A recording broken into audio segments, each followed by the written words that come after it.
Good evening, everybody. My name is Mick Jolly, and I'm happy to be here this evening at the Lincoln Dinner in Bellingham, Washington, where the Republican Party is hosting this most prestigious event.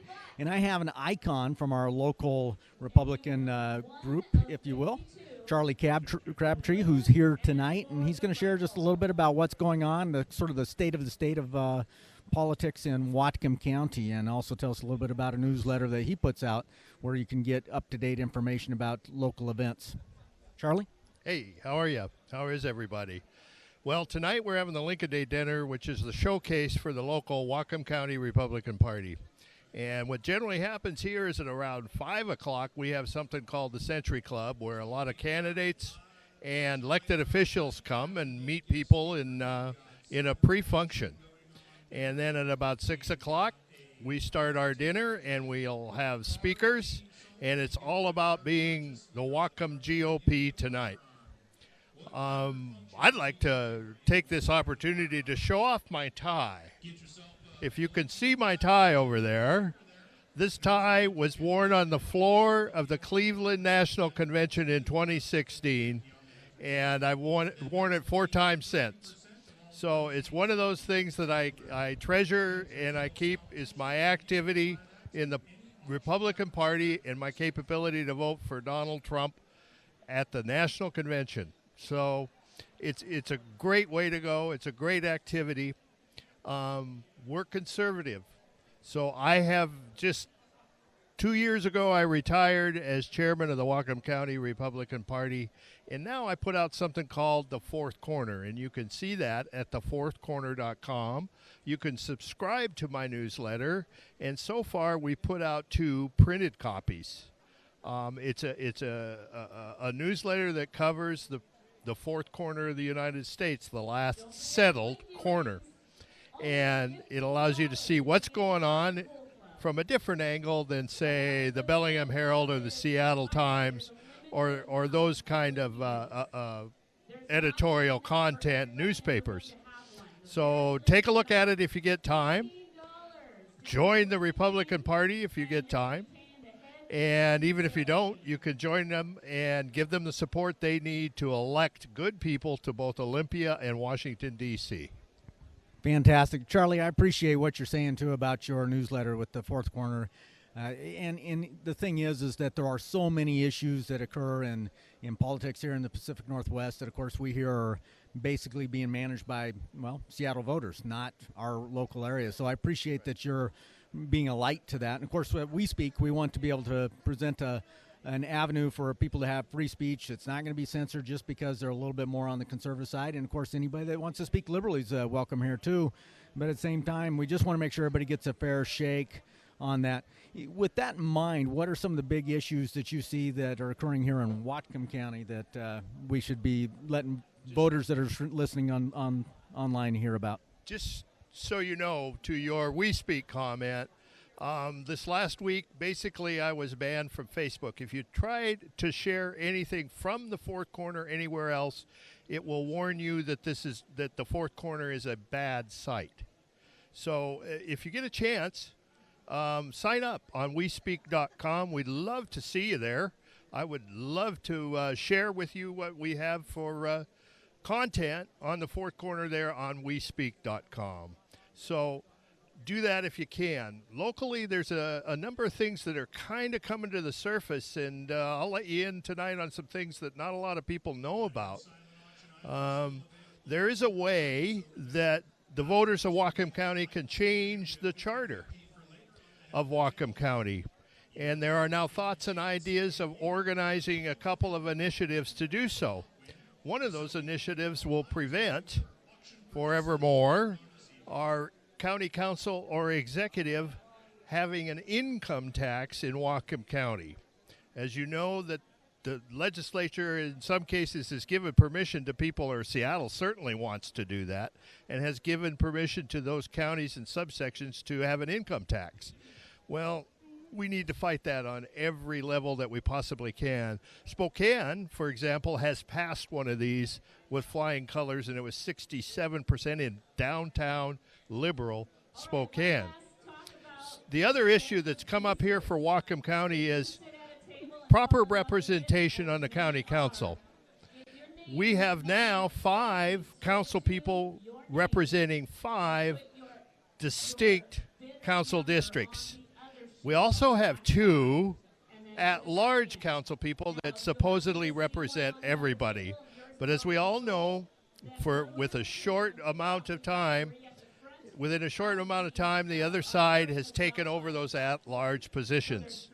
So the petitions that we're thinking about changing the charter on are to go 5 for 5 and do away with the at-large positions here in Whatcom County. We feel that that's going to be fairer government, that's going to be more representative government, and it moves the people of Whatcom County along in a way that matches what we need to do at the national and state level.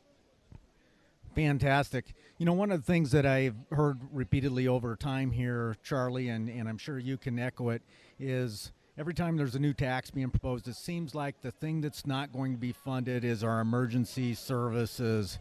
You know, people want to make sure that ambulances are going to show up at their household when they need. And I can't tell you how many times it seems like I hear that we're not going to have Medic One. We're not going to have ambulances if we don't pass this bill. I just don't understand how come we have to keep funding that, and we keep seeing some of those funds being dispersed elsewhere. So now you're telling me and these listeners out there, these viewers out there, that there's a whole possibility we're going to pay an income tax too in Whatcom County if we're not getting involved and doing something about it. Very right. Very correct. You need to be involved. We need to stop anything they might think of in an additional way to tax this, because they will. There's no shortages of the left basically coming up with a new way to get into people's pockets for whatever purpose. I can say you'll look at the fourth corner in the next couple weeks with my interview with Satpal Sidhu, and you'll find out there what he thinks about our local justice system and other issues of the day. But one of the things he told me in our interview is over 67% of our budget currently is for public safety and protection of the public in all ways. And that's a lot of our budget. They use it somewhat wisely most of the time. They need to be held accountable on every level. But we're already there. We're already well funded when it comes to our emergency services and our sheriff's department and so on. They can always use more, but that is a priority of our county government now that we don't need to continue funding or adding to them at the moment. Fantastic. And then one other thing, of course, that you pointed out earlier as you were talking was the idea of the tail wagging the dog. You know, we in the northwest corner feel like Seattle politics are basically telling us how to live our life up in Whatcom County and the rest of the state. And, of course, likewise, on our local basis, it seems to be Bellingham seems to be leaching out into every corner of the county. And, so I guess you would say the same thing, get involved, vote, and be involved with this charter movement. Definitely be involved. This last election, we had a narrower margin than we've had in the past for the liberal element up at the college and around that area. Tony Larson came awfully darn close to after a great campaign being our county executive. And I think if we just keep working those sections and getting our people out to vote, it will make a big difference. I think the numbers are in North County, for example, in areas of North County, 600 to 900 people didn't turn out to vote that are active on Facebook. So those are the kind of things that we need to get done and get to the polls so that we can take our lives back here in the fourth corner. What gets me is when we go to places like Seattle, and we look at what happened to Tim Eyman and his initiative 976, the $30 tabs. Were you all aware that the $5 million campaign against Tim Eyman and that initiative were funded by Amazon and Microsoft? They donated over $2.5 million to that effort. So we have to work harder to get our votes out. And in that case, it worked. We passed the limitation on $30 for tabs over the protestation of people, non-taxpayers like Amazon and Microsoft. Fantastic. Well, any parting words you have for our viewers out there? Charlie. I mean, you said a lot. You gave a wealth of knowledge and encouragement on a couple of real priorities for us locally, as well as to be aware statewide and of course, nationally. And I love the tie. It's definitely iconic. So it's a fun process. Keep involved. Subscribe to the Fourth Corner. We'll keep you up to date on things you might be interested in seeing and a different perspective from the mainstream media on the facts of the day, on the stories of the day. So keep involved. Stay tuned. Enjoy your evening. Thank you, Charlie. Always a pleasure, my friend. Thank you. Bye-bye.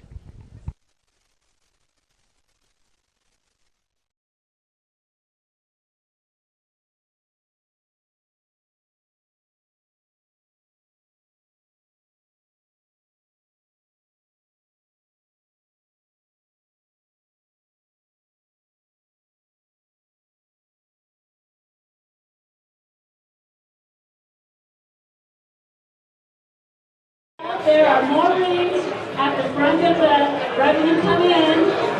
You can buy as many as you want. That means you have more chances to win the heads and tails. Hands on the head, hands on your tail as we're flipping the coin. So at the front, go buy $15 is all it costs to get a blinky ring tonight.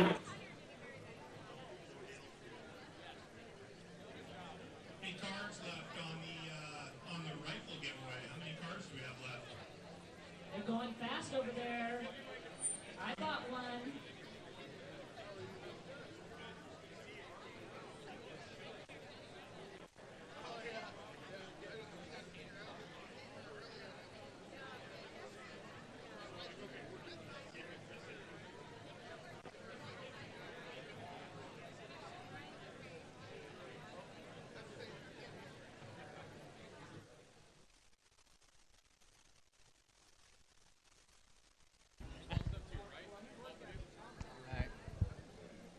All right. Well, very good. Well, welcome back here to the Lincoln Day event.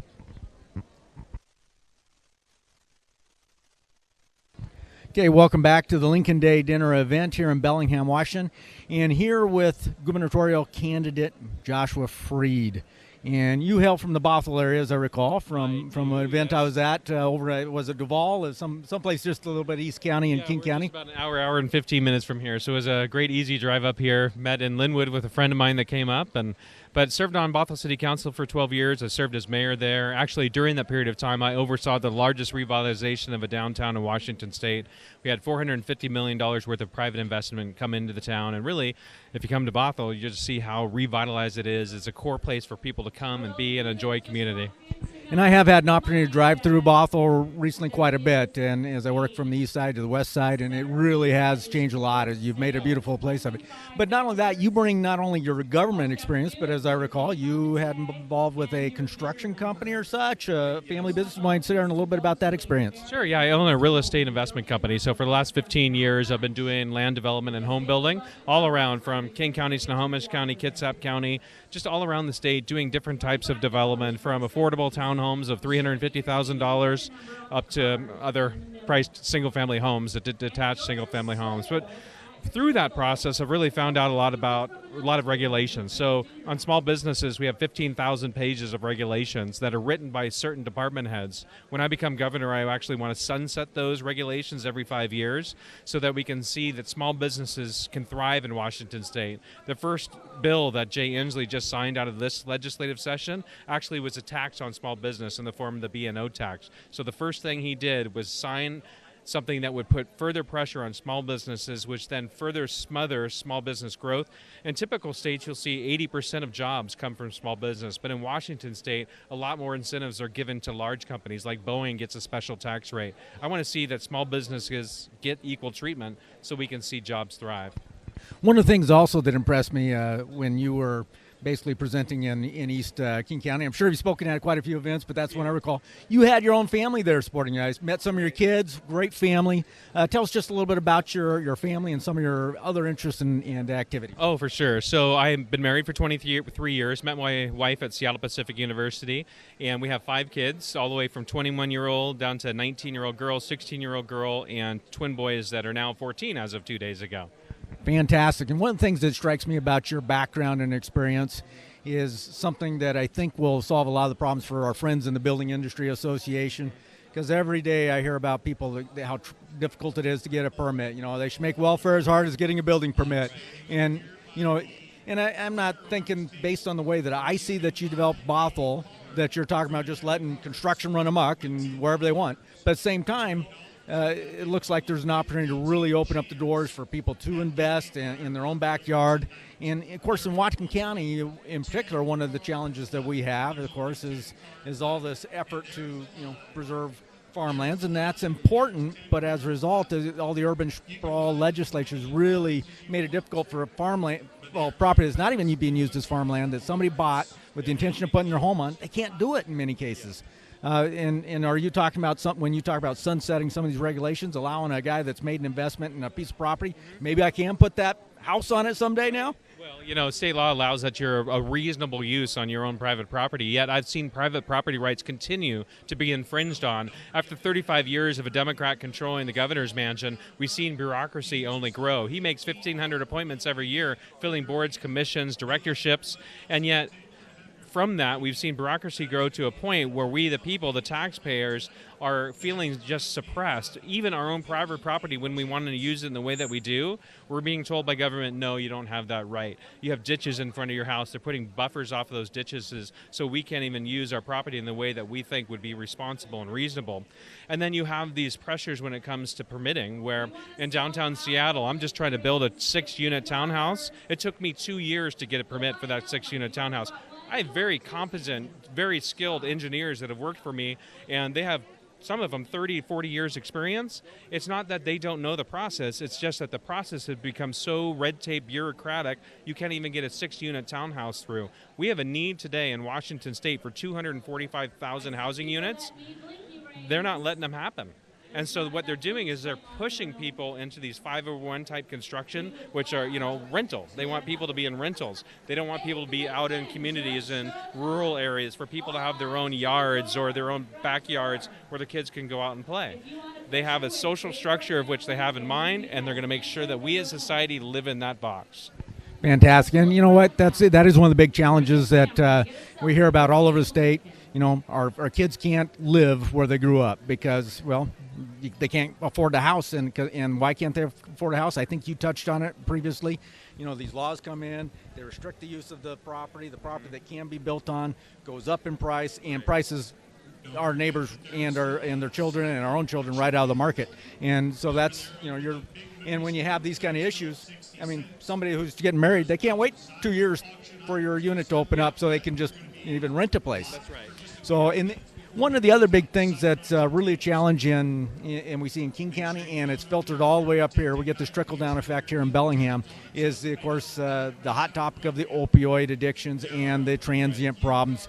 What kind of recommendations and solutions do you have there? Because if I remember right, coming into the beginning of 2019, there was some report, and I may not have it exact, but approximately $100,000 was spent per transient in the Seattle area without solving any problems. I drive through there. I get next to the stadium. I go through downtown. I used to love taking my family down there. Now it's like, we go through Seattle. There's no-go zones in Seattle now, where Jay Inslee, when he was running for president, talked about how he has done wonderful things in Washington State. One of the things that he's most proud of is he's pardoned tens of thousands of drug-convicted criminals. Well, all those drug-convicted criminals are sitting at the 3rd Avenue entrance to the King County Courthouse, where they have to shut that courthouse entrance down. So that just shows how far we've gone in Washington State today. Right now, we've seen crime exponentially increase. As drug use has increased, so has crime. crime. Assaults have increased by 23%. Assaults on police officers, first responders increased by 40%. Murders up by 41%, and rape is up by 65%. Meanwhile, the state population under Jay Inslee has only increased by 7%. He's not making sure that we're enforcing the laws in Washington state. So our own personal security is threatened, and yet he's saying, hey, let yourself do whatever you want. Live under the freeway, live in parks, under a tarp surrounded by garbage and needles, and yet he's not enforcing the laws. Just a couple weeks ago, we heard about the shooting in downtown Seattle where a 9-year-old kid gets shot at McDonald's. Those two guys had been arrested 70 times between them. Why are we not making sure that we're putting these people in jail? The default response from Jay Inslee, the legislature, and from Jenny Durkin is we're going to go after the gun owners, the legal abiding, the gun owners who are responsibly owning and honoring their Second Amendment rights. We're going to attack those people rather than making sure that we're putting people in jail that have been arrested 70 times. They're all upside down. What is right and wrong, and what is wrong is right in Washington state. We need to bring proper order, restore safety and civility in our state. Fantastic. That same week, there's actually 2 shootings that took place during the week, if we're talking about the same one, within just a few days of each other. And I was actually working an event with a multi-billion-dollar revenue-generating company that brought employees. They brought in about 3,000 employees from all around the globe to meet at the convention center. And just a rock's throw from where some of them were having supper was this the shooting incident. And a lot of we had the group from Japan that I overheard saying something to the effect that basically, thanks for giving us the American experience. And it wasn't meant in a kind way, because so that's what people are taking away is that type of an attitude. And so that's going to cost us economically when companies like that choose not to have their events. For tourism, so I travel the world, been in a lot of different countries. My wife and I have served around the world for 21 years, whether it's in Kenya, in Jerusalem, or Israel, and in the Philippines. And when you go over there, you used to say, I'm from Seattle. Now you say, I'm from Washington State, because Seattle's gotten a reputation around the world that we're a hotbed for the sex trade. We're a hotbed when it comes to using heroin and the drug culture here, and everyone knows that the crime is linked with that. And so we look at Seattle as a place that is not even safe. We have a minister, or a missionary rather, that we work with in the Philippines. He came and stayed in Seattle. They didn't leave their unit. He felt he was too unsafe to leave her unit. They're from the Philippines, and a lot of people look at a third world country like the Philippines and say, oh, it's too dangerous. This is a guy who's lived there for 30 years and saying when he comes to Seattle, I don't even want to go outside to the Pike Place Market. And that's sad, because that's been always just a fun attraction, and now it is just as described. Well, you know what? I sure appreciate you being here tonight, and good luck in your quest for the seat. I wish you very, very successful campaign. We have a very special guest coming up next. Yes, sir. Well, good luck. Thank you.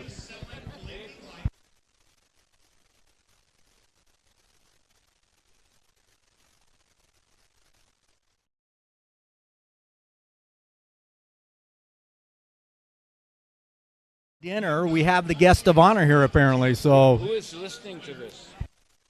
Everybody that's out there online, that's getting streamed all across the country, all around the globe. Anywhere somebody's got an internet connection, you're the star of the show right now. Do they have? Is there video?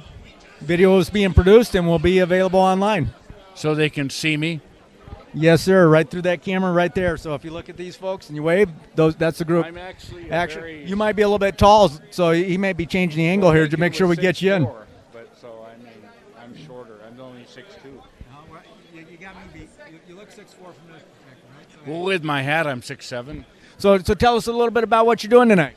Well, I'm playing Abraham Lincoln in the annual Lincoln Day Dinner fundraiser, which is the largest fundraiser of the Republican Party for the year.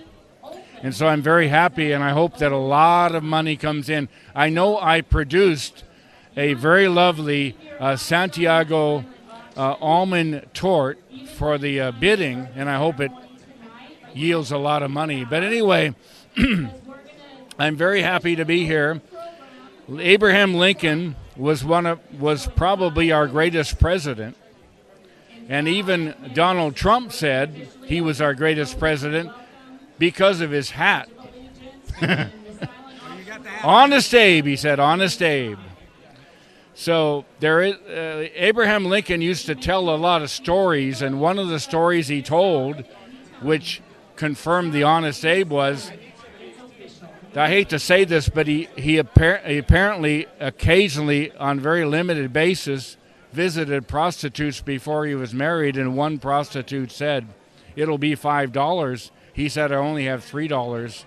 And he said, "But I need it for some other things." He left and didn't do anything, and she said it's the most honest man she's ever met. Well, very good. What a story there. I guess different traditions, different times, And folks. it reminds me of another story.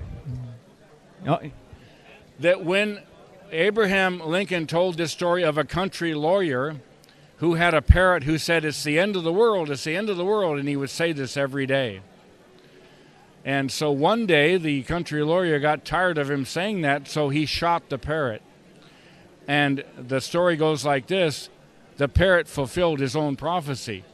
Have you ever found people who are very negative against a larger group that's very positive? They fulfill their own destiny. It kind of reminds me of the present day Democrats who are saying it's the end of the world, it's the end of the world. And by the way, they seem to have shot themselves. well, and if it's the end of the world, then they don't need my tax dollars, right? That's correct, sir. Well, hey, we're going to have to come to close here in just a couple moments as we move to the next stage of the event. Abraham Lincoln, thank you for your service. Sir. And Can I count on you for your vote in the 13th Amendment? we can count on my vote for anything positive that moves this country in the right direction. Sir. So thank you. Thank you, sir. So very good. Of the people, by the people, for the people. And thank you for the your face on our Thank you, money, sir. on our currency. Thank you.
Okay, the pistol is sold out. So one of 52 people is going to get the pistol, but we have several for the rifle. This is a Ruger 1022 rifle, and it's beautiful. Can I tell them who they shoot? Yeah. Anybody in there have problems with coyotes? You might want to grab a card. Your chances of getting this rifle are really good right now. $20 will buy you a card to put you in the drawing for the Ruger 2210 rifle. $15 will buy you a blinky ring.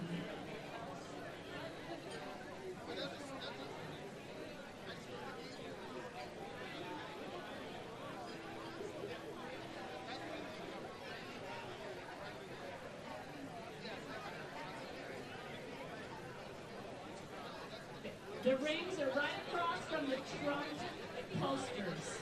Literally, right across from the trunk posters.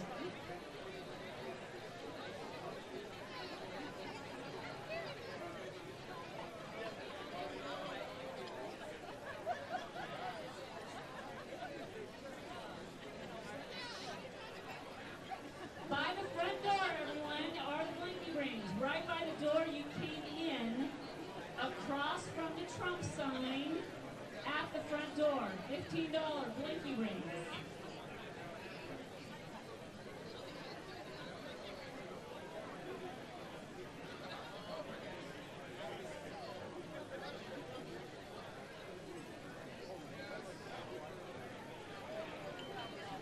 The two handsome young gentlemen at the front door where you entered in, these are the guys that you want to see for a blinky ring or two. $15 to be part of the pool club.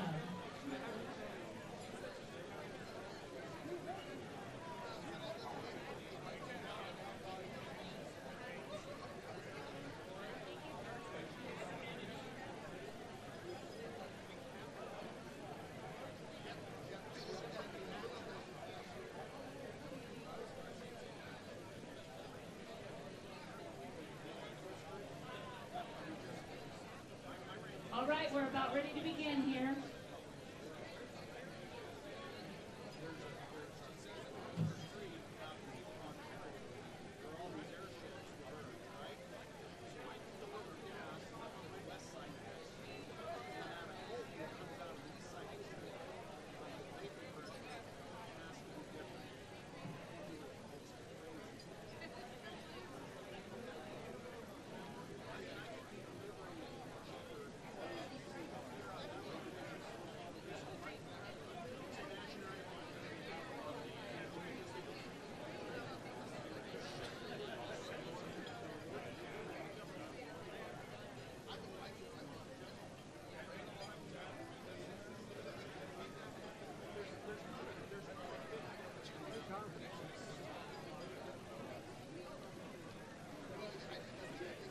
If I could get Mr. Vincent By's attention, if you would be so kind to join me on the platform. If I could have everybody's attention wherever you are, there he is. Hey. Thank you so much for joining us. If I could get everybody's attention this evening, I am so happy to say that our room is full. Even if you're in motion, it's okay. You can kind of just silence yourselves as you stay in motion. If you're getting a drink, that's fine. Go ahead and continue to get a drink over there. It's okay. We want you to be hydrated. But if you would be so kind as to get the attention of everyone at your table, because we're going to open tonight and we're going to give thanks.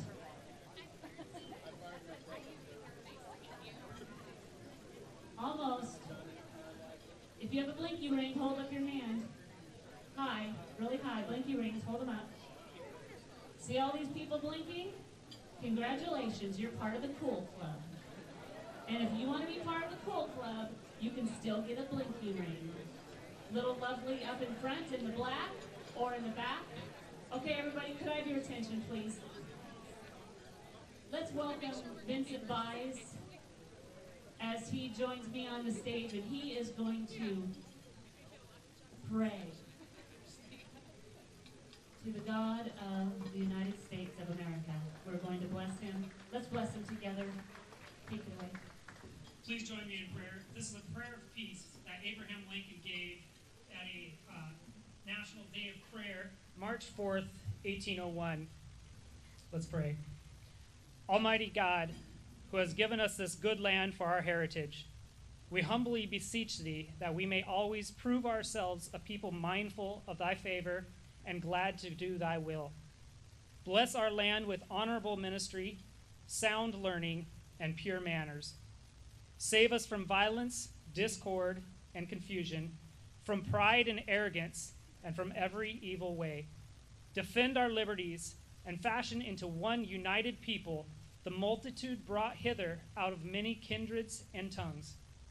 Endow with thy spirit of wisdom those whom in thy name we entrust the authority of government, that there may be justice and peace at home, and that through obedience to thy law we may show forth thy praise among the nations of the earth.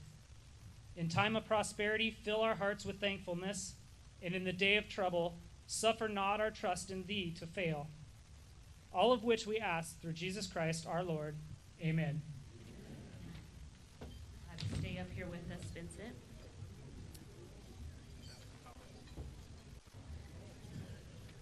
Our Linden VFW Color Guard is going to present the flags at this time.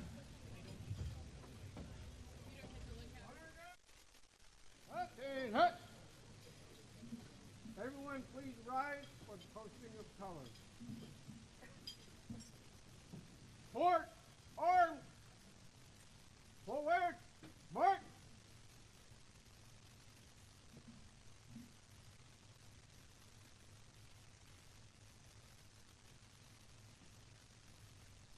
Post, color.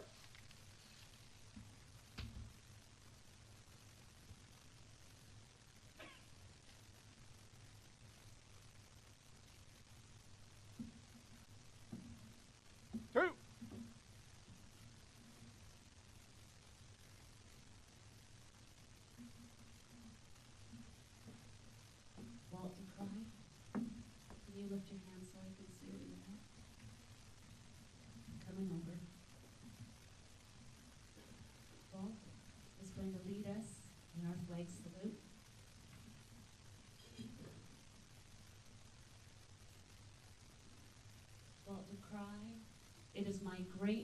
like to introduce this wonderful gentleman to lead us in the Pledge of Allegiance. Walt is a World War II United States Navy Seabee. He served, thank you, yes, give him a hand. He served from 1942 through 1945 in the Pacific Theater on attack cargo ships along with the Marines. His unit delivered the Marines to many Pacific islands and built the infrastructure to support our troops as they fought back against Japan. He earned many awards and commendations while serving. Walt is a lifetime member of the VFW and 5 other veterans organizations and has been advocating for veterans since 1947. Everyone, today is Walt's 98th birthday.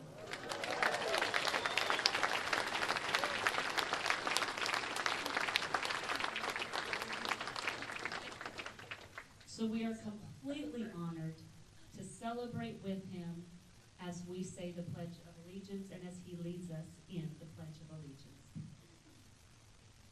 Thank you very much. Kathy. And I'm highly honored tonight to be here with all you good patriotic people. Attention! Everybody face the flag. Place your right hand over your heart, and we will say the pledge together.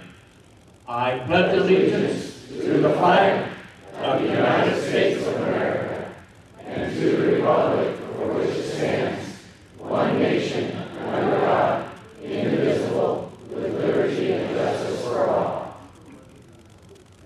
Thank you.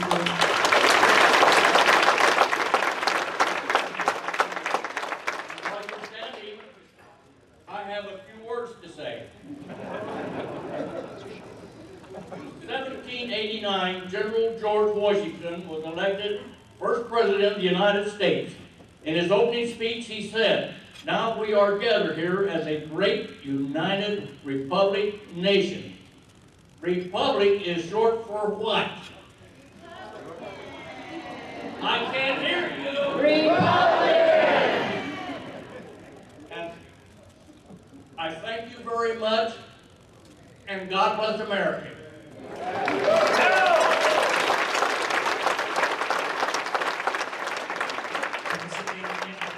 Sit down yet.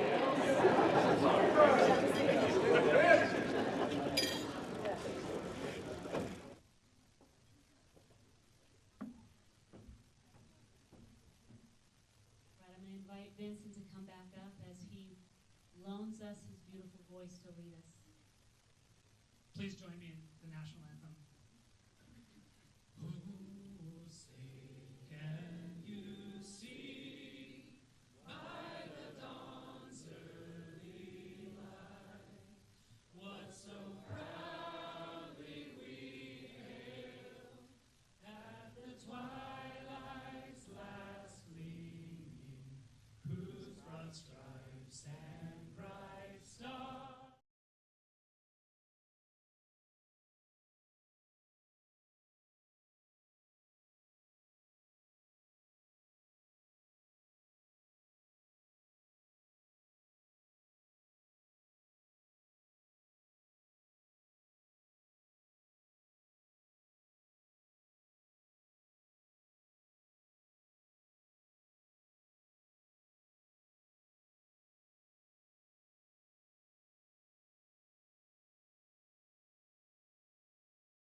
All right, we want to take a moment just after.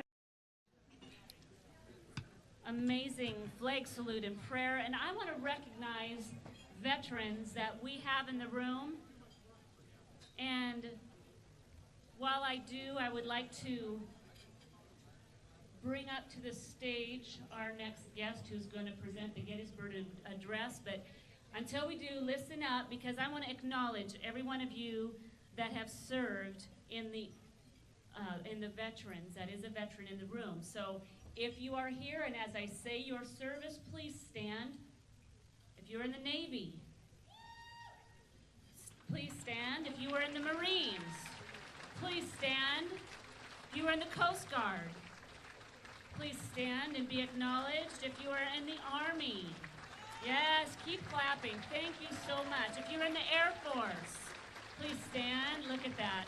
And if you're in the Merchant Marines, please stand as we thank you from the bottom of our hearts. Thank you, and thank you.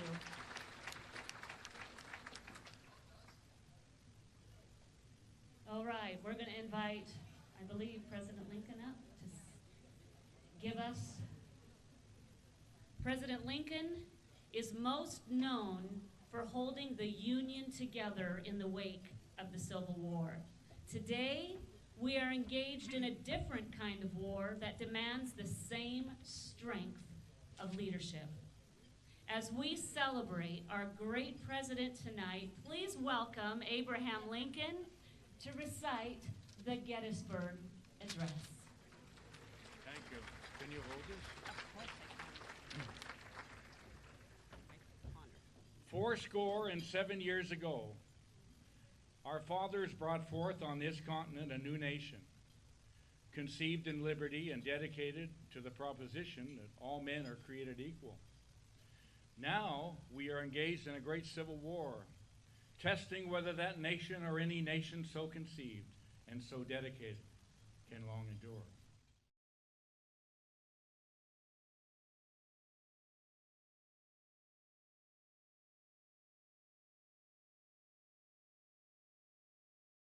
Nation might live.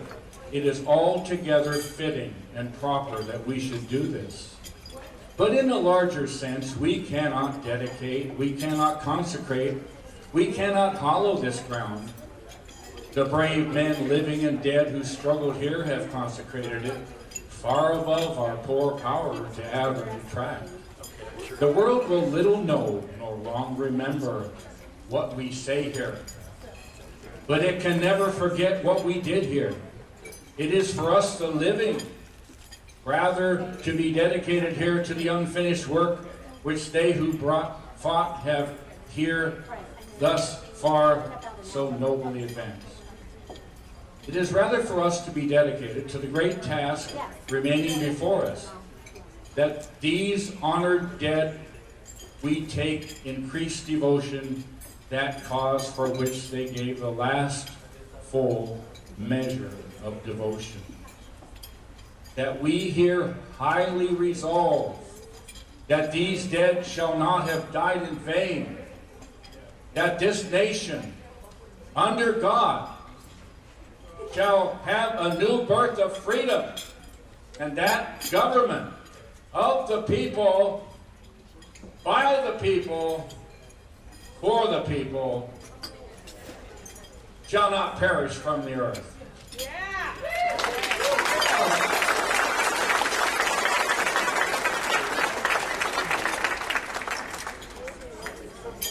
Thank you, Honest Abe. We appreciate you so much. Dinner is being served as we speak right now, so that as they're coming in and serving our dinner, we want to recognize some of our sponsors tonight, since we've got all ears here. Some of our special sponsors tonight are Abe Lincoln. Speaking of Abe Lincoln sponsor, Phillips 66. Thank you so much for your generous sponsorship tonight. Our platinum sponsor tonight is Western Refinery Service. Thank you so much, Western Refinery Service.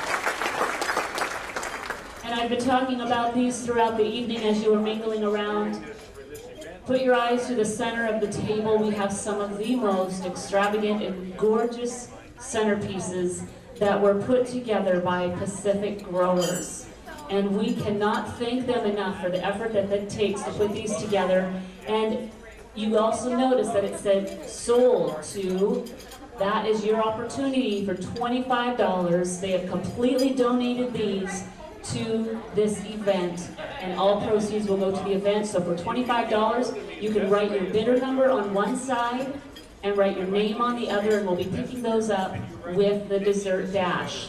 I hope all of you have gone back to the dessert dash table, by the way, and have taken a good look at what's back there, because on your tables, leaning up against that beautiful centerpiece, is the dessert dash card. So this is your opportunity. The higher you bid, the closer to the front you're going to get to that table. You're going to have first shot. So if you really found something that made your mouth water, you might want to bid a little higher than the next table. All right, so be filling those out, passing them around the table, put your bidder number down and how much you would like to. We'll be collecting those, add them up, and we'll see who gets to take the first run tonight.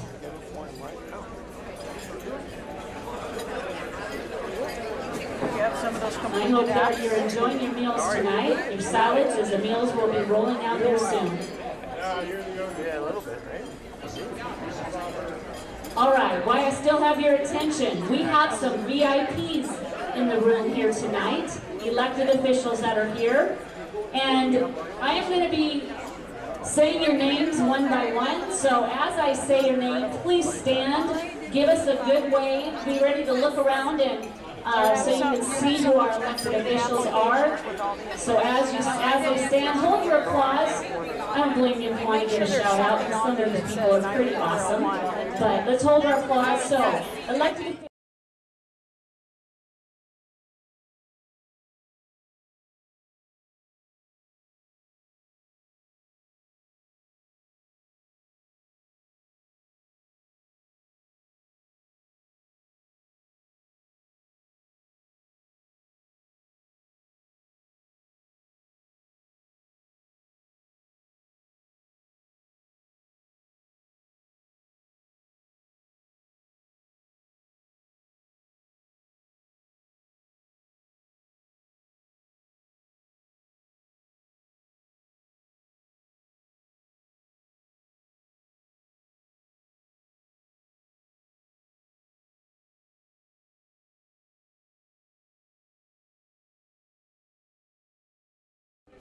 We also have some very special guests in the room, so as I say your name and title, will you stand and also give us a big wave? For those of you that don't know these people, this is your chance to get your eyes on them and thank them for their service. Special guest.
Officers of the Whatcom County Republican Party, and they put in so much work, all volunteer. So we would like those of you that, when I say your name, please stand. Our chair.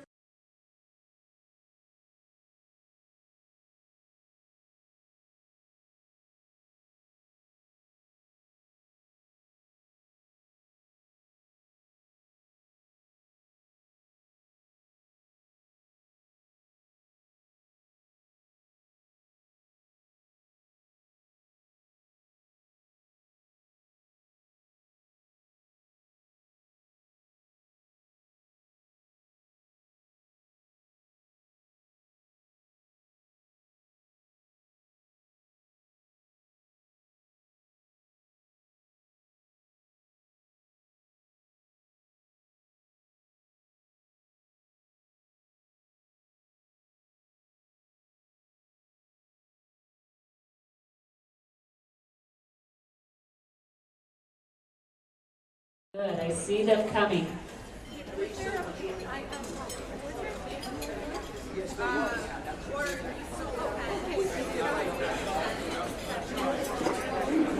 All right, I'm going to give you just a little bit of a break as they serve a little bit, and I'll be right back. No application.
Could I call one of our blinky ring sellers back to the back of the room for me?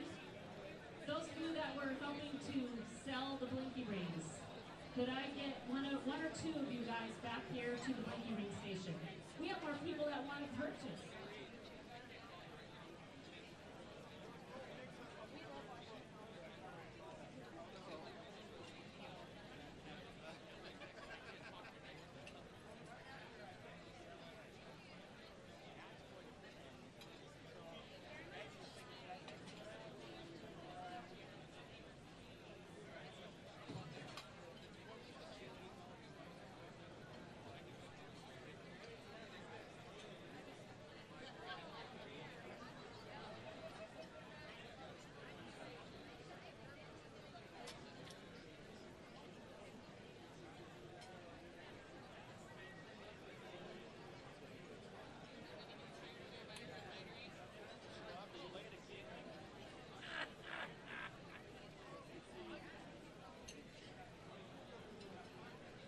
somebody lost a blinky ring up here.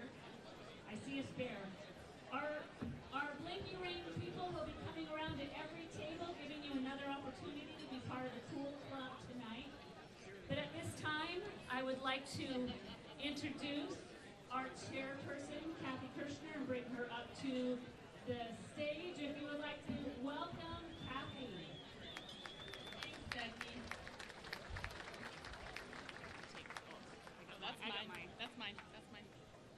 Thank you. And I'll take a picture. Okay. Well, as dinner's being served, I look around this room and I am overjoyed with all the people and the faces that I see. Thank you, thank you, thank you.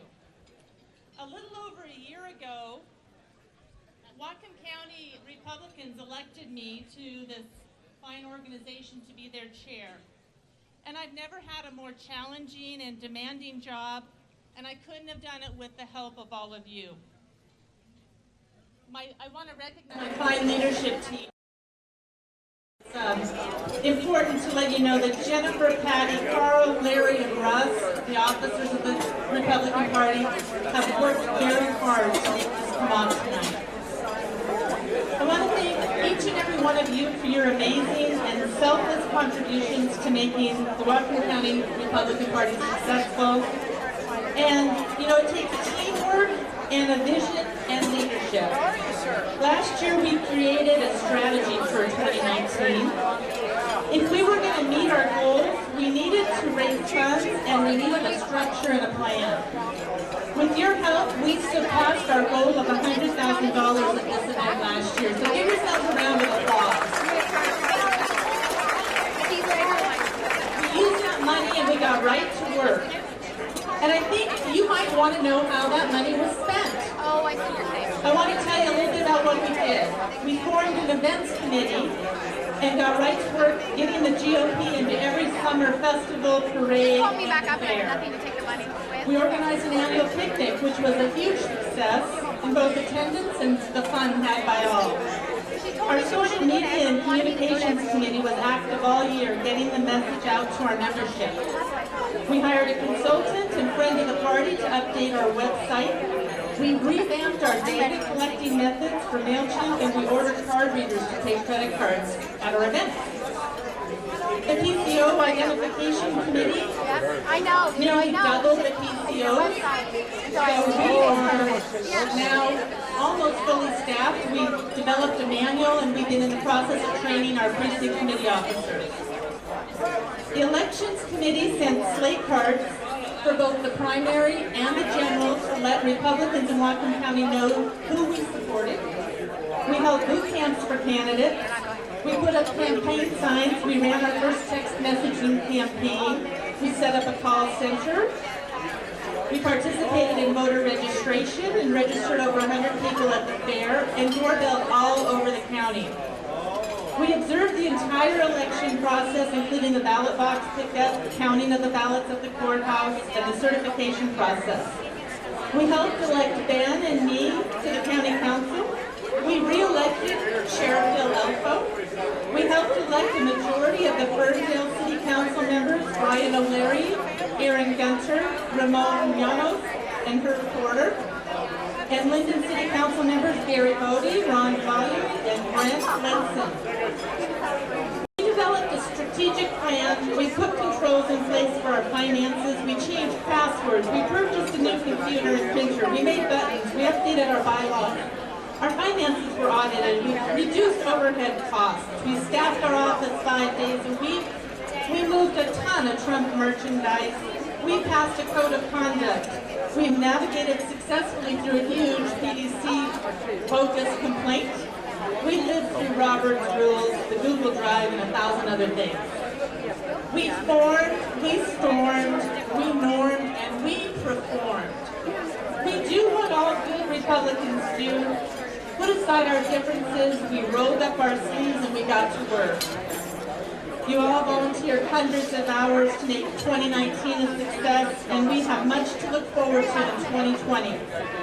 Tonight, I thank you all, and I ask you to dig deep. All of those activities cost money, and this is one of our biggest fundraisers of the year. I'm looking forward to working with all of you in 2020 to grow our party, replace Sharon Shoemake, Alex Ramel, Susan Galbane, and Rick Larson, and re-elect Representative Luann Van Werven, and our great President Donald Trump.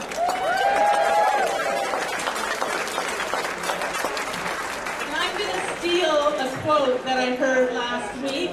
I'm going to attribute this to President Donald Trump. The best is yet to come for Whatcom County Republicans. So welcome, enjoy your meal, and thank you for coming.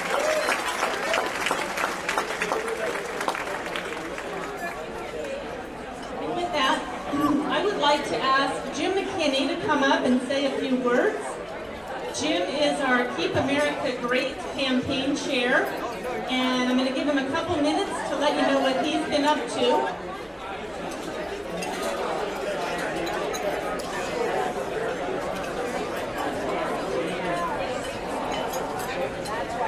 Ladies and gentlemen, thank you very much tonight. It is wonderful to see how full this room is tonight, and the wide variety from the young to the old to in the middle, with people from the farm country, from Bellingham, from all over, in order to help get this party to take back this county. So incredibly important. So I volunteered. I served in the military for 32 years. I was nonpartisan. I served under presidents. I enlisted under Jimmy Carter, all the way through Obama. I retired, and I still serve on contract for this president. What I was most concerned about, and why I'm getting involved in what's happening here in our nation, is for the first time in my lifetime, it has become incredibly challenging to say what you think, to say what you believe, to be able to worship as you wish. Something has to change. We have been beaten down. Our voices have been silenced. Conservatives' common sense direction has been silenced. And what we're attempting to do, and whether many people out there have been intimidated. And you know what? The opposition, progressives, left, Democrat, have done an incredibly good job in silencing people's voices and making you afraid. Making all of us afraid. I cannot accept that as someone who's served this nation and is committed to the Constitution of the United States. I volunteered to run the Keep America Great Committee for Whatcom Republicans in order to help make sure that this president continues to protect our Constitution, to continue to protect our economy, to protect our borders, to protect our right to life. He has done more in these 3 years than anybody expected. And I don't care, many people were nervous about him. Some people still don't like him. Probably some people in this room don't like him. They don't like the Twitter, they don't like the dialogue. But I'm telling you something that you need to consider. What he's doing is helping people feel confident to stand up with their voice. And we can do it with a smile. We can do it because we're going to take care of your family. We want to take care of your future. Republicans want to protect your freedoms.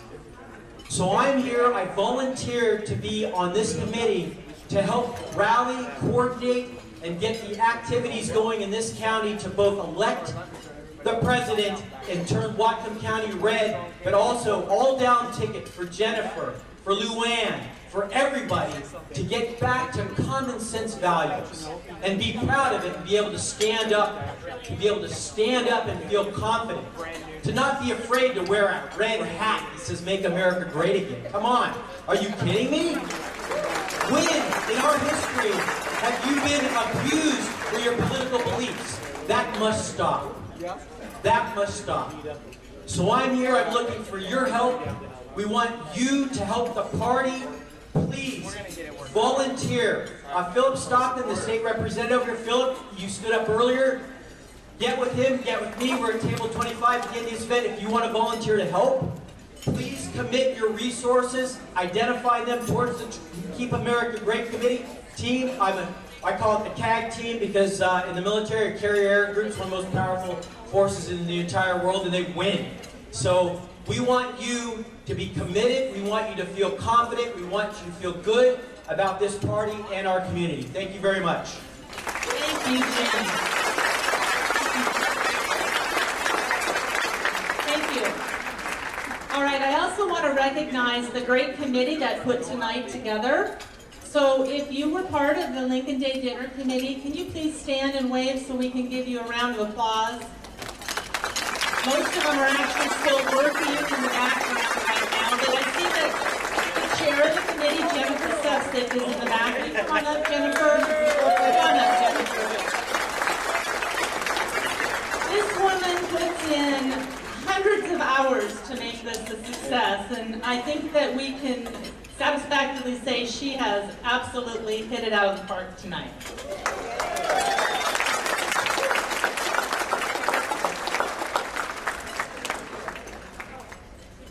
Hi, if we haven't met yet, my name is Jennifer, and it has been my pleasure to chair this event last year and this year. I kind of feel like a little kid that planned a big party and just couldn't wait for it to get here, and you guys all showed up today, and it's so exciting. So thank you very much for being here. You guys are the gifts at this party, so thank you. It's been a great time and a great pleasure to serve here, but I am handing the baton off for next year's chair to Kathy Stanford. So Kathy, so y'all can support her next year.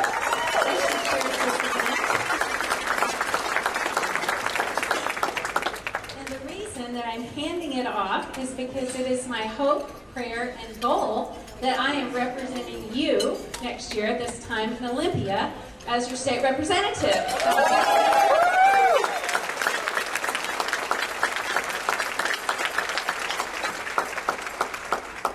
But tonight we are celebrating. There is a lot to be excited about as Republicans right now, and we are here to do that. You can let it all hang out tonight, okay? It's a good thing to be here together, and we are celebrating our history, our Judeo-Christian values and ethics that our country and our party was founded upon. We're celebrating our first Republican president, Abraham Lincoln, who believed that all men are created equal. We're celebrating our current president, who is fighting very hard for us right now, for our faith, our families, and our values. And we are going to do everything we can to get him elected 4 more years, right?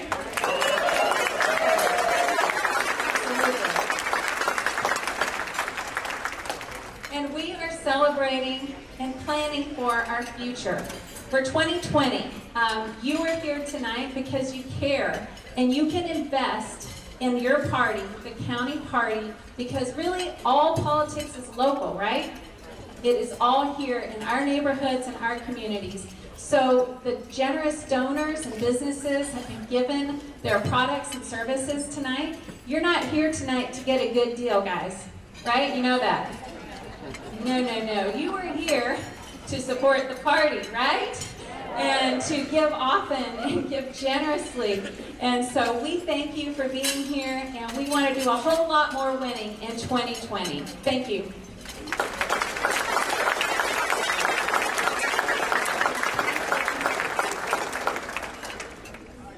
We will continue on efficiently here. It is my honor to introduce to you Representative Luann Van Werven, who works and fights hard for us in Olympia right now on the crazy train. So we're going to hear a few minutes from her, and thank you for representing us.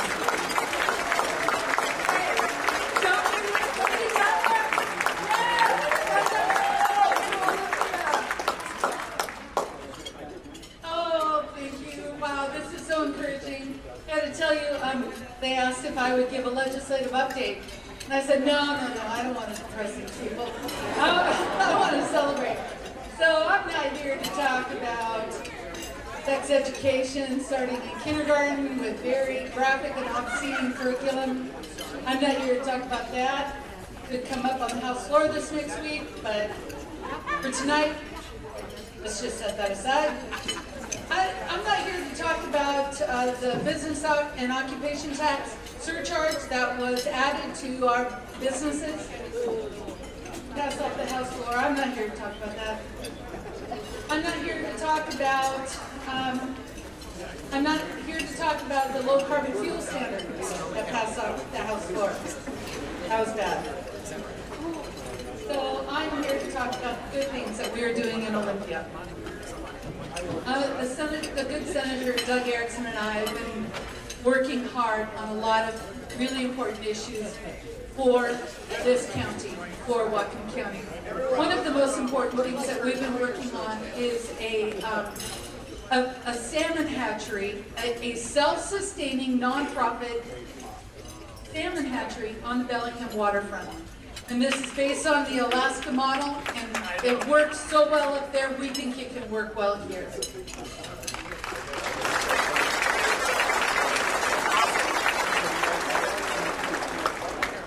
So I have a couple of bills of consequence that are still moving through the system, and I could not be happier.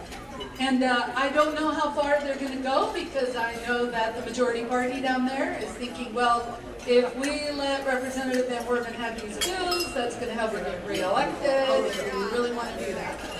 So this is my opportunity to tell you that I'm working on a major bill, Haley's Law 2.0. This is a bill that was passed in 2011, and it would require that a drunk driver, when they're cited for drunk driving, that the car be seized and impounded for 12 hours, so that the driver would have some time to sober up. So the state Supreme Court overturned that on the point that seizure of the car is unconstitutional. But they didn't have a problem with impounding the car for 12 hours. And so that has passed out of public safety unanimously. I want to say that Dan Johnson was in Olympia to testify on that bill, as well as Haley herself. And this is a bill that we really want to see put back in place so that we can keep these drunk drivers off the road for at least 12 hours. So where's Walter Cry? Right there. So Walt, I just need you to know, your grandson was in Olympia visiting me this last week. Dennis James, Bellingham Lieutenant. So he came down, and so when I made that connection that you are his great-grandfather, that was pretty awesome. Sheriff Alfo has been down in Olympia visiting me, and so many of you. And I just want you to know that as bad as it is down in Olympia, and trust me, it is an onslaught, full-on onslaught, and they are pushing the envelope. It is going to backfire. And I am so encouraged because so many of you have visited, have emailed, have telephoned. Brian, I hate to tell you, but before I came tonight, I checked our internet email. It's over 2,000. So Monday morning, you're going to get back to the office, and he's going to have at least 3,000. Now, they're not all from you, but they are from both sides. But I'm so encouraged because you folks are really engaged and active, and that is such an encouragement to me. Last weekend, I had the opportunity to go to the Whatcom Republican Precinct Committee Officer meeting, and it was packed. The energy there was awesome. And then on Thursday night, I wasn't able to be there because we were down in Olympia voting, but the Common Threads event, standing room only, it was phenomenal. And then tonight, look at this sold-out crowd. I will tell you that bodes well for November 2020. That bodes well for President, to re-elect President Donald J. Trump. And it bodes well. It bodes well for my re-election, and it bodes well to elect Jennifer Zepsick as my seatmate in Olympia. We are going to fire Sharon Shoemate because she does not represent this district.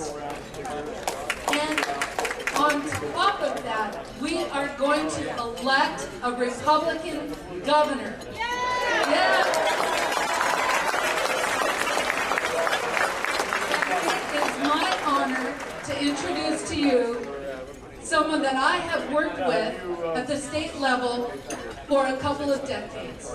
And it was the issues of faith and family that brought us together for this state, for this community, for this country. And tonight it is my great honor to introduce to you Joshua Freed, a good friend of mine, and I am so honored to have him here.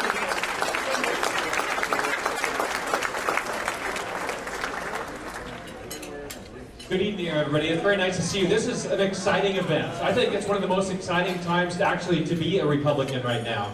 Look what's happening. We have 158 million jobs. We have the lowest unemployment rate in 52 years.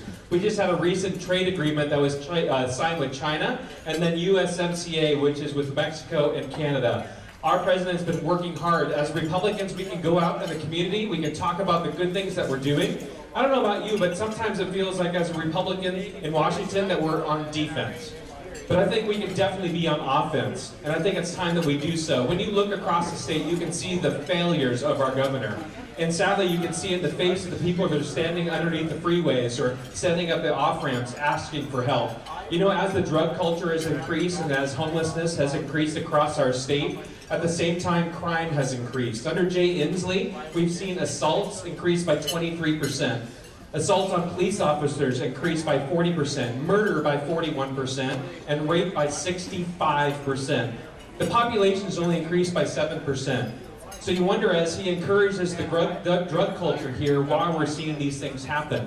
I was involved in Initiative 27. My wife and I started that in King County. That was to fight heroin injection sites. We went up to Canada 5 different times and sat on the sidewalk in Vancouver, BC, and East Hastings. And we saw that the death rate from heroin had increased by 800%. And yet that's the mentality Seattle wants to bring here to our communities. I think it's something that clearly we need to stand up against. We're a party that strongly believes in the value of human life. We believe that that starts at conception and continues through life. And right now, some of the most vulnerable,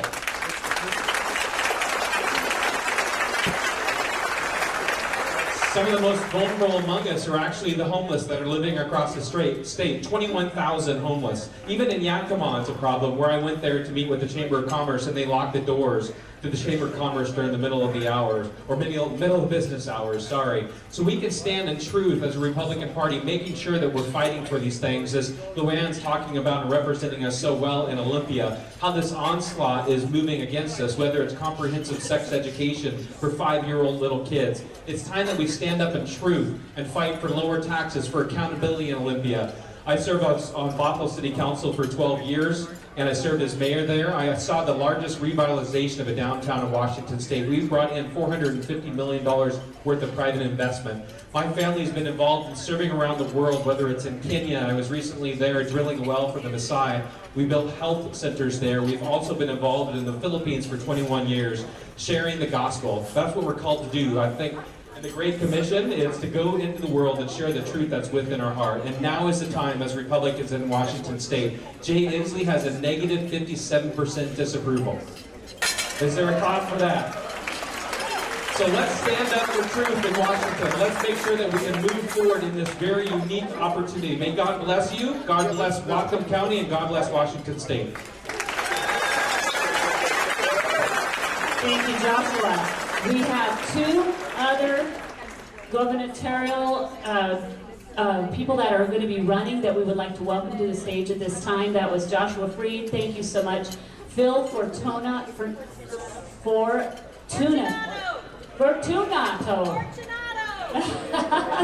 Come on up. We just want to give you just a couple quick minutes. We're running a tight ship, so we want to introduce you and Lauren Culp, if you would come as well. Are they here in the house? Come on up. Thank you. Welcome them. We have 3 fantastic candidates running for governor. hold one of these and I'll get 2 other people. You can give us a, sorry, I botched your name. I didn't get a chance to meet you ahead of time, so just. I am not Phil Fortunato, I am Lauren Culp.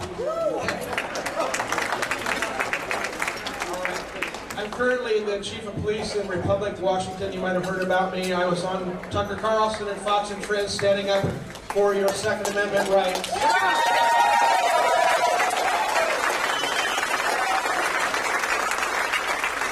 I'm not a politician. Yes. But I'm doing the right thing as far as I believe. That is standing up for our rights, for our God-given rights. I believe that God gave us our rights, including the right to protect ourselves and defend our families.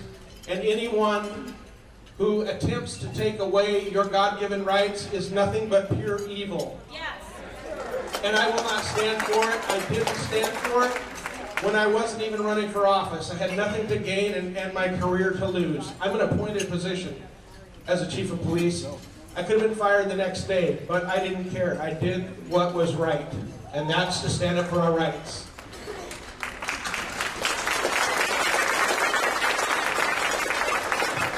There's so many other issues that we all know the problems, right? And Republicans have the answers. And I have the answers as far as the so-called homeless crisis. I've been calling it what it is ever since I started running, which is not a homeless crisis. There's not a shortage of homes. It's an addiction and a mental health crisis. And finally, everyone else is starting to listen to that.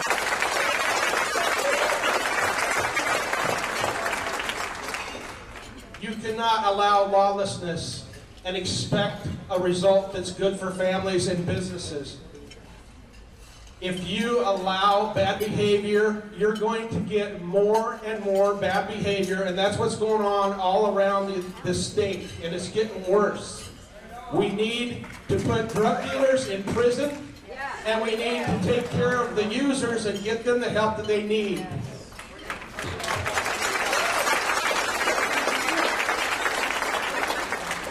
When you cut down on the drug use, the drug traffic, you cut down on all the other crimes that are associated with it as well. I know that from experience.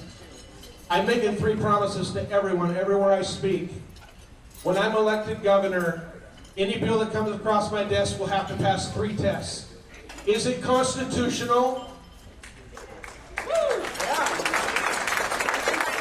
Will it help the citizens of Washington State? And number 3, can we afford it without any new taxes?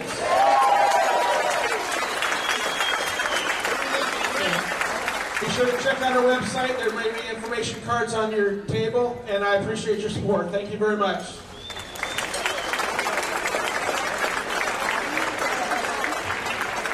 Bill, are you in the room still? Perhaps not. Okay. Then moving on. I hope you're enjoying your dinner.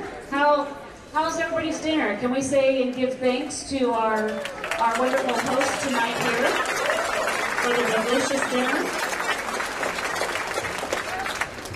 At this time, I'm going to invite all of the candidates that we may have in the room tonight. I hope these people are here. So all candidates for elected office, we're going to have you stand and be recognized. So Jeff Beeler, who is running for 1st Congregational District, there he is in the back. Give a big wave. All right, we want to support these people. Stand and be known. Tim Hazelbo, 2nd Congregational District. Stand and be recognized. There's another big wave. Thank you, Tim. And of course, our own Jennifer Sevzik. We thank you, Jennifer. She's over there. We all got to give her.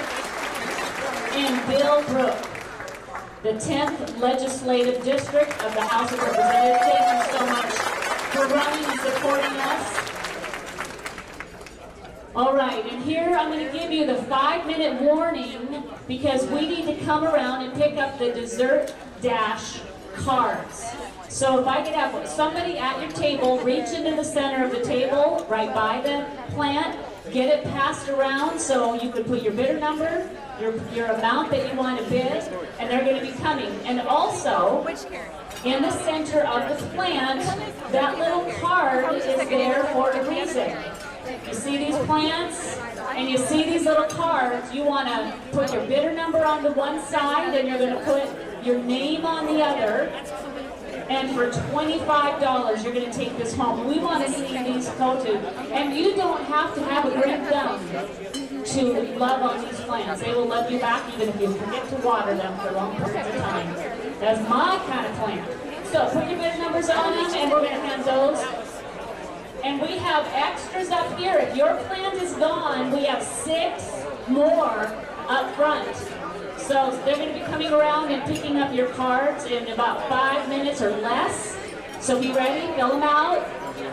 And if you haven't had a chance, as you can see, people are going back over. 4 minutes and 2 seconds left on the live or the silent auction. Get over there. I saw somebody bidding up a whole bunch of items over there. So if you are a little nervous that you're not getting what you really wanted to take home, you better hop over there quick. For the rest of you, send your runner to the back table. Take a look at those desserts, because you want to know which place you're going to aim for when you go running to the back table. So go to the back table, you better go over. And we do have a few cards left for the rifle. So for the 2210 Ruger rifle, $20 buys you a card. They're going to cut it in half and put it in a drawing. And you hope your name gets drawn. Also, the blinky rings. If you don't have a blinky ring yet, you want to be part of the Cool Club, because you want to play our Heads and Tails game. And for those of you that are listening, I'm glad that you're talking to each other, but for those of you that are listening, how this works is for the entire pot of money that goes into the blinky ring pot, $50 per ring, you're going to get half of that money to spend on any live auction item that you want to put that money towards. So you'll be finding out how much you're going to be getting. So you have only a short amount of time to buy a blinky ring.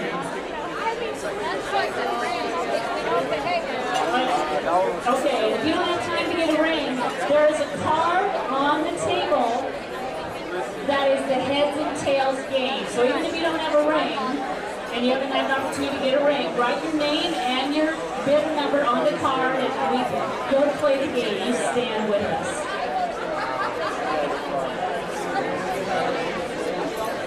Yeah, definitely a good deal. Yeah. I don't want to come out.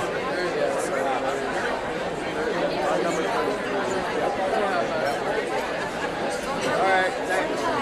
You got less than 2 minutes to fill out your dessert dash card, and I'm going to need somebody to take that card and hold it up in the air. 1 minute and 35 seconds. Fill out the card on the table. Both of them. If you want to be part of the Heads and Tails, you still have a chance. You don't need a blinky ring, but I would happily give you one of mine. Does anybody not have a blinky ring that's in Heads and Tails? Alright. So because I wasn't able to buy it if they wanted You can do Heads and Tails and you fill out the card. So 1 minute and 10 seconds. Let's get those dessert dash cards filled out.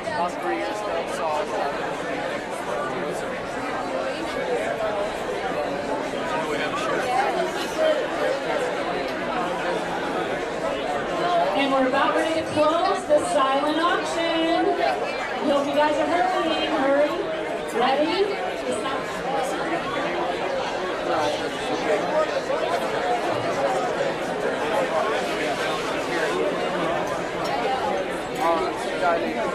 Tom Madden.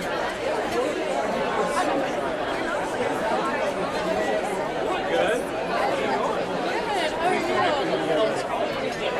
All right, ready to go. Dessert dash cards. 23 seconds. Anybody want to get a little more money? And the Heads and Tails and the centerpiece. If you purchase the centerpiece, hold a little card that says that your bidder number. So you're going to have 3 cards. Somebody take control of the table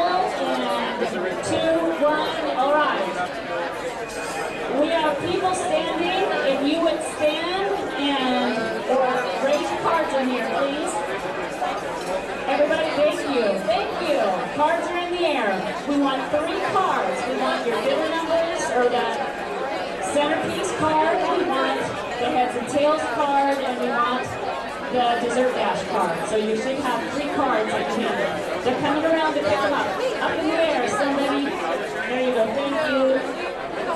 Somebody who hold the cards up on every table. We'll see who's listening in the room. If you don't turn your dessert dash card in, you might not get dessert tonight. We're going to be calling your name on table by number. You got a Kirk family? No, not from Kirk. It's just a long time family. She asked me if I wanted to talk about it. We're going to give about an extra 5 minutes. Can we have the countdown on the clock? 5 minutes. Countdown to closing the auction. 5 minutes to close the silent auction. Countdown is on the ball. Here it goes again. So, you ready? 5 minutes. The dessert dash is closed.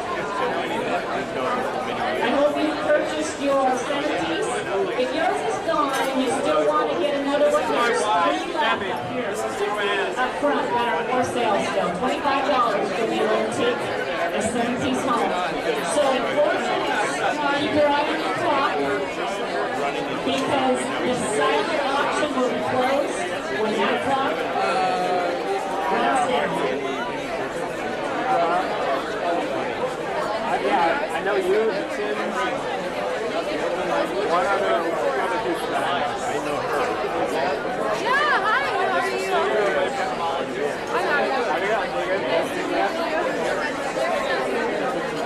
Exciting time. It's too cool. Where's the card? I have no idea.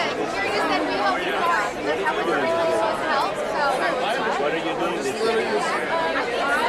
Then rush over to the silent auction. You've got 30 minutes and 50 seconds. I'm a reading break right now. So I just got out yesterday. I was going to bed. DCS. Yes, yeah. I already got it. Trinity Western. Yeah.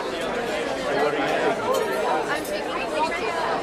Yeah. So I'm next year.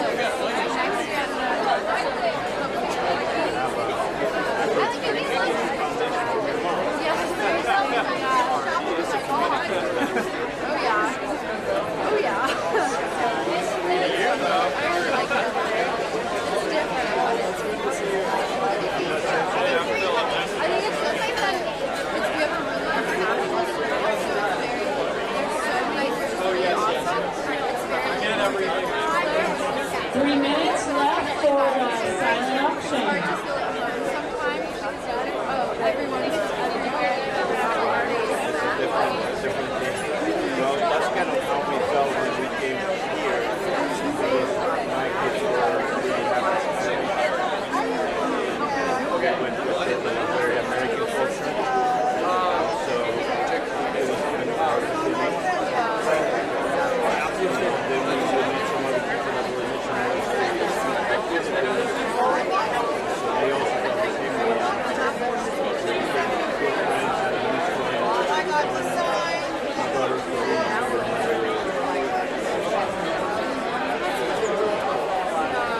went to a very international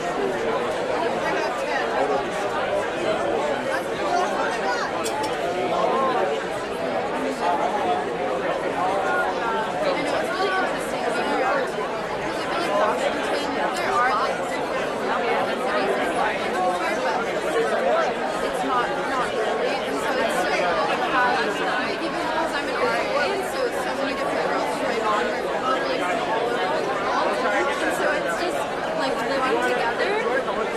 Out of Less than 2 minutes left in the silent auction. I see people scrambling to make sure that their bid is the highest.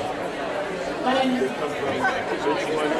in 1 minute and 25 seconds, I'm going to ask you to step away from the silent auction table. They all have, they are having a lot of money.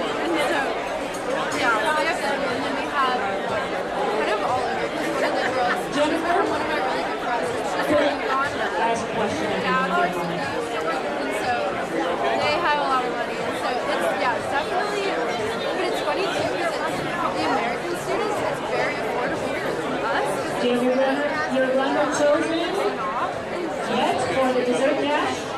So you'll have some of the Canadians. Getting your runners ready. Americans over here. The international center.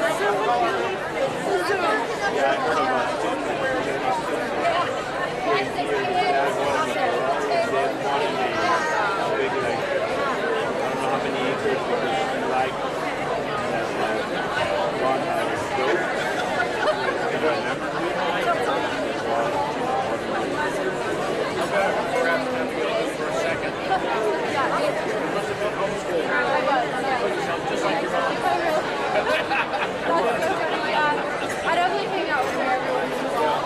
8 seconds. Get ready to step away from your the workers right there. 2 seconds.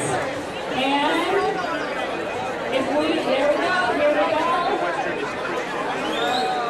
The silent auction is officially closed. Silent auction is closed. So if we can have that, our gal that's kind of the director, she wants to start turning over sheets. Congratulations on those of you that won those items. There were some fantastic items there this year. It is officially closed. Now we have one more time warning. How many more cards do we have for the rifle back there? 10 is all? Oh, you guys. There are only 10 cards left. $20 a card if you want the 2210 Ruger rifle. There's only 10 cards left. Only $20. And you have a chance. The pistol is gone, but the Ruger rifle, 10 cards. So you better get back there. We're on the countdown. We're about ready to close the card giveaway for the rifle.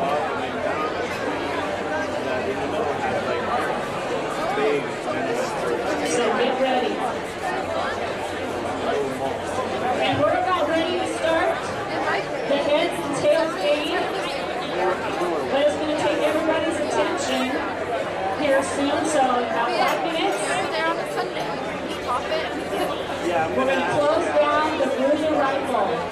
Keep me posted back there how many you have left so we can say when they're all sold out.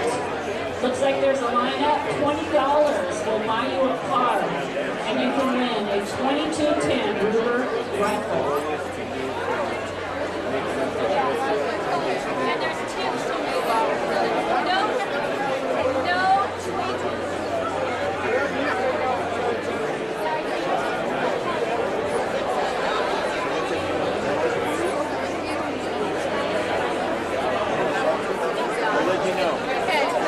See a lineup back there for that Ruger rifle.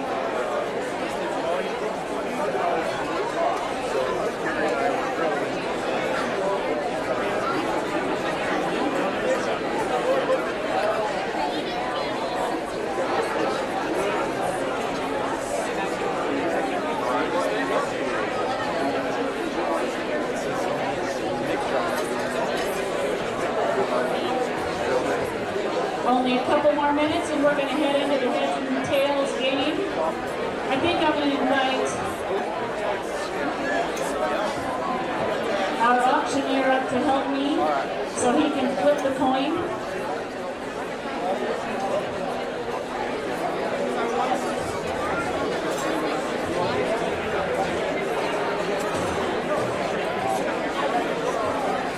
All right, how are we doing on our rifle raffle or rifle card game back there?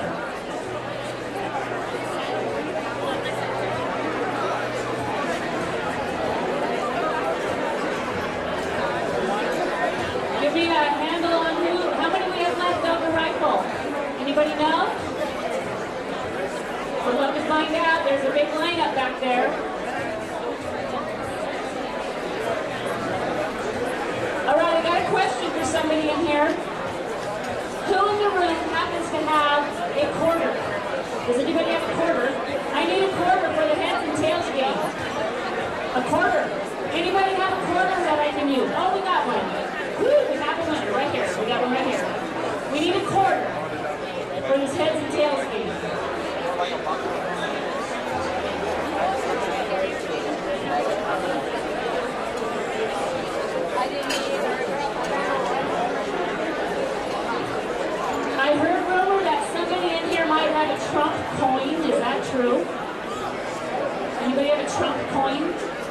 All right.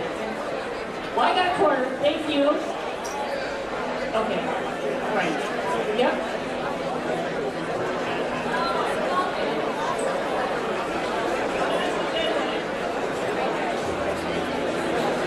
All right. I'm calling Dan up here. Dan Johnson is going to come up. You might need to get loud to get their attention. Or somebody's going to miss the game. We're ready for the tails and gates. Heads and tails. All right, ready? Get that one Woo! See why I like having him as a partner up here? Maybe we can kill the music. I don't know, I'm playing the game, so that's why I invited him to come up. Oh, I gotta do it? I can't skew the game. You can't skew a heads and tails game. Now here's the rules, everybody. All right, everybody that's part of the Cool Club, stand up with a blinky ring. Now, if you did not get a blinky ring, but you put your name on the heads and tails on the table, then you are, wow, this is great news. But as soon as everybody's listening, I'm going to tell you how much money you have to spend on the live auction tonight. So even if you don't have a blinky ring and you signed the card on the table that you're part of the game, thank you guys. Look how many rings we have. Now, if you have more than one ring, and that you can, then if you get eliminated on that one round, stay standing and do it again. So there's some people that have multiple rings. All right. Here's the deal. We made a total of selling $15 rings, $1,680. That's awesome. Thank you guys. All right, so guess what? $840, oh, you have one too, is going to be yours to spend on any live auction item you want. So you can put $840 towards some of our great items. So whoever is the last man standing, or woman, well, who says last woman standing? Apparently you don't. Okay. You know what I love? You know what There's an identification problem. You know what? No. Last them standing. You know what I love about this group is that we don't have to be politically correct. A or B, baby, that's it. A or B. You're one or the other. Oh, and if you have bought something on the silent, you can use that money toward what you bought if you won the silent. So put part of it there, part of it here. It's yours to spend here. I think that's a great deal. Okay, you ready to go? Now, here. What? No, we will later when we get to the last five. So ready? This is your head. And give me a guess what you think your tail is. So the tail's going to go hands on, both hands on the head, or both hands on the tail. And let's start now. And so we're going to be narrowing it down. And Dan is going to do the flipping and the calling. So everybody right now, you can't change your mind. Heads or tails, choose. Everybody choose. Heads or tails. Okay? Don't second guess yourself.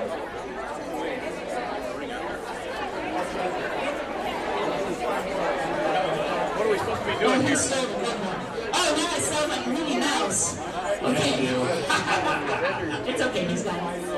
Okay, first of all, it looks like a rave out there with all these blinking lights. I hope nobody has epilepsy because this could go south fast. All right, so has everybody picked an anatomical area that you're choosing? Commit, let's go. So I'm gonna flip it. It's gonna land on the thing, and I'll tell you. If you chose wrong, you gotta sit.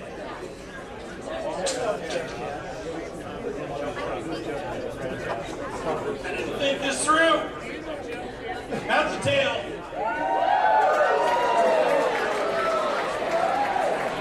Wow. I'm not bending over anymore. All right.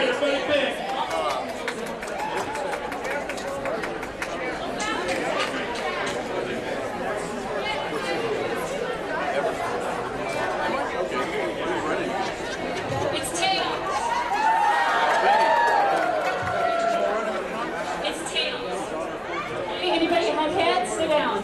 That was a tails one. Choose again. Choose. Heads or tails. Commit. Heads or tails. Heads or tails, and it's tails. Oh, I heard a lot of disappointment.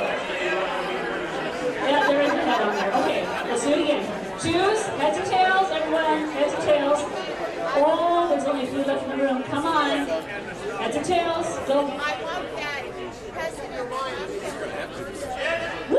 Next. Tails, sit down. Okay, choose again. We're going fast here. We gotta move quick. Choose again. Everybody choose. Commit. Commit. I see a head up there. Nope, nope, only one.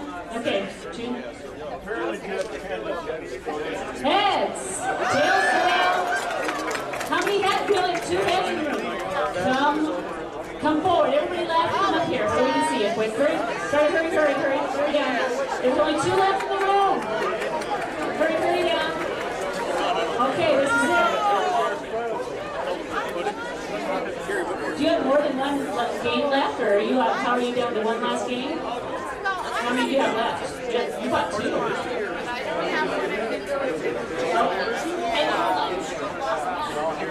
You've lost none. You've lost none. We have 2 left with 2 rings, so we're going to have to do this a couple times. Face the audience, you guys. Actually, back to each other, back to back. Back to back. Turn around, back to back. No, don't touch her butt. That didn't work. Come on, get apart. She put her hands on her friend's butt. Okay, no. All right. Heads or tails? Sorry, her tail. Heads or tails? Hands on. Okay. Oh my God. Yeah, my shoe got Okay, you get one more chance, right? But you have one left? Okay, do it again. Back, don't, you all see each other, what you're doing. Turn around. Don't face her, face that way. Yeah, okay, let's do it. Heads or tails, choose. Choose heads or tails. Choose heads or tails. She's thinking. You haven't chosen yet. Okay, here we go. Okay, go. Out. Okay.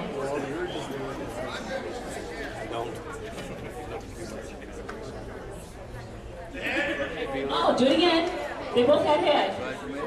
Okay, do it again. We gotta keep moving fast. Gotta do a elimination round here. Do it again. Heads or tails, commit. Gotta pick apart.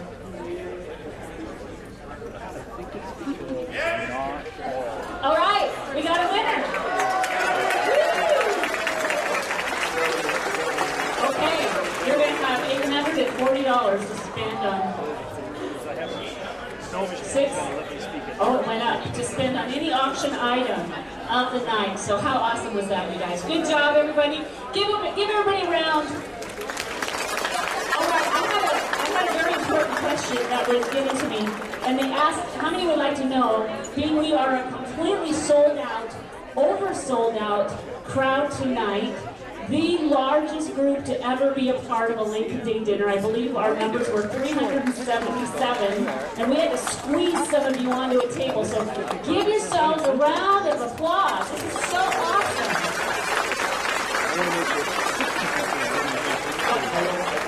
So in comparison, I believe we were like 320 something last year, so congratulations, you guys. This is a great, great year. Okay, at this time, I'm going to invite Gabby Kirshner. Would you come back up? Do a very brief awards ceremony tonight. Thanks, Becky. All right, one of the traditions for the Whatcom County Republican Party, turn that off so I don't go into an epileptic seizure, is to award some of the folks that have worked in the party very hard, and it's my pleasure to present these awards tonight. I want to start out by talking about the Whatcom Republican of the Year Award. When I called for volunteers, our honoree stepped right up, taking on one of the biggest challenges with a sense of purpose and determination. He took his desire and vision to get the conservative message out to the community through participating in community festivals, parades, and other events, and turned it into a very successful program, not only reaching new people with the message, but fundraising for the party as well. He has volunteered hundreds of hours with his solid team of committed volunteers, organizing, setting up, and manning our Republican booth at numerous events around the county, including spending almost every hour at the 6-day Northwest Washington Fair last August. You will often find him in the GOP office, going through the supplies, organizing for his next event. He is always visioning a better production than the last, and he has brought our events team to a professional level organization. Willing to do whatever it takes, he jumps in and gets it done, whatever is asked of him. Please join me in a round of applause for Greg Rice, our events chair, and to honor him for the Whatcom Republican of the Year.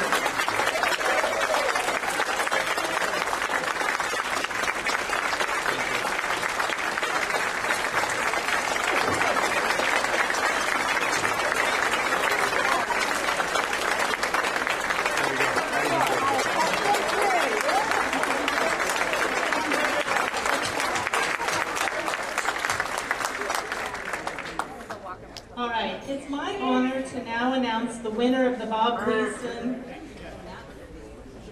Lifetime Achievement Award. The honoree is a longtime precinct committee officer and has attended and contributed to Whatcom County Republican Party Central Committee meetings for more than 3 decades. He served as our state committee man for many years, traveling all over the state representing Whatcom County. He served us as a state senator and put his hat in the ring for county treasurer in 2007. Like right here, it's cold. A member on the first Whatcom County Board of Freeholders, he participated in drafting Whatcom County's Home Rule Charter and has been elected to be a Charter Commission member every 10 years since. Over the many years, he has organized, hosted, and chaired his own precinct office, and he is the chair of the 2020 Caucus Committee. He has served as our longtime parliamentarian during both our Central Committee meetings and for our county conventions over the years. I'm proud to call this year's Republican Party's Bob Gleason Lifetime Achievement Award winner to the podium, Mr. Joe Ellenboss.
I'm just passing off the excuse. I don't want you to talk to my wife about my attire. Because the last time I did this, I was serving on a rules committee in New York City in the Bush campaign. And I told her when I walked out of that meeting, or walked into the meeting with my Carhartt shorts, my work shoes, I said, honey, I got an Ivy League shirt on with a tie. All those stuffy shirts you're not going to see underneath the table. And then I got sucked into an event where I was arguing for the seating of the Northern Marianas, and I had to stand at a microphone and argue with all those stuffy shirts. She never knew. So anyway, it was interesting. I really don't deserve this. There are people that do way more than I've done. But Kathy, it's been 50 years. And I enjoy it, and the rewards, the real rewards, are when you get an opportunity to serve in some capacity. And I challenge each and every one of you that if you haven't done it, it's like giving. The giver is far more blessed than the recipient.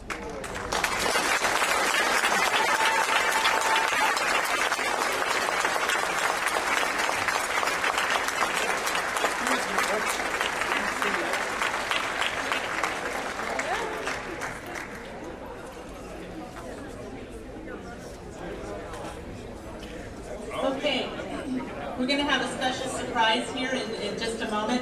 What I want to do while we're prepping up for that is I want to recognize all of the precinct committee officers that serve the Republican Party. So can you please stand if you're a precinct committee officer, either elected or appointed, please stand.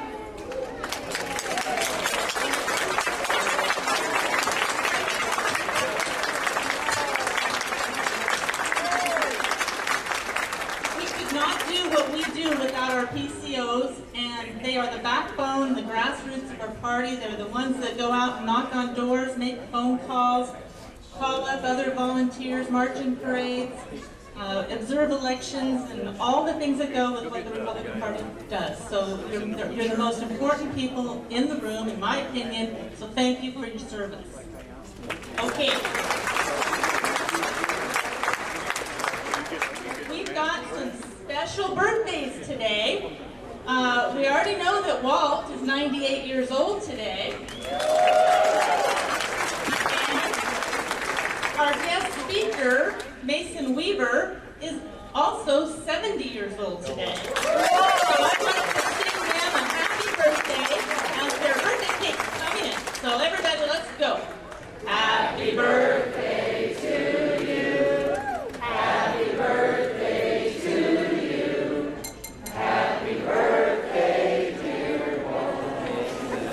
Happy birthday to you.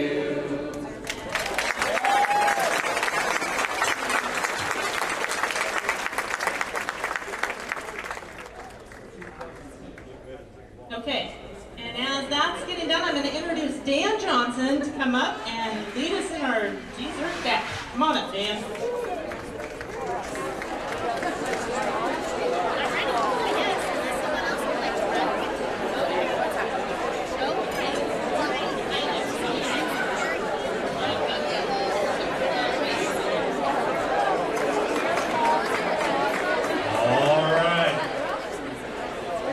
Has everybody chosen a runner for your table?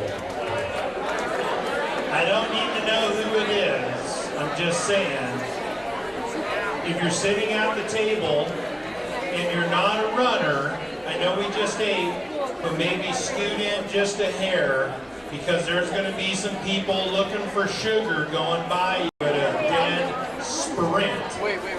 So just make sure you can squeeze in, make the aisles a little wider. If you're wearing heels, you may want to take them off.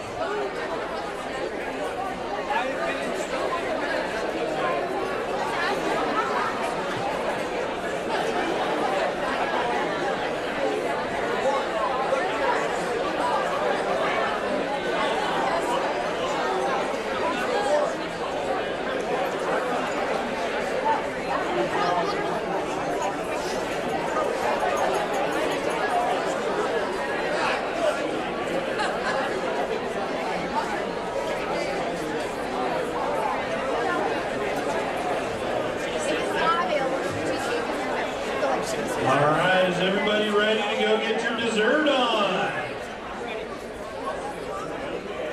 Wow. All right, we've got the dessert dash. I hope that everybody's done stretched out. You're ready to go get your sugar fix on. Our first table to be announced tonight donated $1,670. Nice job, table 22.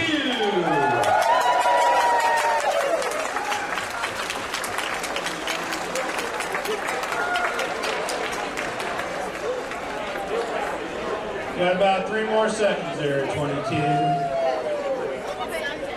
All right, we're going to go ahead and fire at will from here on out, so keep your ears open.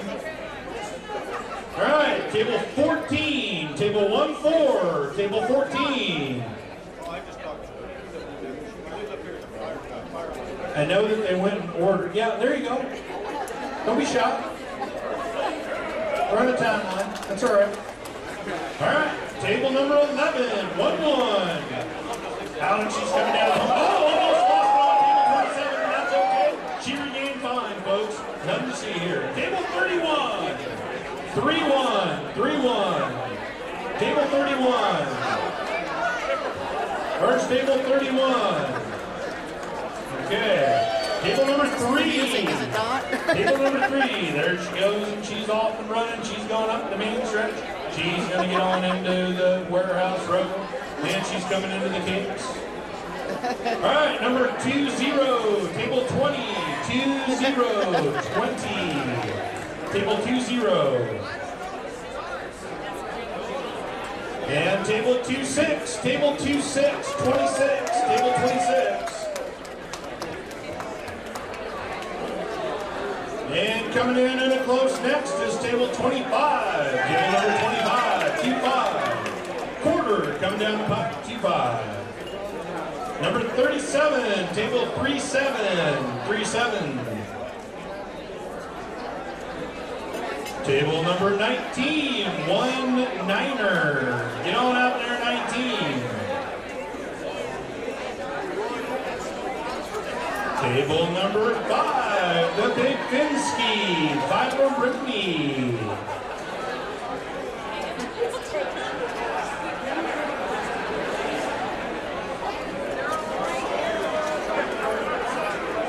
Table number 1-5, table 15, 1-5. Oh my goodness, he's ready to go. That was impressive. Table 30, 3-0, 3-0. He's up and he's moving. All right, 9, table 9er, 9er-Ruski, the big 9er. Unless you're upside down, that's table. Now I'm going to confuse you. Table 27, 2-7, table 27, he's up. Table 40, 4-0, table 4-0. 4-0.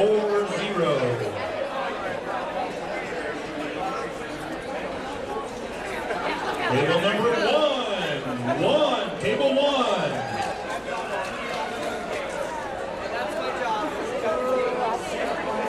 And table number 12, table 12. Table number 17, 1-7.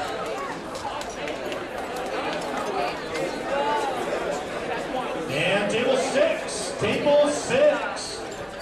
Yeah!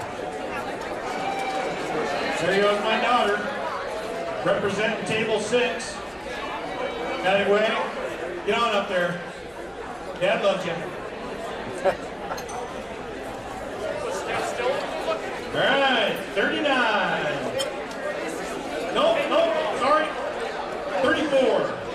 Sorry, 34, 3-4. All right, number 28, number 2-8, 2-8. And table 4, table 4.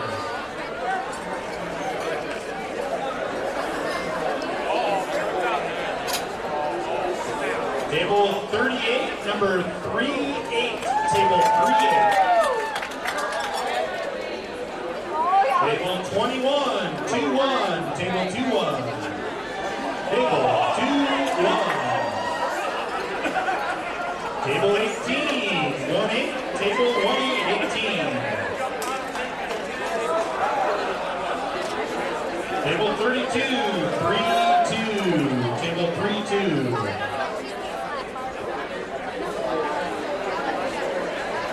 Table 3-5, 35, table 3-5, 35.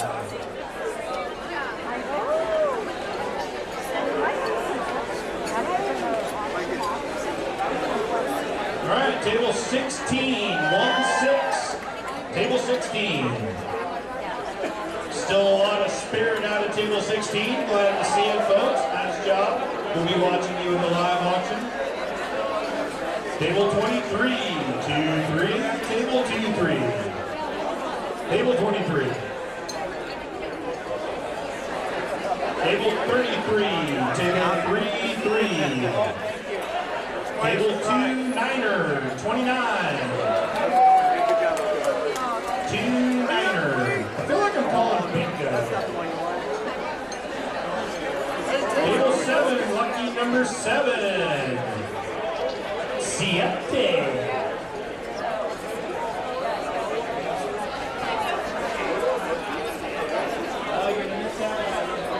Table number 36, 3-6. Table 36. Table number 10, 1-0. Table 10.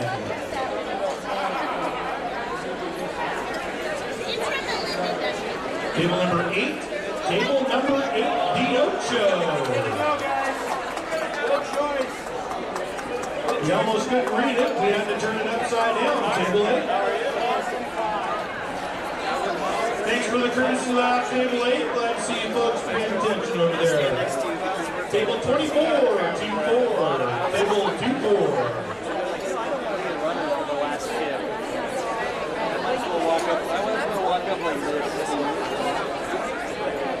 Table 39, 3-9er. Table 39. Oh, lucky number table 13. 13's in the house. Get on up, table 13. All right. Table 14. Table number 14. 1-4. Well, that's a fun table over there, by the way. They got Walt, they got Abe, they got it all over there at 14. I got my eye on you guys over there. And table number 2, the Deuce. Table 2. All right, table 2. Anybody's table that didn't get called. Excellent.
like to introduce you to our guest speaker tonight. It's my honor to introduce you to Clarence Mason.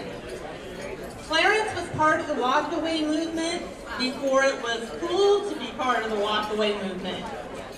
He is an author of 9 books, a devout Christian and family man, and he is here tonight to share his experience going from a progressive liberal who attended Berkeley to a conservative commentator and author. Please join me in welcoming Clarence Mason. Thank you.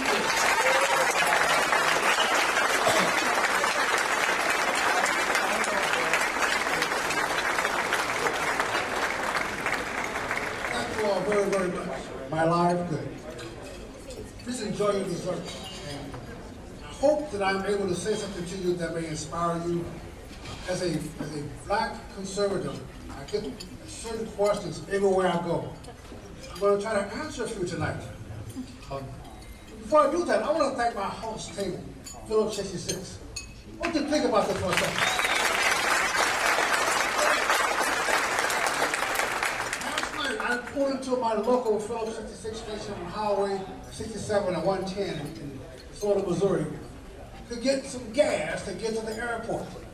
And I want you to understand what it takes for me to put that gas in my car.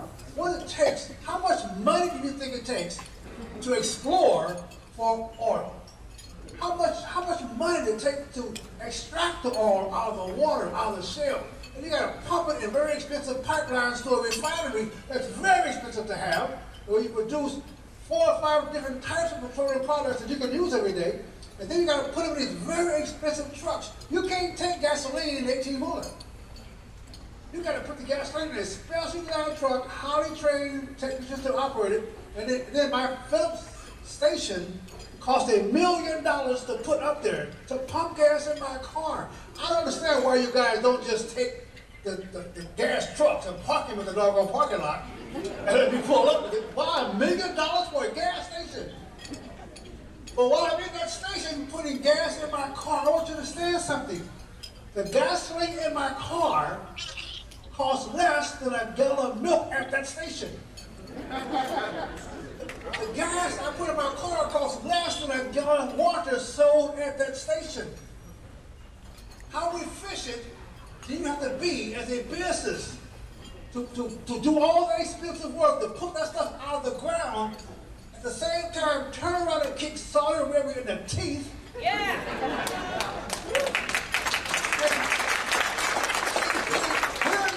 We're not milk efficient. We're not water self-efficient. We're gasoline, we're oil self-efficient because we have American know-how, American businesses, American companies serving American interests, and that's why we're free, because of companies like that.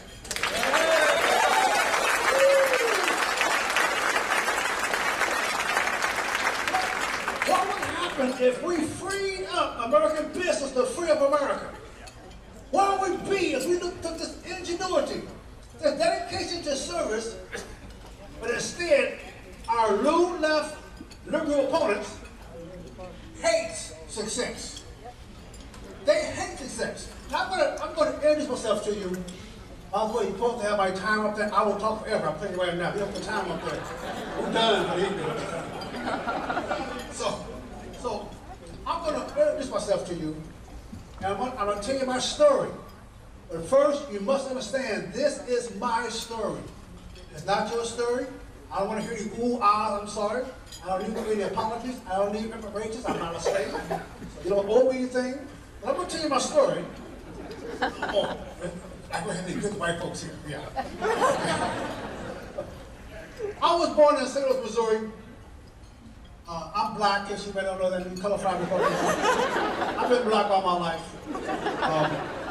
Well, not really. I was a African American at Berkeley, but I got over that. I realized that if I moved to Africa, would they call me an African American African? I was born in St. Louis, 4 parents, went to inner city schools, and inner city schools are very interesting. They have special programs for you. They got special programs, special funding, special buildings, special teachers, special union dues. And every black child in my neighborhood was special. We were slow learners. I don't know how that happened at all. And my mother decided that it's very interesting. I was a slow learner at school, but a fast learner at home. It was odd. So she moved me out of St. Louis to a little small town in Missouri where they didn't care. They didn't have any special programming. They didn't have any special money. So I was just a, what do you call it, a student. I was a student. I had white kids on the left of me and white kids on the right of me, and we had this thing called a test. You go home and study for the test, you got graded on a doggone test. That's an amazing concept. Amazing concept. And by the time I was in the 5th grade, I was 2 years behind in school because these special programs in St. Louis, right? By the time I was a junior, I was eligible to graduate. I said junior, because I had this thing called a brain that I often used it, and it served me well. So I am now prepared to graduate as a junior. I go to the guidance counselors whose job it was to guide me to college. So I asked the guidance counselor, I want to graduate a year early. I only had one requirement to graduate. That was a quarter unit of gym, because they give you a quarter unit every year. And I had 3 schools. I needed a quarter unit of gym. But I learned in 3 sports every year. Because it's an all-white school. I'm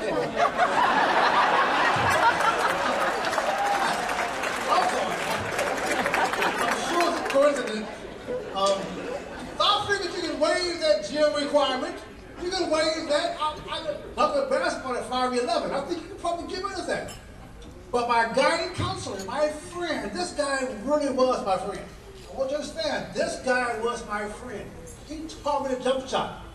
He was interested in my education. He put that time with me. And I went to my guiding counselor, said, I want to go to the new junior college building down the street. And this guy, my friend, looked at me like it was the stupidest thing he ever said in his life. It was the most crazy concept he ever heard. He looked at me and put his arm around my shoulders and pulled me close to him like a loving father. And he said to me, why would you want to go to college, Mason? All you would do, Mason, is take a seat away from a more deserving white student. So my friend said to me like a loving father, let me call down to the shoe factory and see if I can get you a job with the other colored boys. It was he was doing me a favor, folks. I'll tell you something. Tell you something, Republicans. It is never personal. It is never personal. When they call your name, they tell you in April, they tell you you're not capable, when they put the shame on you, when they put these things on you, it is never personal. And don't you dare ever take it personally. This guy he said that to me out of love. Wasn't love for me.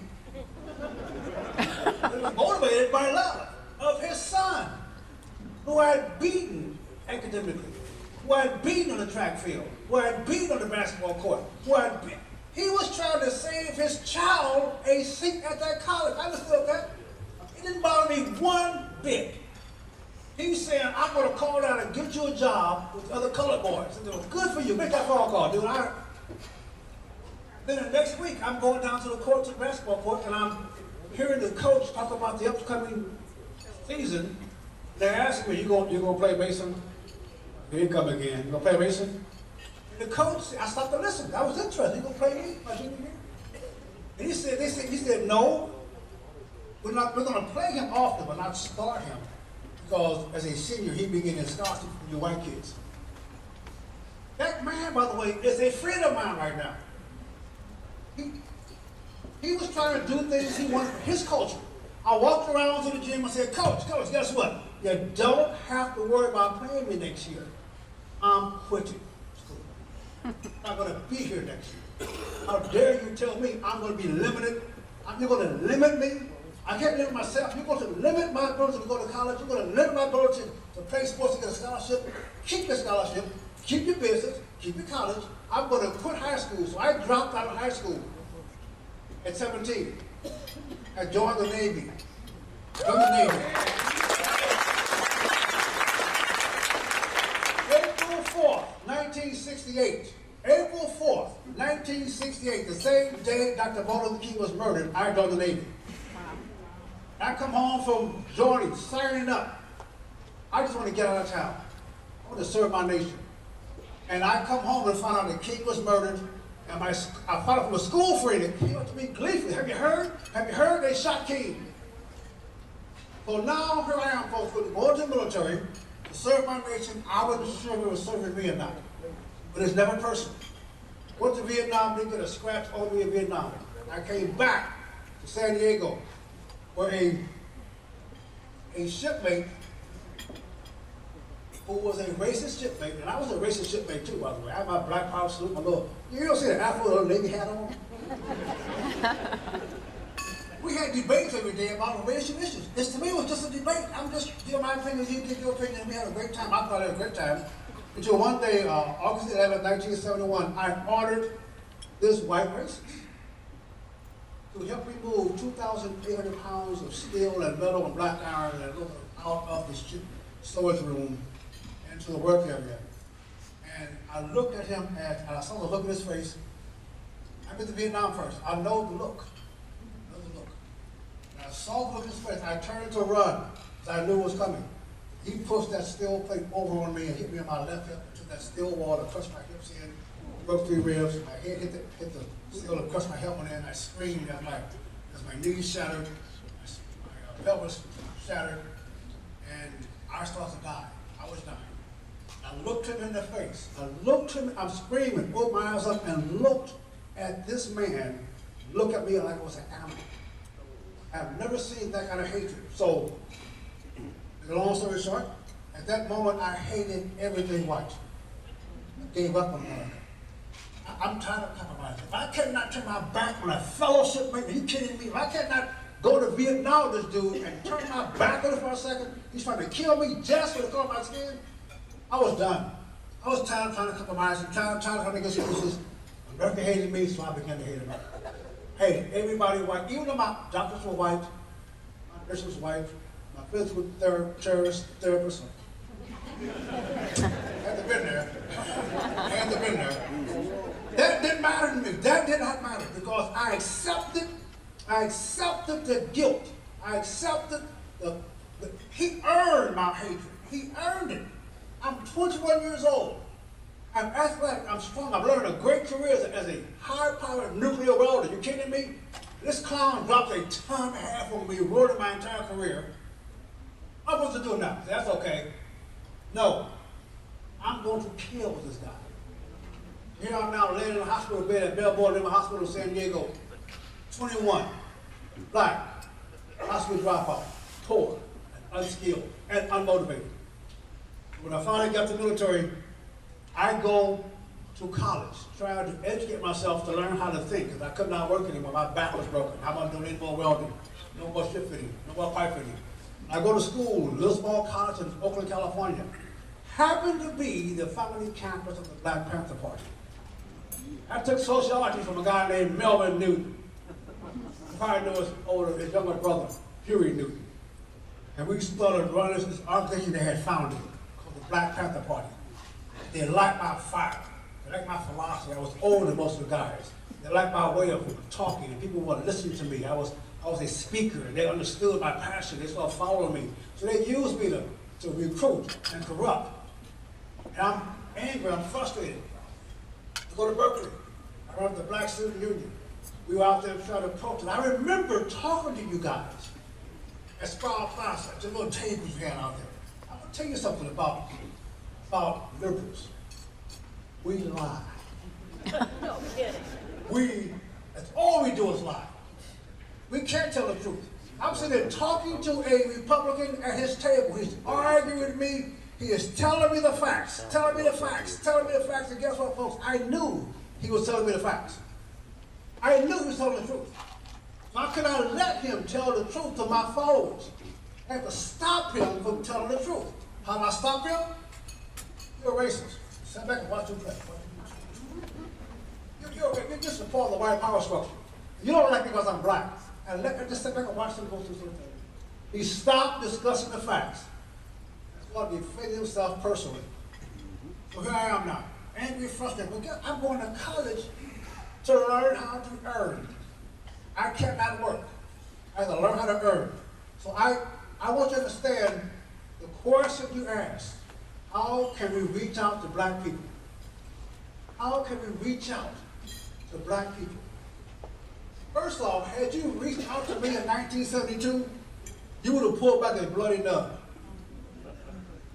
You couldn't say nothing to me. I went to Berkeley with 35,000 white students and not know one white student's name. What can you say to me? I broke up with a girl because she had a nerve to get a white dog. You go, how dare you bring this white dog in my home? And she was beautiful. Somebody sanity. You could not have reached me, folks. You had nothing to say to me until I started thinking. You cannot think and stay looking.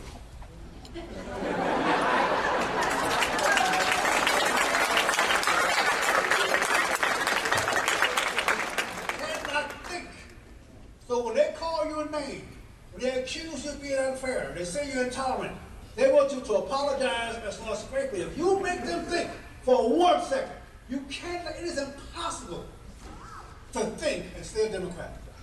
You have to be emotional to stay a Democrat. You gotta look for safe spaces to be a Democrat. We have to find the little reasons. Because think about it, you never see a happy Democrat. Have you ever seen Maxine Waters smile?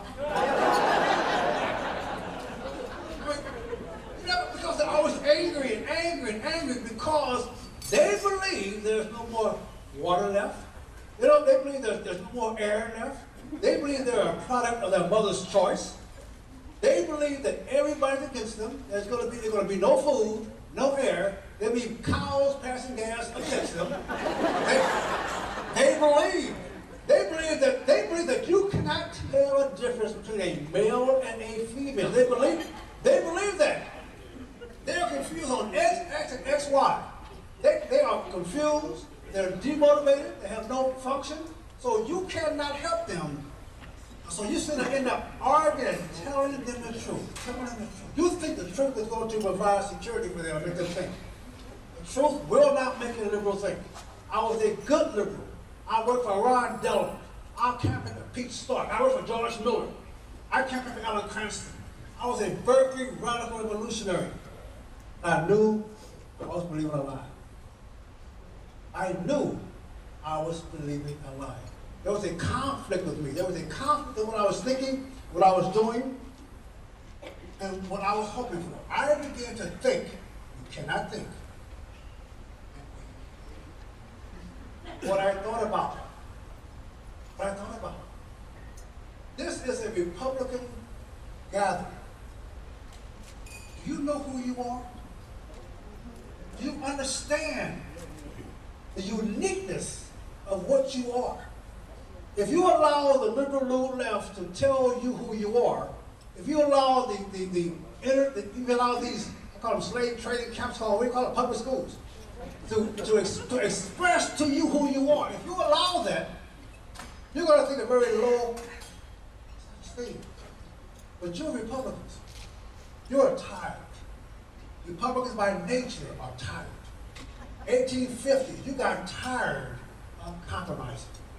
You got tired of the Kansas-Nebraska Act. You got tired of the Missouri Compromise. You got tired of allowing one free state and one slave state. You got tired of backing up, compromising the party of slavery, the party of misery, the party of death.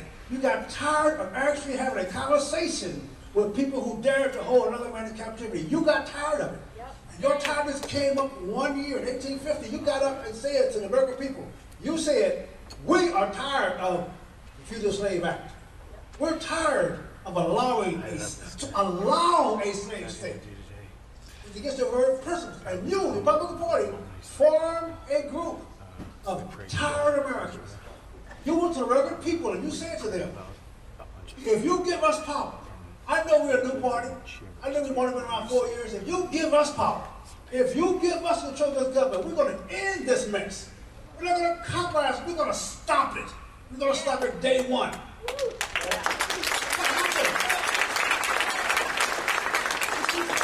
So to understand what happened, the American people were also tired. They had been tired for a long time, but nobody spoke about their tiredness. No one said, we're tired too. You tired too? No, we're tired too. Everyone said, compromise, find common ground. But they don't compromise with you. They don't care about being intolerant. They don't care about being mean-spirited. They don't care about attacking you. So the Republican Party stood for the American people, and they proclaimed, we have 9 planks in our first platform. 6 deal with ending slavery. That's who you are. Now, we had civil war all the time. We've always had civil war in the world. We had civil war across the planet, where brothers will fight brothers to control the government. That's what we do. But this civil war, this American Civil War, is the most unique civil war in the history of mankind, and it shows the world who we are as a people. We got 360,000 white men going to die to fight their brothers for free strangers. You have never seen that in the history of mankind. You have never seen a group of people so morally stance that they went to fight their brothers at their brother's home, to free strangers in their brother's home. That was so unique that God blessed this nation after that and made us the greatest nation in the history of mankind, because we have that moral stance. That's who we are, everybody. That's who we are. That's who we are. How dare you allow the enemy of freedom to describe who you are? We lost more men in the Civil War than any war we've ever had. Because of the principles that you stood for. Get back to your principles. Because if you don't, they won't. I want you to understand something. I wrote 9 books. Trying to describe. 1996, my first book came out. It's okay to leave the plantation. I got something to say about it. I'm trying to describe my journey from a Berkeley radical revolutionary student to an overnight transformation. I mean overnight. Highway 5 out here. I'm taking Highway 5 from San Diego to Oakland. It's an 8-hour drive. I left a radical liberal, came back a Christian conservative.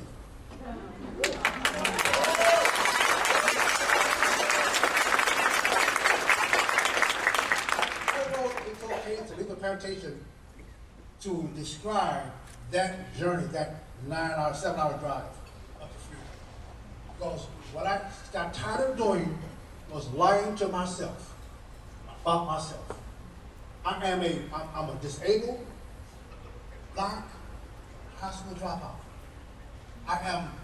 Everyone told me how bad I had it. Everyone told me how bad it was being black. I had a white, blue-eyed, German, black history teacher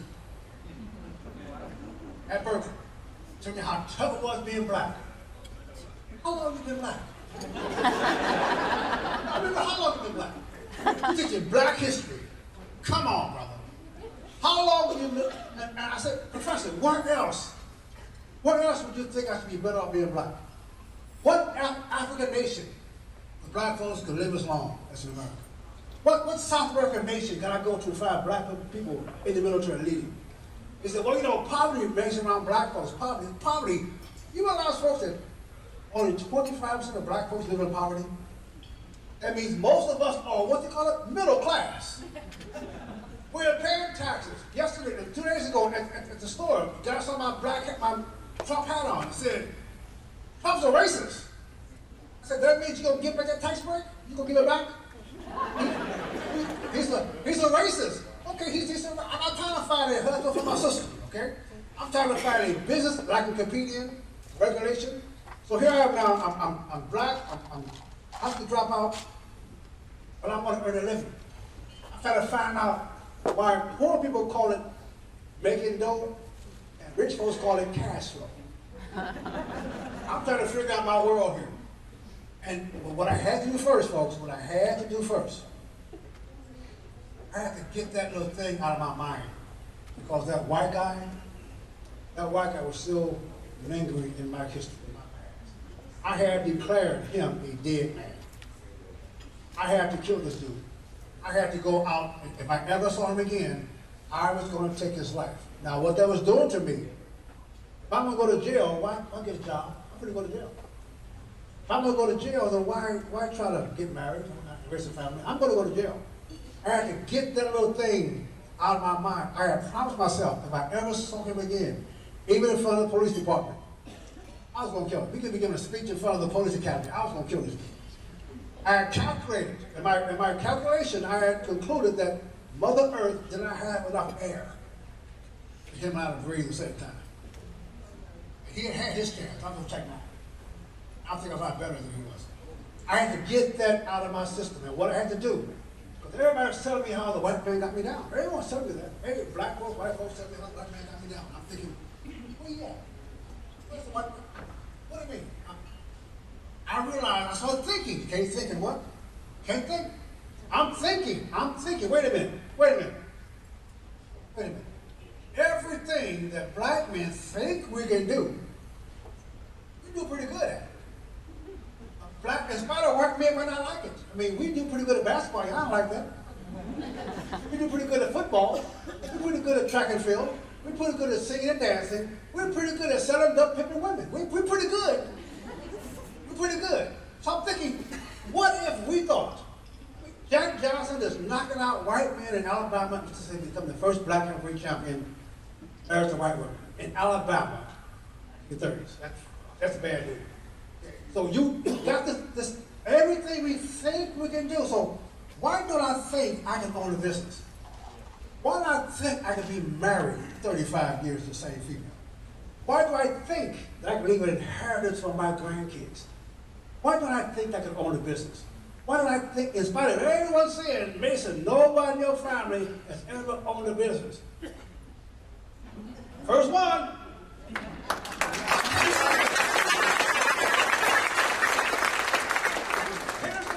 Here's the problem I was facing. The anger I had for that white guy, the anger I had for him, the inability to get around that look on his face. This dude tried to kill me because he didn't like the color of my skin. Come on, folks, how can I live with that? I had only one power I could do. There's only one reaction I could have. I had to totally, completely, absolutely forgive him. I had to forgive him. And when that thought came to me on that freeway, driving the freeway, when I was illegally driving because I had no hip muscles, I really had no muscles to pull my feet from my gas to my brake. I had to drive my hands on my leg, my pants, and pull my feet over to the gas pedal, put the gas. Get out the car, couldn't pump gas without a cane to help me. And when I sat in that car, the only power I had was to forgive. I was healed instantly.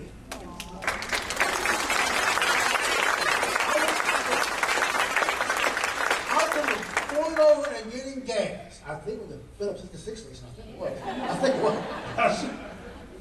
I got out and went in to pay for my gas back before the little machine took your credit card. It was so expensive now. And I got a bag of Lay's potato chips and a Coke. Got back in my car, started driving the freeway. I was 10 miles down the road before I realized I had to put my feet up on the gas, beat down. I got home. I left my cane in my car. I ran up 3 flights of stairs to my woman. I discovered that hatred is heavier than 2,800 pounds of steel.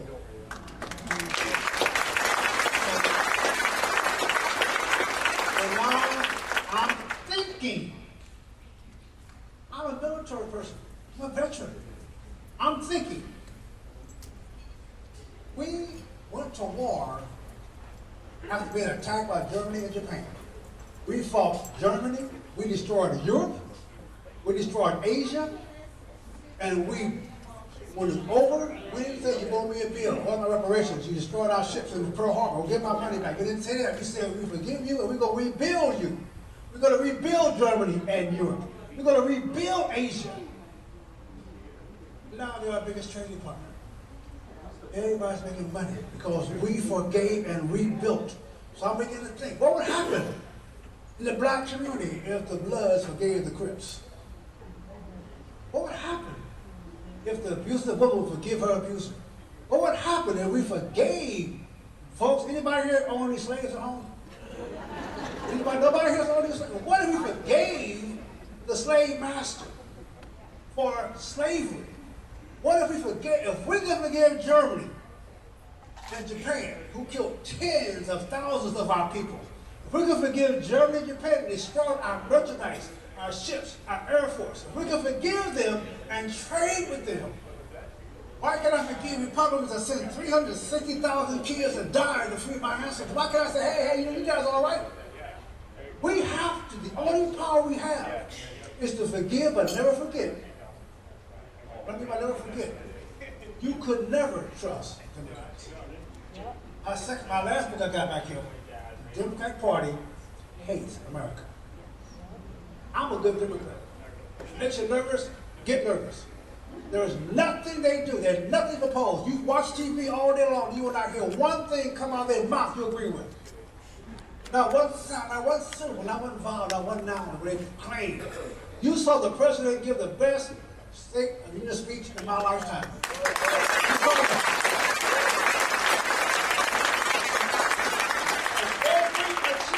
Every achievement they set on their face, upset and success, upset, angry and success. The record number of women working, they're upset. The record number of black unemployment, they're upset. The record number of business reduction and regulations, they're upset. The fact that we now control all the world right now, and they're upset. Everything we have done as a country that's positive, they are upset because they hate. They hate. They hate children, they hate babies, they hate prosperity, they hate capitalism, they hate everything about you. This is a war, folks. And it's not a class of civilizations. It's a class for civilization. Our job as Republicans, the same job our ancestors had in 1852. When we took over Congress, when after the election, the American people gave us total control of this government. They gave us the presidency. They gave us the House. They gave us the Senate. They gave us the majority of governorships. They gave us the majority of House. They gave us total control of our country because we promised to stop compromising with Democrats. Yes. We promised to stop compromising with Democrats.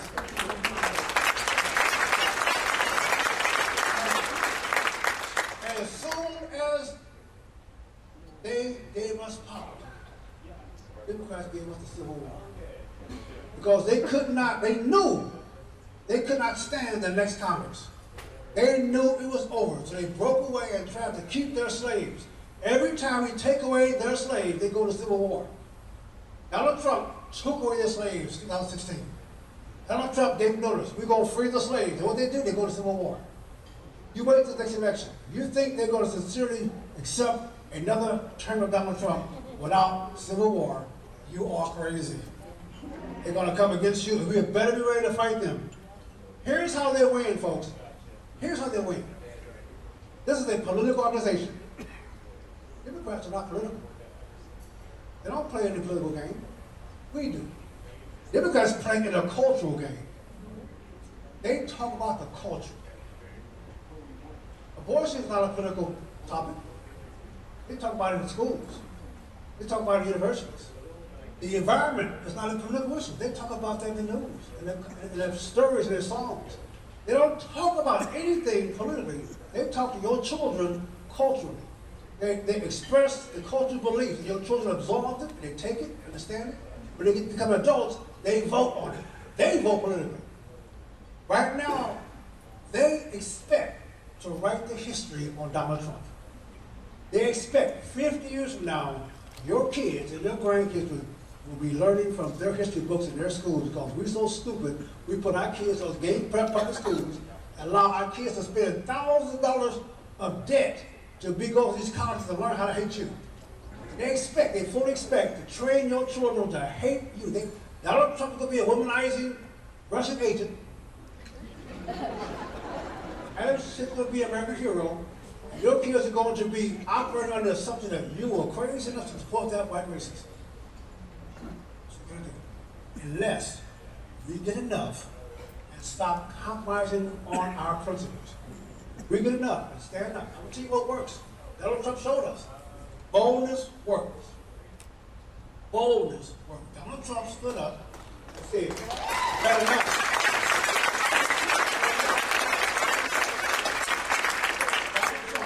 Went to black folks and said, had enough yet? What's got to lose? You got enough? He went to Hispanics. He went to union workers. He went to Detroit, Michigan, and stood in a black church and said, what?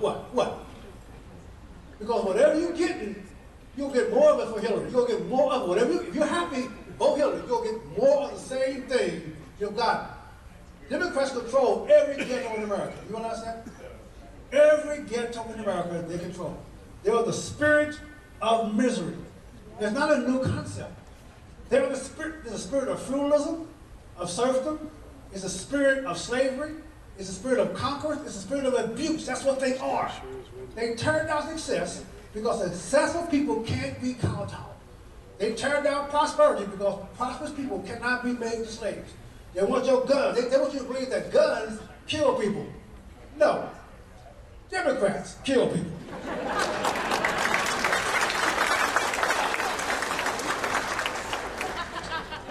So they call me a lot of little very interesting names.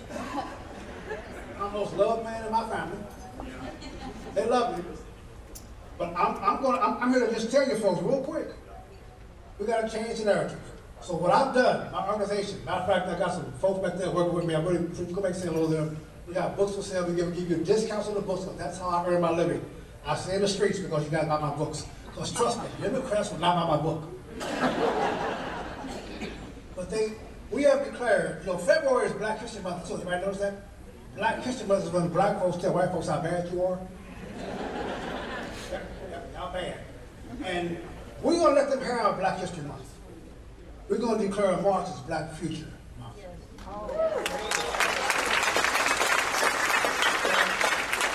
My organization has proclaimed March as Black Future Month. I know you guys cringe at the black stuff. I know you, because it's not American. It's not identifying who we are. You got to go where folks are.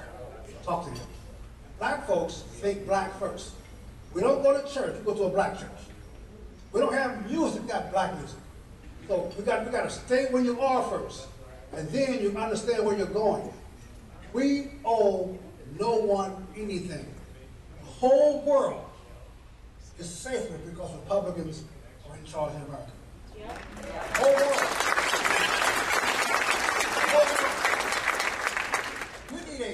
We need a Thank America Day in Europe. Thank America Day. See, I had a friend of mine who was a French official in Haiti. We're discussing how great France was. They're a great nation. He's telling me how great, how wonderful, how strong France is, and I made a comment to him. Lost my friend. He said me how great France is, and I said, there are only two kind of European nations. Parents whose butts were kicked, and parents whose butts were saved. So let's get it straight, folks. We are the greatest party.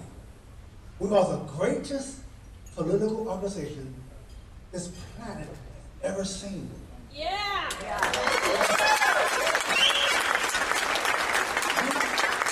You have to understand who you are. You must understand your history, your pedigree. You must understand you are the tired old party. You're tired of compromising with evil. You're tired of making evil feel comfortable in their misery. You're tired. And this nation, this president, this election, you better get doggone tired. You gotta be so tired that you walk up before them, you proclaim the truth to them. The truth never comes back void. The truth never comes back empty. The truth will set you free. Knowledge is power. Get as much as possible. Let's stand up tonight and propose to go out here and win back our nation by stop compromising. Stop compromising.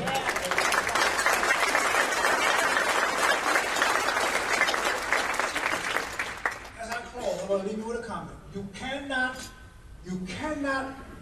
receive what God desires for you until you achieve what God requires of you. He requires you to be truthful to you and truthful to Him. Proclaim your nation, redeem your country, folks. God bless you. Thank you very much.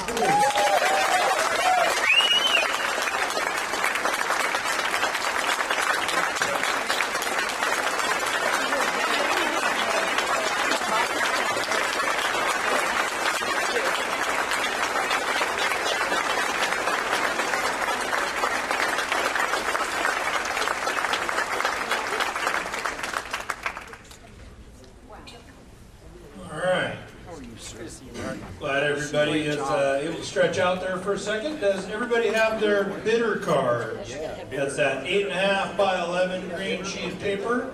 Excellent. People are getting their cards out. We're going to go ahead and we're going to go through the live auction here. And we're going to go hot and fast, folks. All right. Everybody ready? Good. Everybody should have a little pamphlet like this on your table. And this...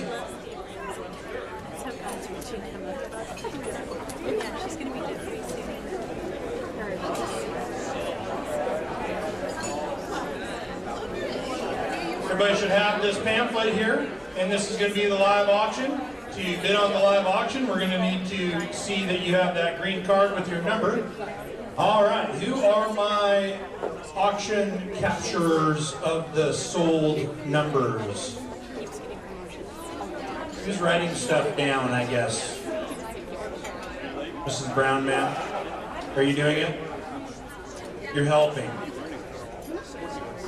Because I'm ready to party. Are you ready to go? Yeah. Mrs. Kirk, ma'am? Okay. We're going live with the live. All right, everybody in your hymnals, we've got number 1, Scold's Tractor or Excavator Rental. I think we all remember that from years past at Lincoln Day events. 1 week rental, your choice of Kubota Mini X, JCB skid steer, or Kubota backhoe loaded tractor. Does not include the fuel or the hauling. If I remember correctly, because I did get that 1 year, 1 week, I think they're looking at 8-hour rentals. So that's 1 week is 40 hours. So not like 7 full days. It's a 40-hour rental if I remember. Oh yes, thank you, sir. You know me too well.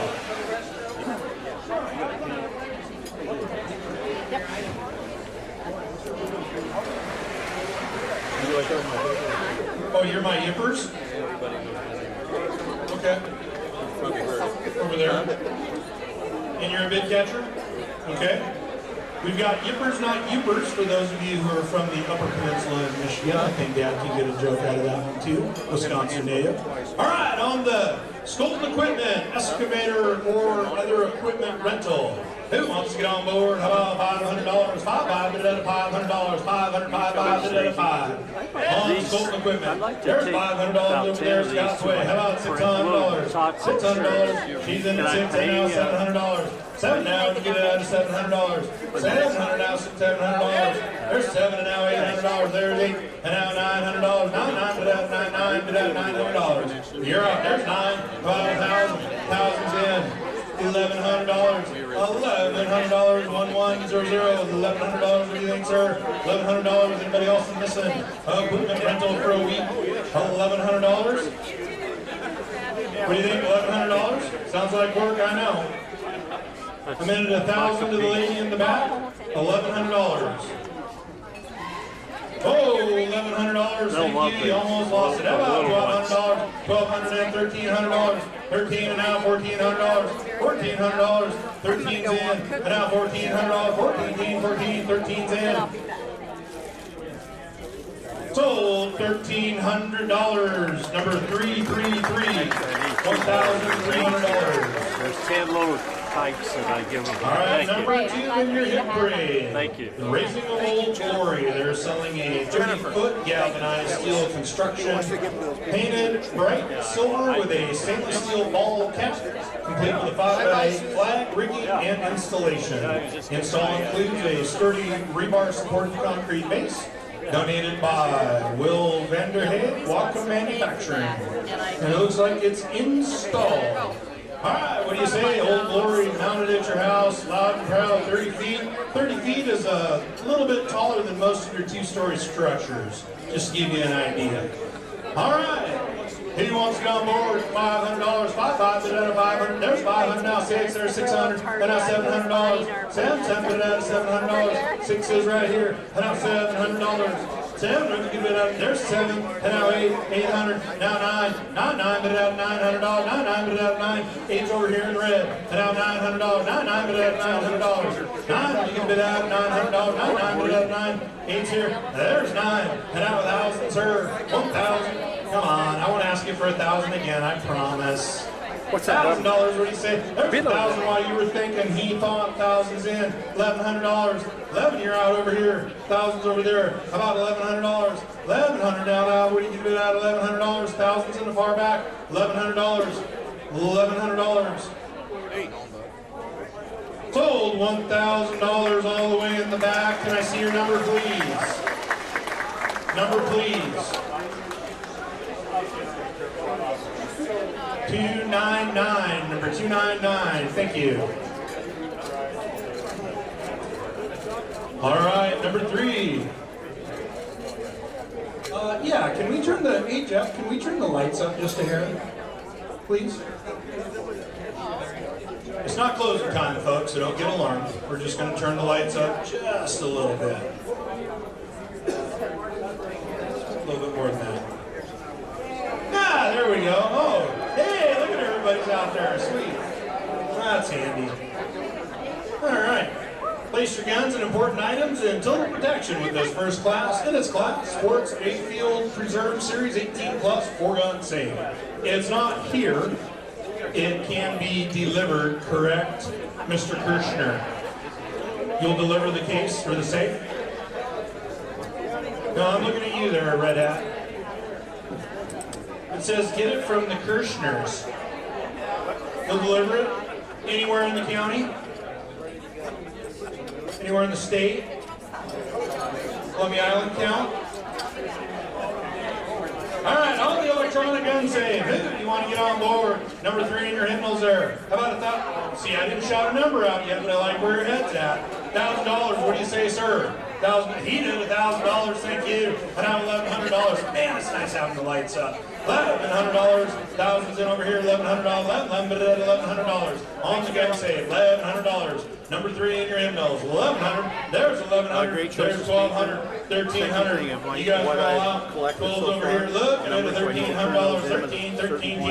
$1,300. Well, in and out. We're looking at $1,300. Okay, thank you. $1,300. What do you say, Joe? $1,300. 13, 12 in. $1,300. That's going to be a good price. $1,300. There's 13 new shooter. And now $1,400 over here. $1,400. $1,400. Let her bid, Ben. Just let her bid. $1,400. $1,400. Come on, he's not looking. $1,400. There's $1,400. $1,500. 15. Oh, they're shaking their heads now over here. $1,500. What do you say? $1,500. $1,500. 14's over here now. $1,500. $1,500. $1,500. What do you say? Last chance. $1,500. She did 15. Oh. And how much deliberation? How about $1,600? $1,600. He's shaking me off. $1,600. 16. Anybody else? $1,600 on the gun safe. Sold it to you for $1,500. Number 333. Thank you. Number 4 is a taste of Greece VIP dinner for 6. I am not Greek. I don't know a lot of Greek names. I think if you read farther into that first line, you will understand that I'm not going to attempt to pronounce the name. It looks like Eleni or Eleni. Eleni, thank you, I heard it. Okay. An authentic Greek meal prepared by Eleni. Meal consists of Greek food. Salad, eggplant, and some more Greek food. Okay, and it's going to be in a gorgeous downtown home of Karen Doubleston. All right, folks, on the VIP Greek dinner, I understand the view where the venue is going to be as well as the meal itself are both exceptional. So, who wants to go to dinner with you and 5 of your friends? All right, how about it? What do you say? $100 a head, $600 right out of the box. Thank you. And now $700. $700 are off to the races. 6 is up front. And now $700. There's 7 and now 8. $800. 8 been at it. Don't be scared. Oh, okay. 1,000. You know what? We could do this without everybody else. I like where you're at on this deal. I mean, why not 2,000? 5? All right, she said it at that. Wait, thousands right here. And now $1,100. $1,100. What do you give it at? $1,100. Thousands right there's $1,100. Ooh, And now $1,200. You gonna take that? $1,200 left. There's 12. And now $1,300. $1,300. What do you say? 13. And now $1,400. It's a battle up front. 14. And now $1,500. $1,500. And now $1,600. $1,600. 16. 16. Hey, you guys, I need you to stay right here. $1,600, 16. Hey, can you scoot to the left about 6 inches? $1,600 right here, man. What do you say? $1,600. He's in at 15. $1,600. Anybody else want to get on board? $1,600. Sold it to you for $1,500. Number 352. Thank you. All right, moving right along. In your hymnals, number 5 is a weekend getaway to Leavenworth. Standing lovely 2-bedroom 1927 cottage with a full kitchen, den, fenced backyard, and only 2 blocks from the center of Leavenworth. Sleeps 4, donated by Bruce and Patty Learman. I would say that you're going to want to coordinate dates with them. We don't have any awareness of any blackout dates or any times where it's not going to be able to go, so get a hold of Bruce and Patty and find out when you want to go to Leavenworth and check out the beautiful Bavarian village located on Highway 2 in the Washington State Cascade Mountains when the highway's open. All right, who wants to get on board? How about $500? $500 now, 6, 7, 8, $800. $800 now, 887's right here. And now you're out. You want to go to 8? $800. He's in at 7. How about $800? 800. He did 8. Now 9. It's your turn. $900. Now 9. $900. It's all of Leavenworth. You get to go to all of it, like the whole place, transportation around town. There's a subway system I hear. $900? What do you say? 900? There's 900 in the bar back. And now 1,000 you serve. 1,000 heated. $1,100. $1,100. Where you can do that in your far back? You're out. $1,100. $1,100 now. $1,100. $1,100. Thousands here. About $1,100. Anybody else? $1,100. Sold $1,000, number 221. 221, thank you. And as Paul Harvey used to say, page 2. All right, number 6, come fly with me, come fly away.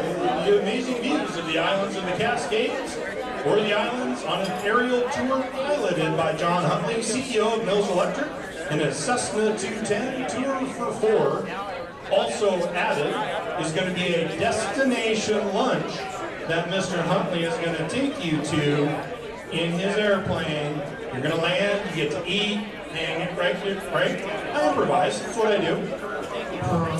In his airplane, destination lunch, you get to go around for a while, check out, take some pictures, see what your house looks like, see what the county thinks it looks like, all that stuff. All right, who wants to get on board? How about $1,000, 1,000? She's in 1,000, 1,100. He's 11 now, 12, 3,000. And you're awesome. You know what? You saved so much time that I'm now wasting. Right. $3,000, 31. 4,000, 5,000. How much? 30. Oh. You know, why don't you guys hammer this out? I'm going to go grab 45. 45. 5,000 back to you, sir. You said 45. 5,000? 5,000. 55? 55? You going to stop now? 5,500? 5,000's in. How about 5,100? Anybody else want to get on board? $5,100? Sold it to you for $5,000. Number 352. Number 352.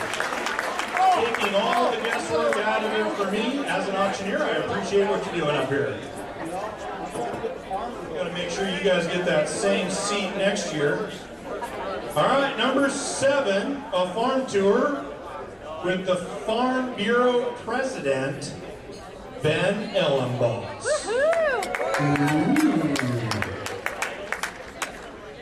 As you can see, Councilman Ellenboss and I go to the same barber. He does a great job. He's been blind for 22 years, but he cuts really good hair.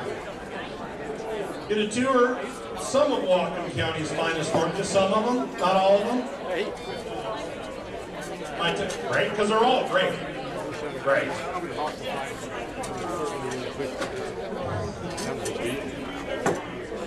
I'm getting there. I'm getting there. Easy. Easy. Turn the tractor off. It'll be all right. Whatcom County's finest farms with Farm Bureau President Ben Ellenboss and Representative Luann Van Werven. Where's Luann? Oh, there she is. Okay. Representative Van Werven, Councilman Ellenboss. And enjoy a lunch at the Rusty Wagon. Stops include Lenson Dairy, a 700-cow dairy, Sampson Winery and Berry Farm, and Enfield Farm, including their IQF processing line, tour for 6. So, let's go where we left off. What do you say? $5,000 up front? Just check in. Hello? Okay. All right. How about $1,000 on the tour? How about $1,000 on bid at $1,000? How about $500? $500 now. There's 5 and now $600. $600 we can bid out of $600. $600. You know what, Ben? That's Uncle Joe bidding on that. So if your Uncle Joe's going to go on a farm tour with you, you're going to get criticized. Now, Ben, that's not how we did it back in my day. Right, Joe? All right, there's $600 in the far back, now $700. Joe, what do you think, sir? $700. 7, what do you get out of $700? 6 in the far back, and now $700. 7, what do you get out of $700? There's 7 and now 8. $800 in the far back, sir. 800 now 8 been out $800. What do you say? $800. 8 been 8. Your art in the far back. There's $800. And now 9. $900. 99 bid out $900. 900 now 99 bid out 99 bid out $900. You're in at 8, right? 900 right there. 1,000 to you, sir, in the back. 1,000 in the back. What do you say, sir? $1,000. He's out. $1,000 to anybody else. $900 sold it to you, ma'am. Right here, $900. Your number, please. 146. Number 146. Thank you. Number 8 is the Wapato Point Resort Condo, Lake Chelan, June 5th through the 12th. Sounds extraordinary. No, we don't want bar guys. The unit includes 2 full baths, full-size kitchen with breakfast, bar. I like where that's going. Great for a family, sleeps 6 to 8 adults. There are 2 ground-level patios with tables and chairs and a barbecue. Lots of storage for golf clubs, bikes, kayaks, and a ground-level view of Lake Chelan. Access to launch your boat and anchor by the docks for your ski and fishing. Keyed access to private outdoor condo group pool and to a community indoor pool donated by Steve and Chris Halterman. Thank you for the donation. Again, June 5th through the 12th, Wapato Point Resort and Condo in beautiful Lake Chelan on the east side.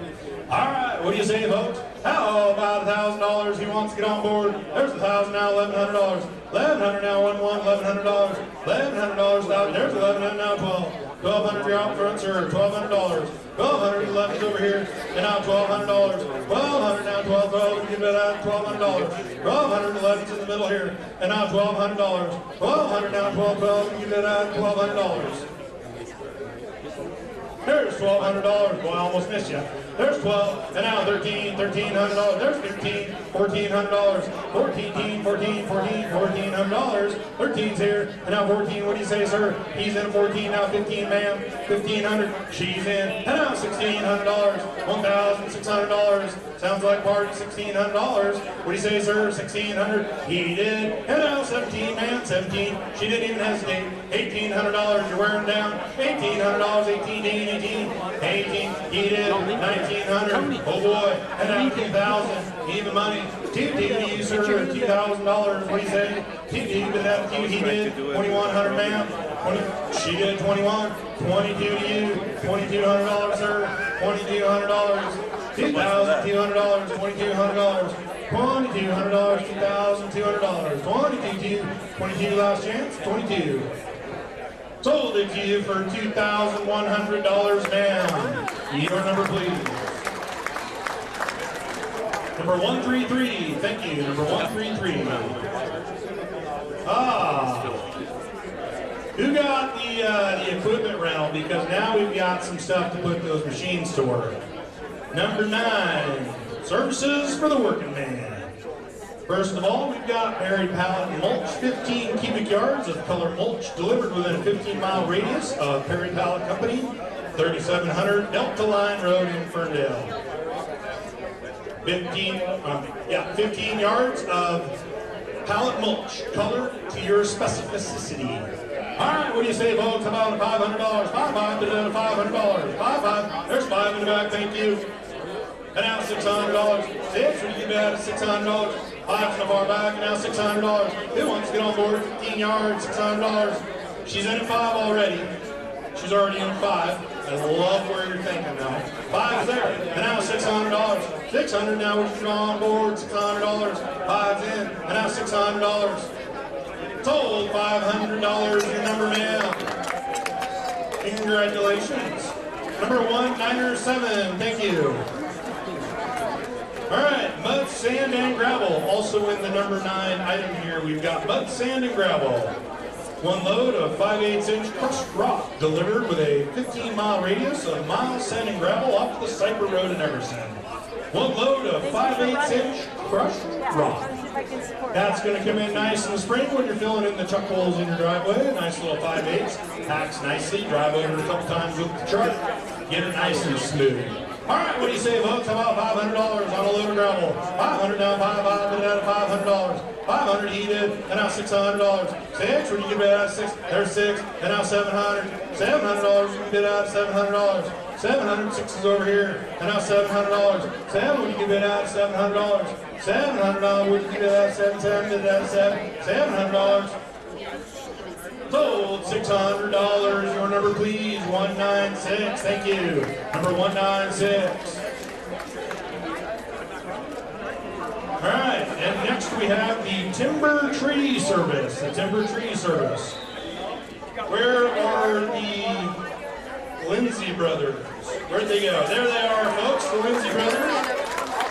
Donating up to $3,000 worth of services to include removal, trimming, pruning, deadwood, wind sailing, or any of our other services excluding stump grinding. Just about anything else they can do to a tree, they're offering it up to you. Just no stump grinding. $3,000 worth of service. Spoke to these gentlemen earlier tonight. They can come out and take a look at it with you if you're the lucky recipient and tell you, because different parts of the job will bid differently, and they can tell you what the $3,000 worth of work would equate to, and they will come on out and take a peek at that for you, wherever the successful bidder is. All right, who wants to go? So do we get both the brothers? Both you guys come out? So do you do everything together? Awesome. All right, what do you say? How about $1,000 right out of the box? One bid out of $1,000. $1,000. There's $1,000 and now $1,100. 11, there's 11 and now 12. $1,200. 12 bid out of 12. There's 12 and 13. 13, 14, 1,400. 14, 14 and a 1,500 now. 1,500, 15 now 1,600. 16, 17, $1,700. $1,700. 17, almost. There's 1,700. 18 back to you, sir. 18, 1,900. 19, $1,900. Over here at the table. Yeah, you're out. 19. She did 19, and now $2,000. $2,000. He's out. $2,000. Everybody else. 1,900 over here. And now $2,000. You bet. $2,000. Come on, $2,000. TD, but at TD, but at TD. 19 to go now. 2,000. $2,000. Sold $1,900. Congratulations. 196.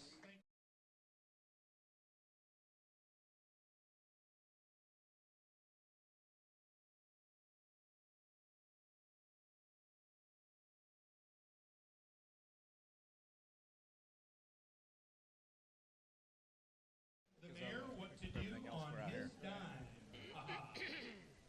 Monday through Saturday only, makes sense.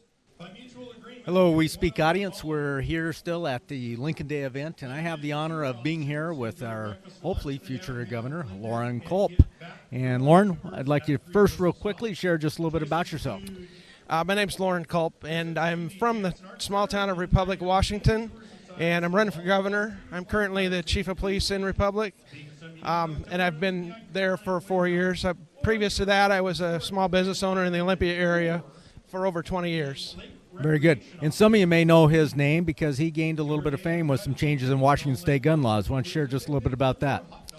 Right. When 1639 passed in 2018. I stood up against that, and I told our Attorney General and the Governor that I would not enforce that because it's unconstitutional.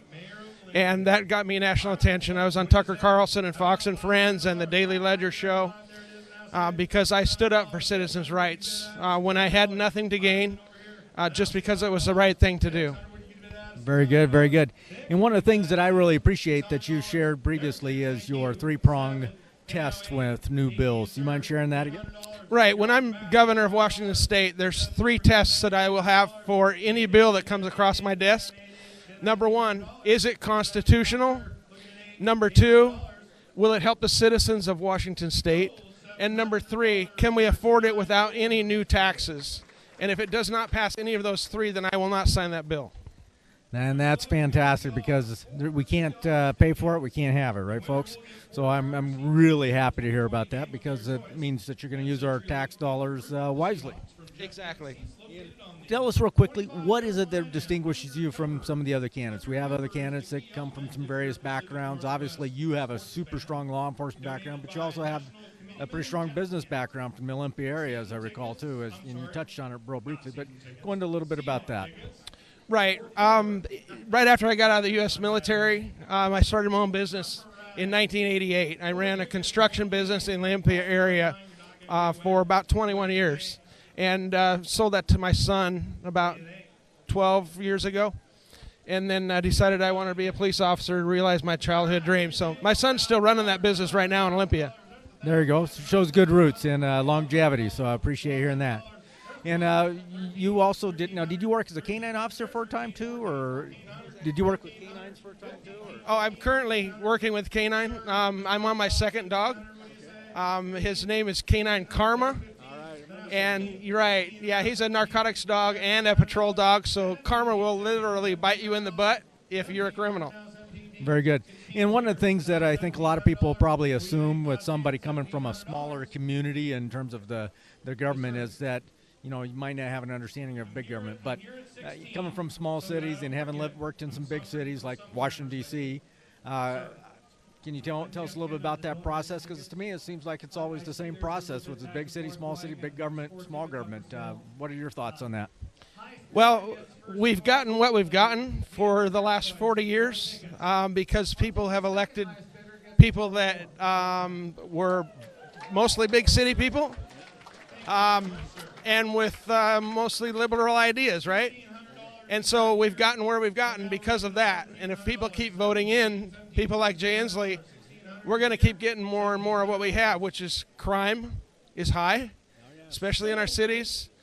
This so-called homeless crisis that I don't call a homeless crisis, I call it an addiction and a mental health problem.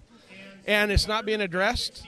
And if we want 4 more years of that, then vote for Jay Inslee because he'll make sure that we have more of that while he disarms citizens who want to protect themselves and their families.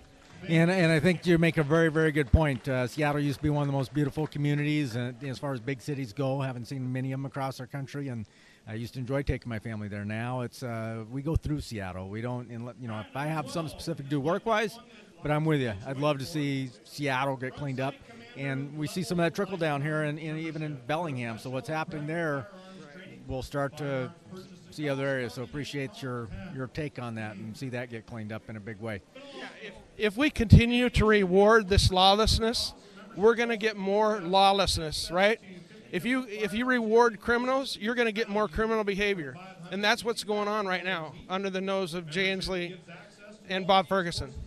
There you go. And one thing that I recall, and I brought this up earlier in an interview, but early in 2019, there was some numbers that were passed along regarding what Seattle had spent on the homeless crisis, as they call it, of about $100,000 per identified homeless individual, which that seems pretty extreme because the problems only seem to have gotten worse. And so I think you indicate that there's a big mismanagement there. Well, it's huge business. If you look at the millions and millions of dollars, maybe billions, that the local governments and the state government are spending on this so-called homeless crisis, and it gets worse and worse and worse every year. And that's because they're rewarding these people for bad behavior which creates a vacuum for people from all over the country, and they come here because, first of all, they won't get prosecuted for narcotics crimes, and they're not getting prosecuted for thefts. You can ask business owners in the Seattle area, and they're sick and tired of the shoplifting, but the police have their hands tied by prosecutors who won't prosecute.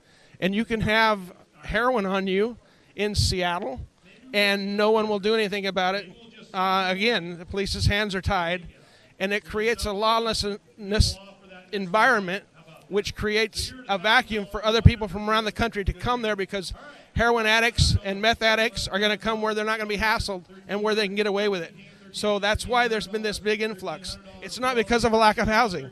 It's because of social policies like the far left is doing in this area. Very good. And you touched on not only the drug problem, but the mental health issues that plague the area. And obviously, you know, if we can enforce the laws that are already on the books and hold people accountable for their crimes in the street, whether it be drug addiction or, for that matter, even shoplifting and littering and everything else that goes along with it. And then, of course, get people that actually have mental health issues and need treatment issues. That money might be better spent there than creating jobs for our friends, because that's what it seems like is happening. Absolutely. So, there's one other thing about you that I think anybody out there that's listening to this live stream or that gets an opportunity to learn about you, you're not a career politician. From what I recall from the first time I heard you and some of the other things that I've learned about you, you're coming at it with your heart, and that's pretty huge. Where do you see, you know, you're in the governor's office, what do you see doing in your, you know, first 30 days, 60 days, 90 days? Right off the bat, we're going to start eliminating regulations because that doesn't take the legislature to do that. That's executive branch issue. And like I said, I was a small business owner for over 20 years. I know what these excessive regulations do to small businesses and families, family wage jobs. They're strangling businesses. And when is the last time you ever saw the state government lessen restrictions, right? It never happens. They just keep piling on and piling on and piling on. It's been 15 years or so, somewhere in there, since I ran my construction business. My son still runs it today, and it's far worse than it was when I sold it to him. And they just keep adding more and more. So we're gonna back off the regulations and free the entrepreneurial spirit in this state and get more people to work and more people running their own business. And many of the brothers and sisters that work in the law enforcement community, of course, I hear repeatedly that there's more laws on the books than they can enforce, and that the laws that are on there, for example, for firearms-related issues, already resolve the real concerns that, and a lot of things are knee-jerk reaction. What steps do you think about some of those things that help preserve our liberties and freedoms with regards to the Second Amendment and First Amendment rights? Well, the most important thing to me is individual freedom and liberty, right? That's what our founders set this country up to be. That's why we fought a Revolutionary War, right? Is to preserve individual freedom and liberty. And that's very important to me. You can pass as many laws as you want, restricting attachments for firearms, restricting muzzles, restricting colors, restricting styles. They will not save one life. That is about control. It's not about saving lives, because the criminals, if laws worked, they wouldn't be killing people right now, because it's been against the law to commit murder forever. Right? Restricting law-abiding citizens is not going to control criminal behavior. If someone is intent on doing harm, if an evil person is intent on doing harm to people, they're going to do it, whether it's with a rock, a stick, a car, or anything. It doesn't matter. Restricting law-abiding citizens does not control criminal behavior. Well, and that's it, you know, and that's one of the things that particularly for some of our seniors and women. Not everybody is a Seattle Seahawk lineman type person, so we want to make sure that everybody has a fair stance there, and I think you provide that in terms of your perspective, so I appreciate that very much. Any other last parting comments here that you'd provide to the community out here in We Speak and across the country? Yeah, I'd just like to point out, any politician, anyone running for office, they're going to tell you whatever you want to hear to get your vote. Look what I did in 2018 when I wasn't even running for office, didn't need a vote, had my career to risk. And also, there's only one United States military veteran running for governor, and that's me. Fantastic.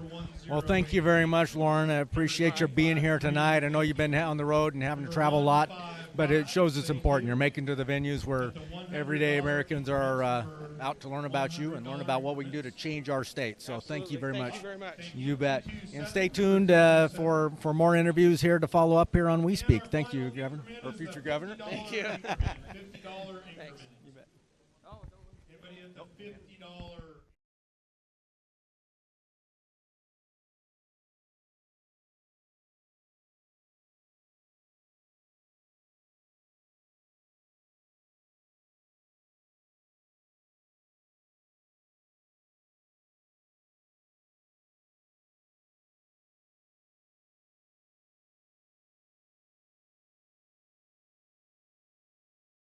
I have a lot to say. I'll relieve you right now. Sorry, I know I talked everybody. I'm Dan Johnson. Thanks for having me out here tonight. We're going to bring Becky back on over here and take you the rest of the way.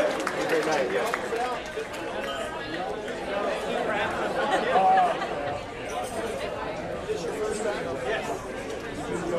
Very much so.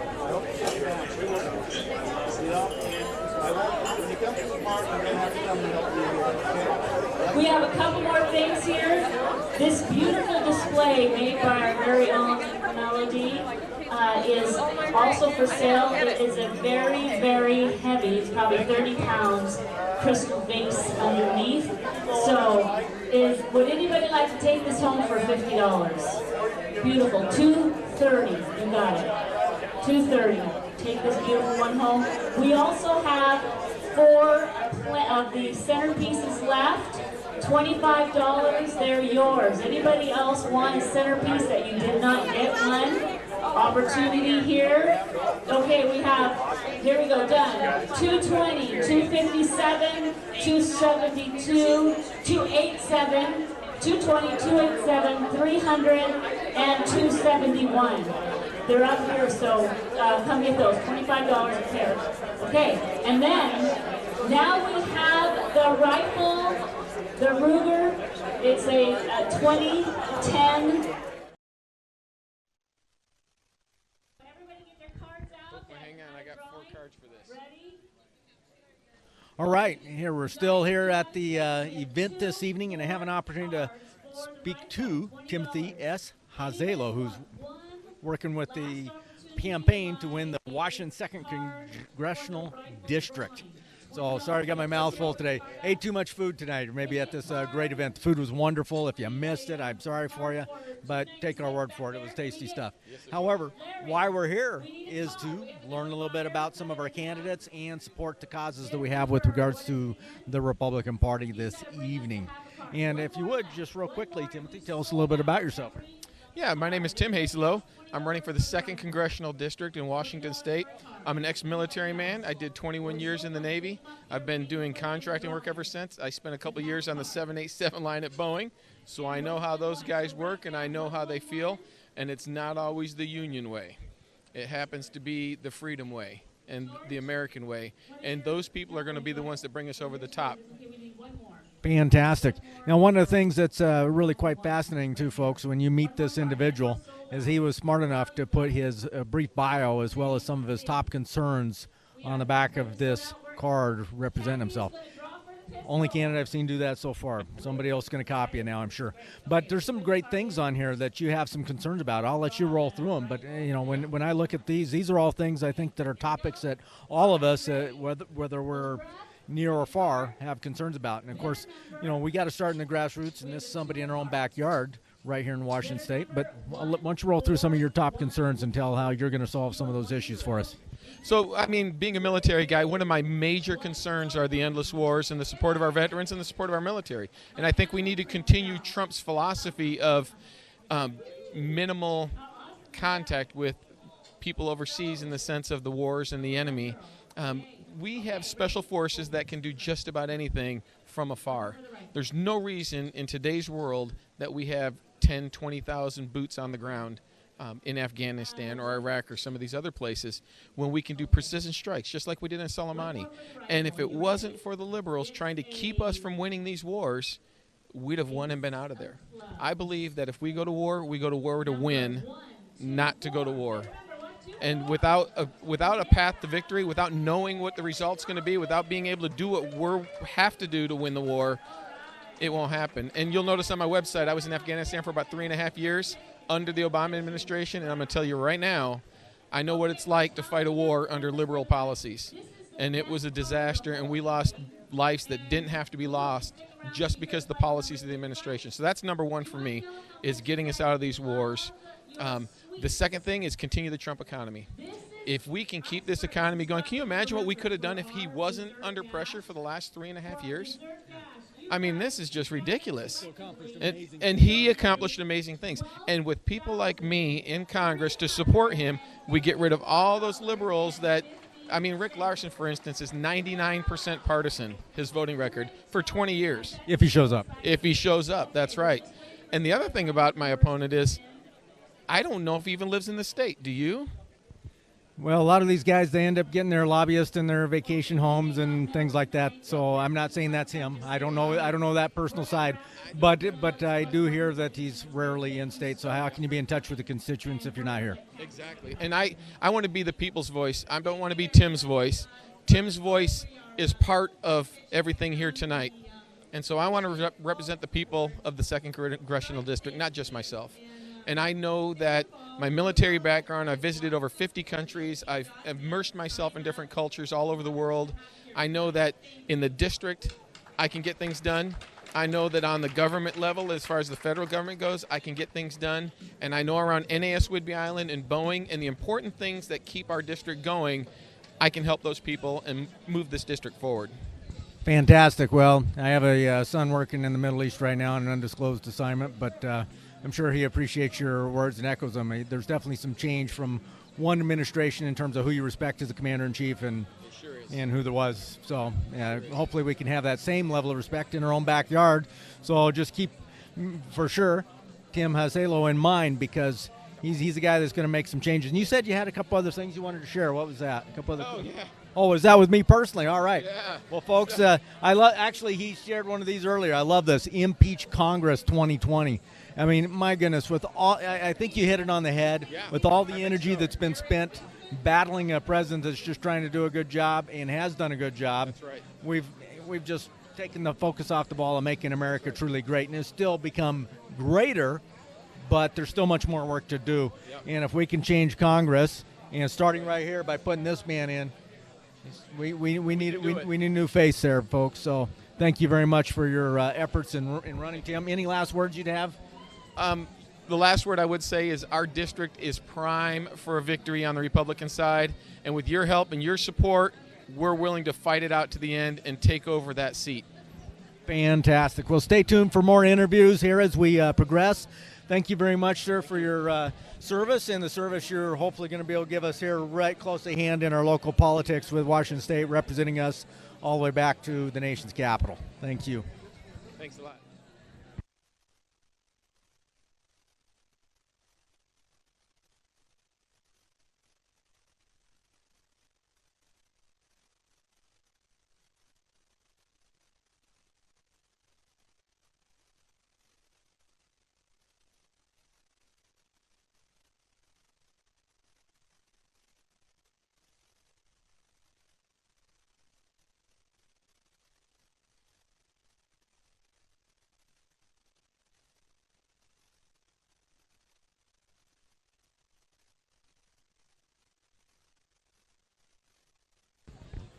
All right, continuing on with another fantastic interview. This time we have Josh Culp here, and Josh has some words to say. And I met Josh once before, but always a pleasure to see our friends on the road as we continue to try and make America great, starting here in Washington State, starting in our own backyard. Josh, what do you have to share with us today? I just want people out there to know that to give Lauren Culp a look for governor. He's a great defender of the Second Amendment and citizens' rights. And we're just trying to get some exposure for him. Fantastic. And you know, not only are there signs and things you can put, stickers, hats, but the man even wrote a book. So if you want to learn a little bit more about somebody that could make a phenomenal governor, who's really going to keep that three-pronged test as far as any new laws goes, whether it's constitutional, whether it's going to serve the people and do some good, and whether we can afford it. I mean, hey, you can't ask for more than that. That's the type of oversight we need and the type of review we need coming from the governor's office, not shoving issues down our throats. So thank you. Absolutely right. So also you can go to AmericanCop.com, check out the book, and also CultForGovernor.com and check out our guy. Thank you very much, and safe travels. Appreciate you coming all the way out here today and making your rounds through the state, and look forward to seeing you again. And stay tuned for more interviews here around the corner.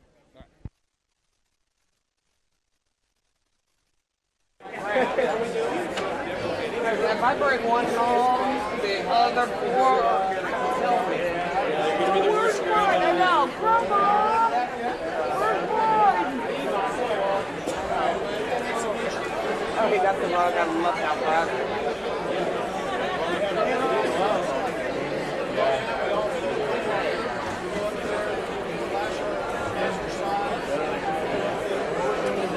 Thank you for coming. Thank you. We'll see you next year.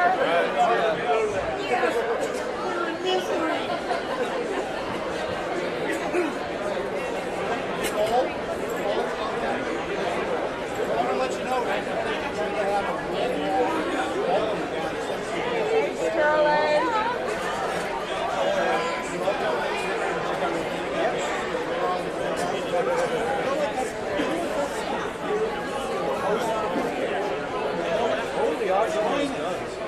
Pardon me? What was the odds on those guns? Like a deck of cards? Because that would have been like one of the just really good. That's right. How did they do that, Larry, on the gun? How did they figure that? Just one per card? You got a card free. Somebody comes and gives me $20. Right. Give them a card that's cut in half. Okay. Put one half in the can and they give them a half. They draw it out.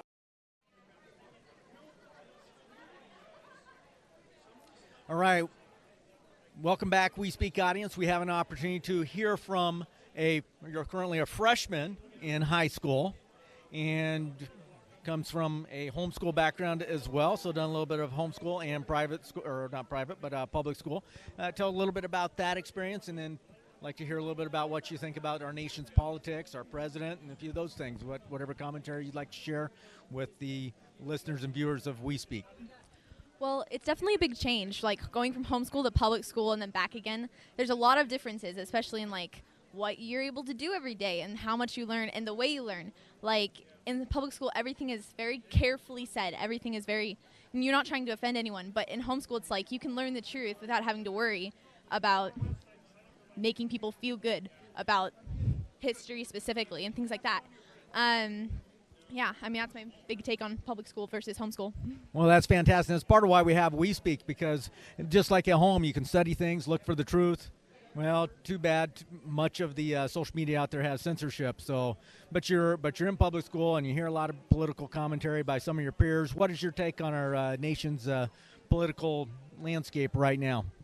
Well, a lot of kids, especially my age, they just tend to like piggyback on what their parents think. You know, that's what they're hearing all the time, so that's what they solidify as their opinions.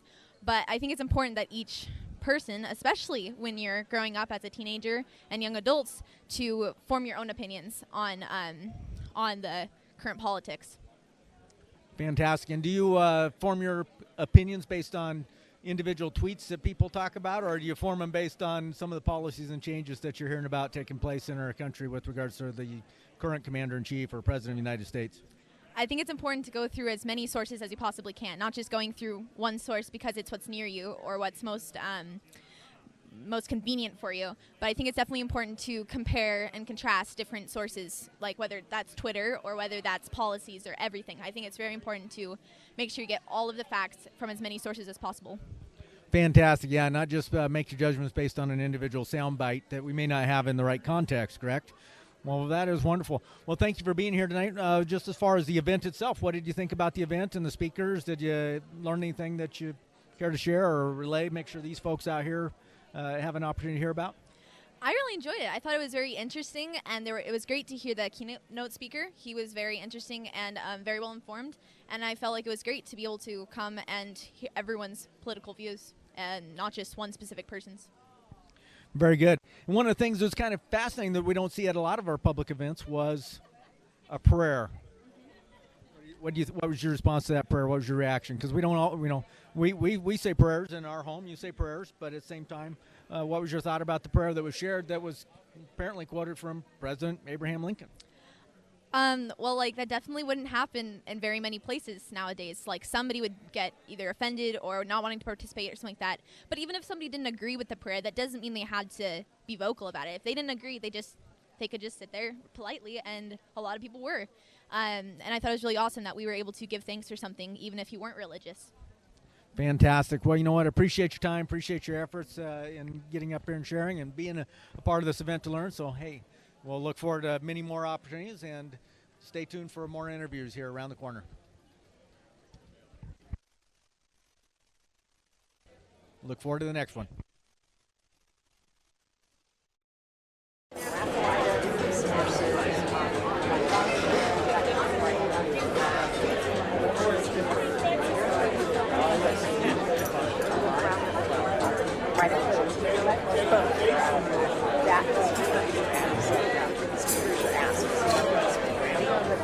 Then you can ask right after the speaker, because that's what we all fired up. Right. Stuff like that. You got it. Stuff like that. Perfect. We are going to spend some time together, girl. I'm just saying. Okay. I love it. Thank you. All right.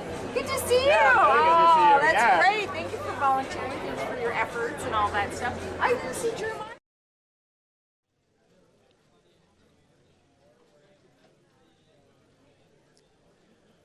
Hello, we speakers. Once again, we have an opportunity to hear some words from one of our fine local upstanding individuals. Introduce yourself and tell a little bit about yourself and what you'd like to share as far as a message with our audience all across this nation. Okay, my name is Eileen Sobjak. I'm the first vice president of the National Federation of Republican Women. We are a nationwide organization with 57,000 members all across this great country. And what we do is support our candidates, we educate, and we empower women. And I'm really proud to be living in Custer, Washington, in Whatcom County, and be part of this strong women's organization. So are you saying that you can be a woman involved in politics and not have to be liberal? Oh, you betcha. Like I said, 57,000 strong all across the nation. And yes, we are conservative, very conservative, and we support our Republican candidates. We support our president. We are work with the Women for Trump and other organizations, and we work on local, state, and national elections across the country. Well, Eileen, one of the things that often is the case is that there's like-minded people out there that don't know where to go and get some of the education as to how they can have an impact like what your organization is doing. Can you share with folks how they can reach out to you or one of your associates in order to be able to join the effort? Oh, yeah. We're on Facebook, the National Federation of Republican Women. We also have a website, nfrw.org. We're on Twitter, and they can certainly get a hold of me, Eileen Sobjak, if they want to know more. We have a local organization right here in Whatcom County that meets the first Tuesday of the month at the Bellingham Country Club. Fantastic. And what would you say is the number one or two issue that the organization is working with? Obviously, it's to support our Republican candidates and the conservative values that we're pushing forward, whether it be fiscally or otherwise.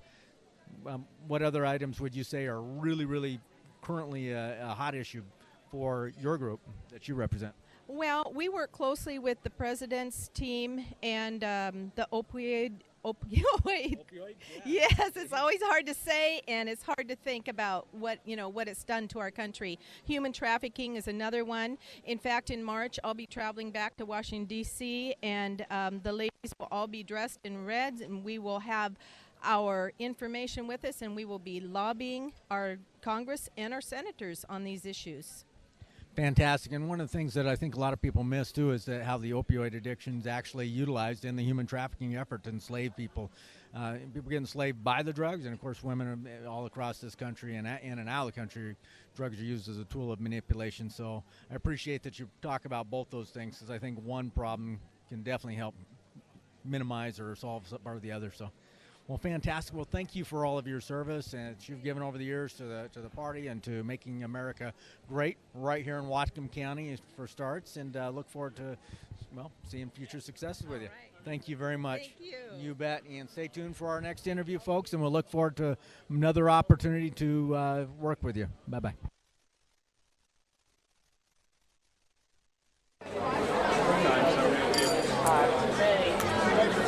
What? This was a great idea. No kidding, but you know what? I just bought one of them. You what? I just bought one of them because I was, doing my flashy thing, and then I realized 1,004 grandkids. I'm gonna be a good. No, I'm good. Looks like you still got one going off in your pocket. Put these in your pocket. Then we won't be in trouble with the grandkids. Oh my goodness. You met my husband, didn't you, now? Yeah, there's one over there. Okay. Look, I'm taking these home. I got boxes of these You things got at the boxes house. of them at your house? How do I turn this one off? And how come there's a drink here with And money. and money? Carrie Whitworth. Whatever you are. Yeah, Carrie's here. Thank you for coming, guys. Yeah, thank See you you. next year. Yeah, there he is right there. I'll ask him what this is about. Yeah, she bought a ton of these. Right? This is a great idea, but I don't.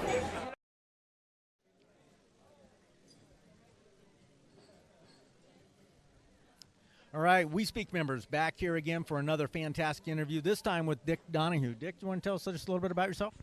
Well, I'm a financial advisor. I own Asset Advisors out in the county, out by Wilson's Furniture, and I've been there for 50-some years. I also host Saturday morning or Wealth Wake Up Live on KGMI on Saturday mornings, and Wealth Wake Up on Sunday mornings at 9 o'clock. So, I've heard that show many, many times, and you definitely have a good voice for radio. So, thank you. So, what brings you out tonight, and what issues concern you, or what would you like to share with the audience at large? Well, I've been an active Republican for many years, sometimes really active, sometimes not quite as active, but I've been a Trump supporter. I had the pleasure of going to the Republican convention 3 years ago, partly representing KGMI, but partly representing myself as the radio host, and going to go back to Charlotte this year in August, so I'm looking forward to that. I think, though, the big thing that I enjoy is about 5 years ago, we started up a nonprofit called Common Threads Northwest. And the focus of Common Threads Northwest, which we sponsored a forum in conjunction with the Fourth Corner out at Meridian High School last Thursday. We had 400 plus people. We had standing room only. That was packed. It was packed and hot. And our focus is to try to educate and inform the community of issues that they need to be concerned about. So we've done a number of forums. We do our political forum every October, about 3 weeks before the election. We get candidates from both parties. We'll do a series of other forums this year. We're going to be doing one on the wrap-up on the legislative session. We'll be doing one on climate, not climate change necessarily, but climate. But we are a nonprofit. But a lot of our focus has been to get like-minded organizations working together. That's where the name Common Threads came from. Because we find that there's a lot of organizations. There's farmers, there's builders, there's realtors, there's you name it. There's all these different organizations, business people. They all have their own organization. They all kind of do their own thing. They all have a little bit of money, but we need to message more together. So that's why we started Common Threads, is to create that messaging where we are carrying the message that we all basically fundamentally believe in and pooling some of that energy together. Well, that's fantastic. It makes me think of, other organizations that can work together in our religious community. There's an organization that shares a lot of efforts, and the name escapes me right away, but at the same time, in seeing a lot of those congregations work together on community events, and I think you're talking about doing the same thing. Interfaith Coalition, that's it, folks. And you're talking about doing the same thing, but uniting our political efforts and our communication efforts to spread the word forward. There's a lot of people that just aren't paying attention to what's going on. And we think that we can help provide, good, honest information. We're not trying to provide deceptive information or deceive anybody or give bad information. We want to give good information on what's taking place. I think that's a real key to what we're trying to do. We want to educate, we want to inform, and we want to encourage people to pay attention to the issues that are going on and get out and vote. Fantastic. And I'm sure you're somebody that pays attention to what goes on in terms of the laws and how that impacts the economy just with your profession. I've heard some of your I don't want on-the-air seminars almost, if you will. And, of course, I think you're one of the few people that I've ever heard Glenn Beck come and do a verbal endorsement for over the air, too, so which is pretty cool to have that. He's a well-known individual. We worked with Glenn when Glenn was on KGMI, and when they decided to go separate ways, well, then we started working with Lars Larson. So another good guy. Yeah, so yeah, fantastic. Well, any last words you'd share with any of the listeners now and into the future of this this interview? No, it's really important just to get informed, understand the issues, understand, the Cherry Point issues, as an example, are really big. Those industries out there are really important to Whatcom County. And the things that the county council has been trying to do to them to eventually shut them down is beyond the realm of, responsible. We need those jobs. We need the money that they create. We need the homes. People buy homes. They have families. They go to school. I was talking this fall. I have two just turned 6-year-old great-granddaughters that are in kindergarten in Blaine. They're one of 8 kindergarten classes in Blaine.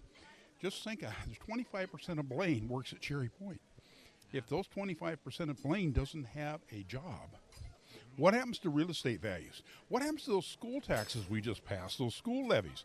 Those values of those properties go down. So people need to think about that kind of stuff. I think you're right on. I remember even being I graduated in 1986 out of Ferndale, but in years prior, I remember the Cherry Point area, for example. There was Chicago Bridge and Iron had a bid to do some things out there. That got shot down even then. And then there was an automobile manufacturer. I think it may have been Saturn or something that looked at that, but did not get a warm reception from our some of our politicians even then. Chevron actually wanted to go out there at one time. Yeah, and then, of course, more recently it's been the coal export, which is just going not too far away, just on the other side of the border where we don't have any control. Those trains are still coming through Bellingham, but they're going across Point Roberts. Yeah, and then, of course, there's union issues, and one thing that's amazing, we have some amazing teachers and some wonderful educators throughout the area and throughout the country. But those schools cannot be supported if there's not a tax base to do it. So, and that's an amazing thing. It's in order to accomplish that. You look at the value to our families, and that's what you have to look at. It's not my kids. My kids are graduated. They don't live here locally. But my great-grandkids do. Those kids, those are the future. And if we take away the opportunity for them to have a good future, it's not good. I appreciate that, indeed. Well, Dick, thank you for trying to help people out one individual at a time with their personal finances and help us at large with regards to having a better understanding of how we can serve. Love what you're doing. Thank you. Hey, thank you. Yeah. Take care. And we'll just keep moving forward here and looking forward to the next opportunity that we can have to be able to bring some great content. This was an amazing evening, I would have to tell you, as I've gotten to hear and learn from some of the candidates at large. We had a phenomenal keynote speaker that spent quite a bit of time talking about where he came from with regards to his background, growing up as an African-American male in a very difficult time, but still understanding what makes him great was taking conservative values, not taking the train of being just catered to or relegated to a position just strictly by his race. So that was really fascinating. You missed a great opportunity to hear him speak live, but you will find it on We Speak. So look for that keynote speaker. And we have another individual here to speak right now. She looks like she might be a Trump supporter. Just a little bit. All right. Well, let's go ahead. Hi, my name is Ashley Buttonshone. I live in Linden. Yeah. And what brings you here tonight? I was one of the volunteers. I volunteered a couple of years here at Lincoln Day Dinner, and I volunteer on many levels for the Republican Party in different elections. Now, what's the draw to the Republican Party? Because a lot of young women your age, are not worrying about the conservative, and I'm talking on a national basis. At least that's not what the news media would have it be perceived. What draws you to be a Republican or a conservative? I guess I have morals. I don't know. I have values. I grew up in a Christian home, and then I have children, and so I want them to grow up with good morals and values. And I'm pro-life. So. Fantastic. And those things are all very, very important. Now, let me ask you, being that you come from a conservative Christian home, are you allowed to work outside the home? Yes, I do. I actually work for the Whatcom Business Alliance. here in Whatcom County, and we advocate for businesses all over the county. And that, I know that sounded, folks, like it was a cheesy question, but I was actually knew that what the response would be in my mind, just seeing her or listening. And that's one of the great things is having choices. Choice to work in the home, choice to work out the home, choice to maintain a healthy Christian lifestyle too. Yes, definitely. Yes, I agree. Yeah, we're and my whole family, we're very busy. We do all sorts of stuff. What's your main takeaway from the event tonight? I think we did really, really good. I think we raised a lot of money, and so we can then take that and move forward and have a successful campaigns and get all of our great people elected. And that's it. And as she said, she came here, she helped volunteer, she helped support. That money that was raised doesn't line her pockets, doesn't line my pockets. It's going to go to promote the message and hopefully get some of our great candidates either reelected or elected and move forward as we develop our conservative base within the Pacific Northwest. So thank you very much. Any last words at all? No, remember to vote. Remember to register if you haven't voted, and tell everyone you know to vote and register. Fantastic. I think she's saying vote Trump is what I heard. Just vote, yeah. Just vote. All right. Thank you so much. You Nice bet. to meet you. Good meeting you. Take care. All right, and we'll have another opportunity right up on deck here. Come on over here, sir. Now, we only had an opportunity to meet across the table here briefly, but just go ahead and introduce yourself and tell a little bit about yourself, and then we'll move forward and talk about some of the issues. I think we should both be in frame here, make sure our viewers can see us. So for the folks out there that are going to see this either live stream right now or possibly see it later on as it's be a video that's stored on the site, go ahead and tell a little bit about yourself, sir. Yes, my name is Jeffrey Beeler. I'm running for Congress in District 1. That area covers ground from King County all the way north to the Canadian border. And I'm running up against a four-term incumbent. And right now, what we know about her is that she's basically just rubber stamping what the Democrats are doing. She's not really representing the people in the district. And there's a lot of people up here, especially like in Whatcom County, where it's a real conservative base. You know, they've been left out of the equation. When they call up and ask questions about, hey, you're not representing us, they don't have a response yet. So my goal is to go back and say, look, I'm representing you. And this, the Second Amendment right, or whether it's pro-life, whether it's getting the balanced budget, whether it's immigration reform. Those are the things I'm going after. The Democrats have been trying to pass all these bills, but they're not involving the Republicans. And because they're not involving Republicans, they're not getting the ideas in those bills. And you wonder why the Republicans aren't voting for them? It's because they're not good bills. My goal is to go back there. I'm a results-oriented guy. I run a business. I've been doing that for 32 years. Budgets are important to me. Getting things done are important to me. And when immigration, 40 years ago, when I was a kid, immigration was a problem.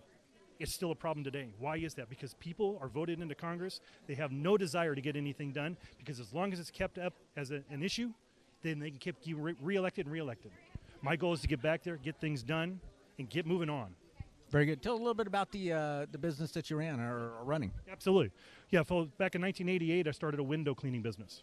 And so I've been doing that for 32 years. I've had employees. I've signed the checks. I've paid the taxes. I understand what it means to run a business.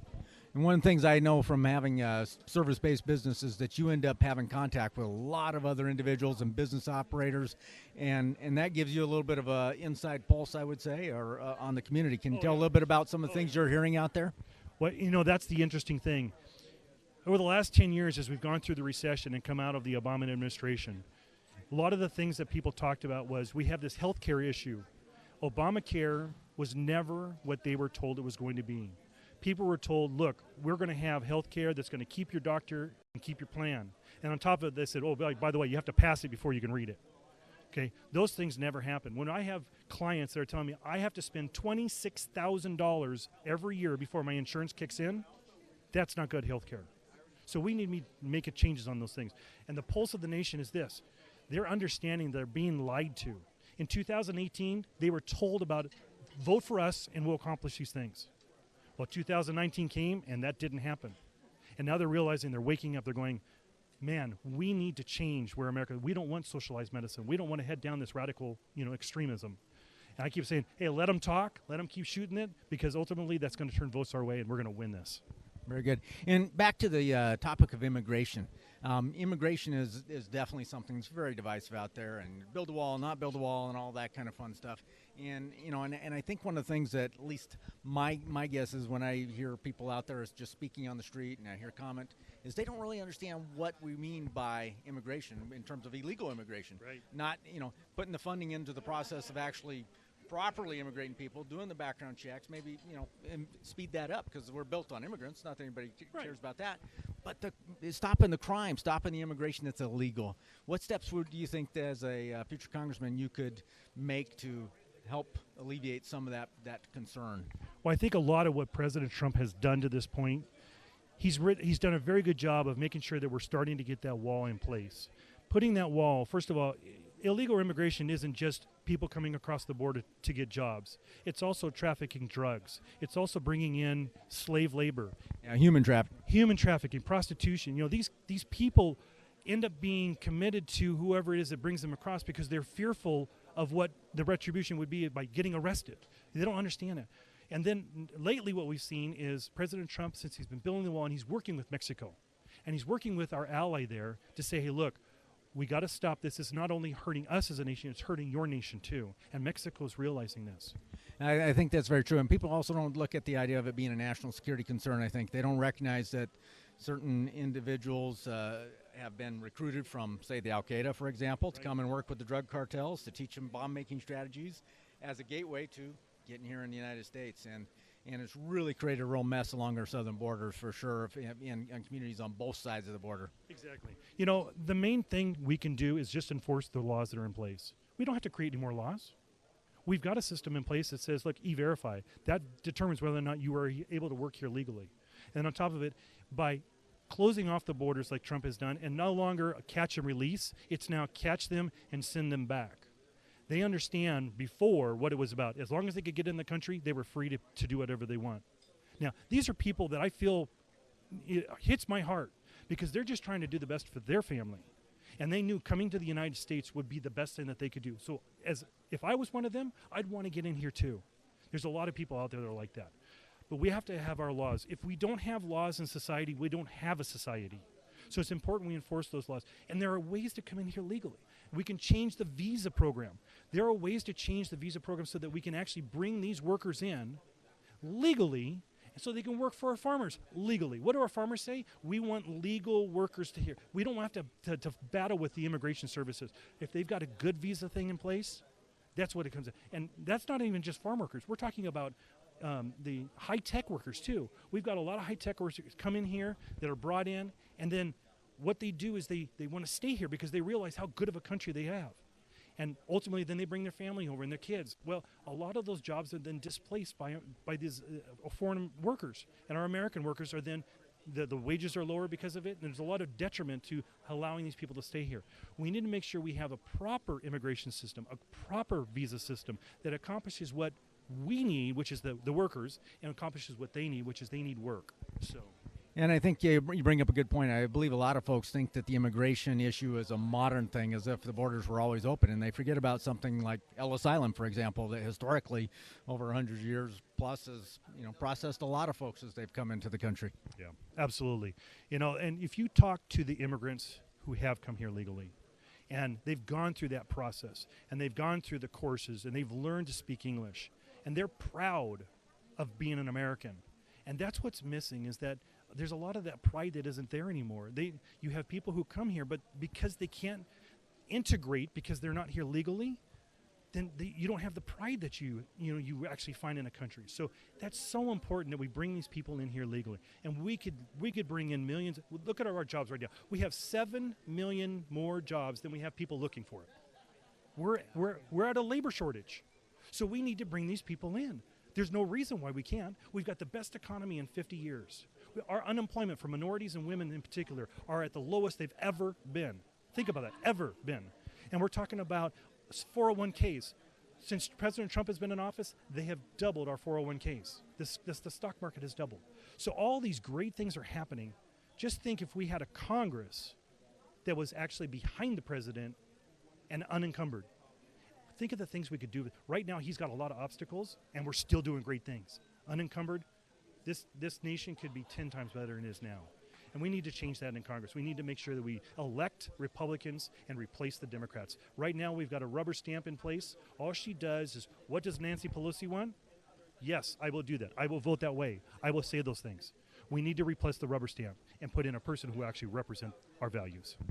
I agree. That sounds fantastic. Well, any last words you'd give to our community? I mean, I think you did great. That was I'll tell you what. I want you to go to my website, Beeler for Congress. That's BEELER, the number 4, Congress.com. At the top of the screen, there's a little red button that says donate. I need money. Right now, I'm going up against one of the wealthiest people in Congress. She's like the 17th wealthiest person in Congress. I need money to fight her because I have to control that message. That message is what's important. There's the 3 M's. There's messaging, manpower, and money. If you don't have the money, you can't get out your message and you can't win. So please, go to my website, donate, contribute, and then ask for volunteers. We need volunteers to get that message out too. So thank you. Thank you, and good luck. And hopefully you can be in that seat. And well, we can evict the current person that's been squatting there. Thank you. Thank you. Oh, and stay tuned for more interviews right up next. Let's roll forward. How you doing? Mick Jolly. Jim McKinney. Good to meet you, Jim. And tell our audience out here we speak a little bit about yourself and what brings you. So I live in Blaine, Washington, here in Whatcom County. I've volunteered to run the Keep America Great team for this election cycle.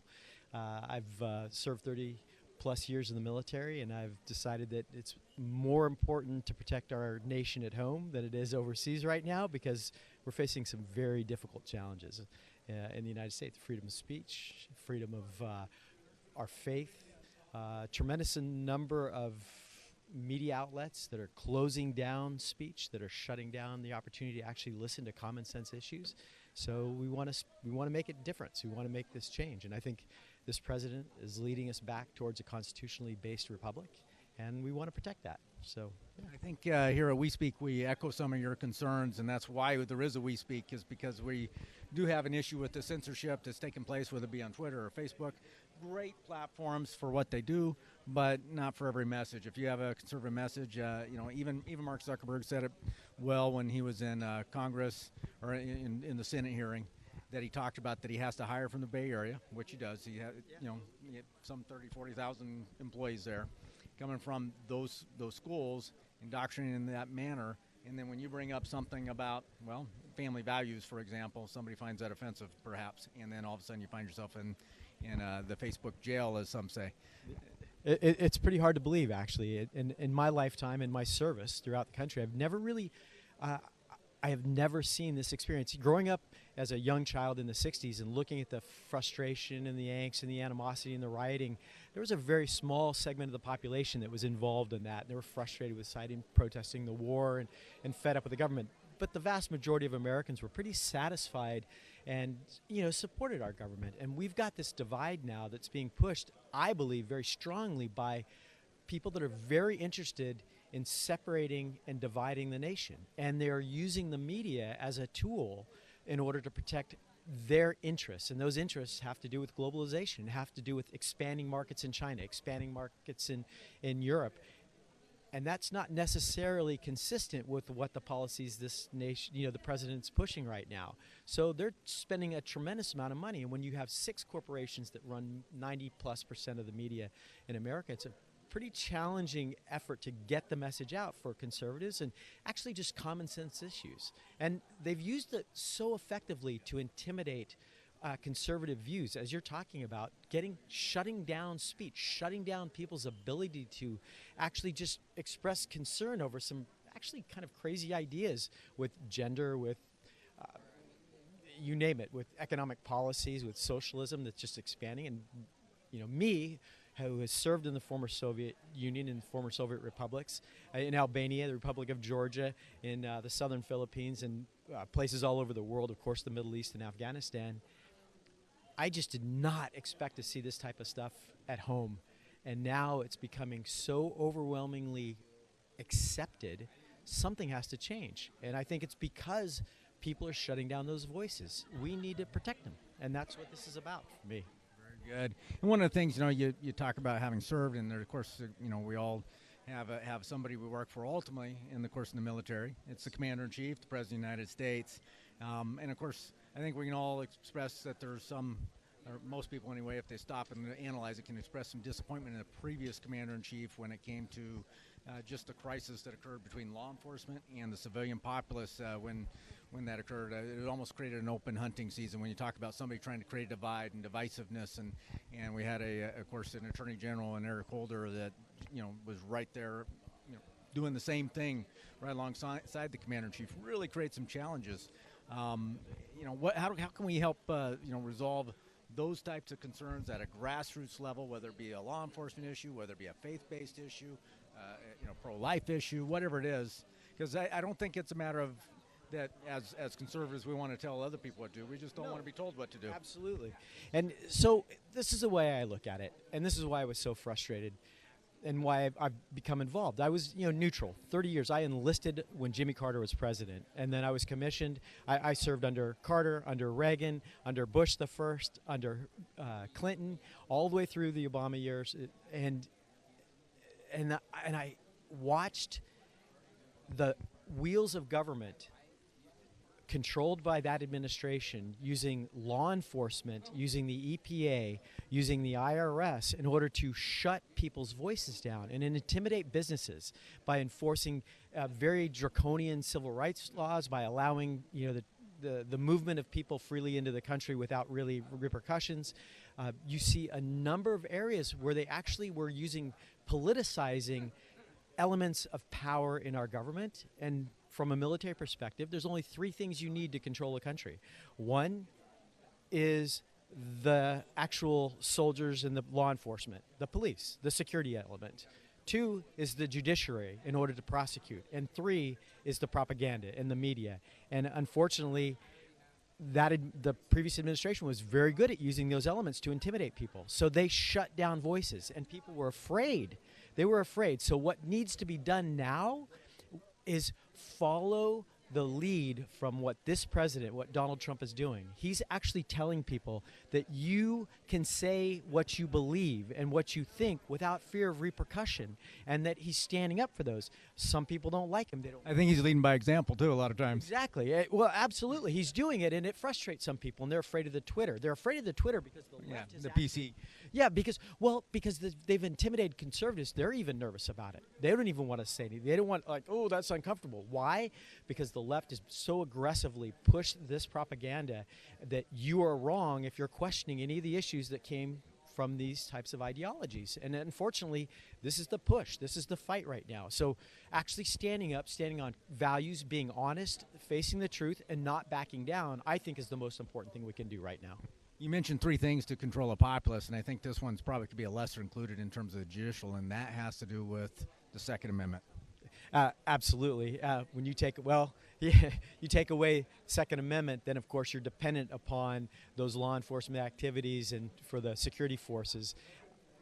What is very interesting to me is that the people on the left that are actually undermining trust and faith in both the military and in law enforcement are the same ones that want to confiscate weapons from the individual citizens and depend on law enforcement and the military to protect their security. There's a huge contradiction there. It doesn't make any sense at all. And it's the same with some of the very wealthy individuals that donate money to causes to disarm the public as well. They generally have some kind of armed security services. Well, absolutely. And, of course, some of the biggest donors out there to fund disarmament of the population are running for president right now. We got a couple of them on the Democratic side.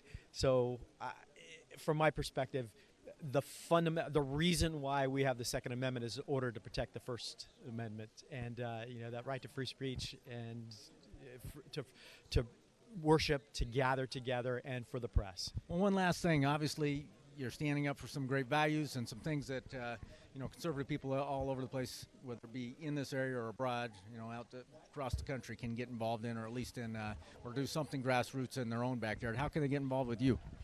Well, so right here with the Republican Party and volunteers, we've in Whatcom County. So just getting a hold, looking on the website for Whatcom Republicans, and actually volunteering, getting out. doing some meetings. We're going to have we have a plan that's set forward through the November election. We're going to have a communications network set up. We're going to try and use elements like this, so we speak, and of course whatever else we can do. But we want those volunteers and people that are talented. We want young people to realize that Republicans want to take care of your family, they want to take care of your future, and they want to take care of your freedom. And they want to let people think and believe as they wish. We don't want to be told what to think and believe. And if you throw those, just fundamental questions out there and get involved and stand up and listen, contribute, but put some time in and tell your friends about it. That's the most important thing that they can do right now. Fantastic. Well, thank you so very, very much for your time and sharing those words, and appreciate all your insights and the service you've provided. And I'm sure there'll be other people that look forward to learning more from you down the road. Thank you. Come on up, sir. All right, and go ahead and introduce yourself real quickly to our We Speak audience. I sometimes refer to them as We Speakers. I don't know if that's appropriate, but some phenomenal people out there that'll be hearing your words tonight. So what's your name? My name is Peter Candelas, and I'm the president of the Western Washington University College Republicans and also Jennifer Sevcik's campaign manager. So what he's saying by that is he has the most difficult turf probably in all of Whatcom County. Yes, we do. And I'm very thankful that Jennifer's district, Western's not in it. Very good. What can some folks do at, you're just a college kid, right? I mean, what impact can you have on what's going on? Tell us. It's an interesting question because I'm a senior now, and my mission has changed over the 4 years I've been at Western. It's easy to go into a college and think I'm going to go, convert people, change their minds, this, that, and the other. It's very hard. It's very hard to do. And I went in with that mindset, and as I had been at Western longer, I realized that my mission there and the best thing I can do is to just keep conservatives. So the people that come to Western that are conservatives, they come from really traditional families, and I want people to keep those values. It's hard to do at college, though, because you're being told every day that you're wrong from your peers, from your professors, from everyone around you. So my goal is just to have a group that people can come to where they can talk about how they're feeling about classes, about politics, about things, and just be honest. Now I have to follow along with the mantra of whatever else is going on. Exactly. And to show that there are people that agree with you and there are people that are thinking that way and that you're not alone. And it's been very successful. It's been very successful. Fantastic. And you're a senior. What is your major? History. Fantastic. As the old saying is, those that don't learn from history are, doomed to repeat it. That's right. So where do you see yourself going from here once you graduate? So I work at a museum right now. I just kind of work at the front desk, that little stuff. But we all got to start. Got to start somewhere. So that's kind of the road I would like to work in a museum and go down that way. Fantastic. Well, we wish you continued success both in politics and, of course, in your career and finish up strong in your school. Awesome. I appreciate it. Thank you. Thank you. And we're looking for our next candidate to be interviewed to come on up here. So, and I think I know this guy, Graham Lindsay. How are you? Yes, sir. And are we doing this together here? Nick, And how are you? Good. How are you? We got now. These guys are brothers, and Taylor Lindsay. And Graham Lindsay. And these folks out here on We Speak that are either going to hear it live stream tonight if they're still hanging on this late, or we'll hopefully see it later as it's archived. Tell a little bit about what brought you out here tonight and what's going on. What's going through your mind after hearing some of these speakers and what's going on in America? Well, it's incredible. The speaker that we had tonight just blew it away. We came out here because we have a tree service, and we donated to the GOP, our services to the GOP tonight. So, yeah. And I think tree service is something you've been involved with for a long time. Yeah, I've been at it for about 14 years now, and started up my own company 2 years ago, and then my brother came work for me to help out, and here we are. Come to the little difference from your military service that you provided as well. A little bit different. Bit different than refinery work. It is what it is. But running a business, I mean, that's the grassroots of the American economy. If we didn't have small businesses doing just what you're doing, I mean, if you had to go take a job, I mean, our speaker today talked about, well, you shouldn't take an opportunity away from someone else. You would have to go take a job that somebody else would be eligible for if you weren't running your own business, because you're still going to have to feed your family.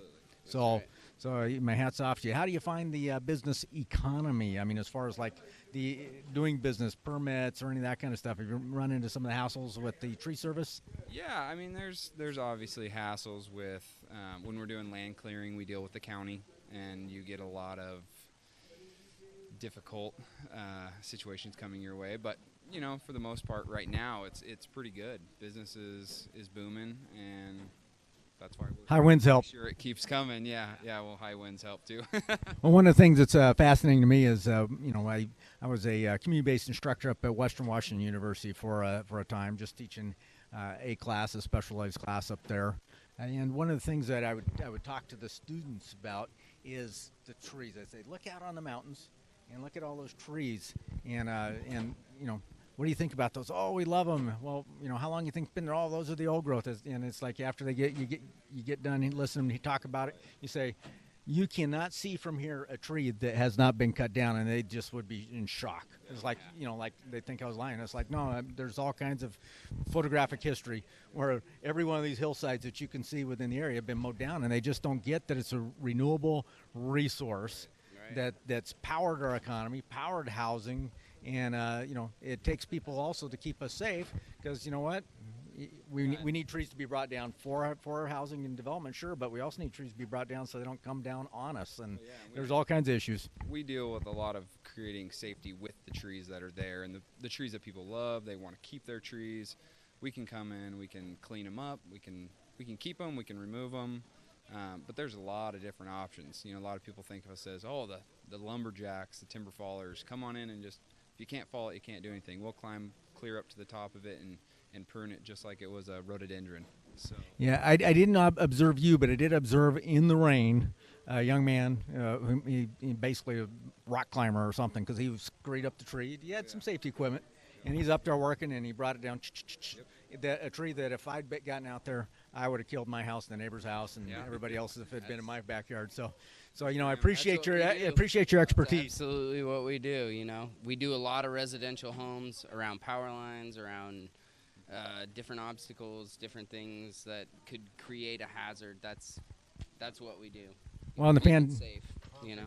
And I love that we live in a land and even a part of the country where we can start our own business, follow a dream, and make it happen, and even choose to work with our brother because you know, because there's affordable housing in the area and job opportunities. So keep it up, make America great, just by one step at a time, right? Yep, indeed. Carry on, and appreciate your volunteering services to the party this evening as well. Good to see you, Mick. Good seeing you. Take care, gentlemen. And we have one final interview here to come right on up. How you doing? Doing well, sir. Go ahead and introduce yourself to the We Speak folks out here. Make sure we're Carrie Whitworth. Carrie with a K. Carrie with a K. Yes, sir. All right. Tell us a little bit about yourself, and then what brought you here, and what it is that you took away from the event tonight as you listen to this. I'm former Navy, former federal agent, immigration. Now I own a gun store.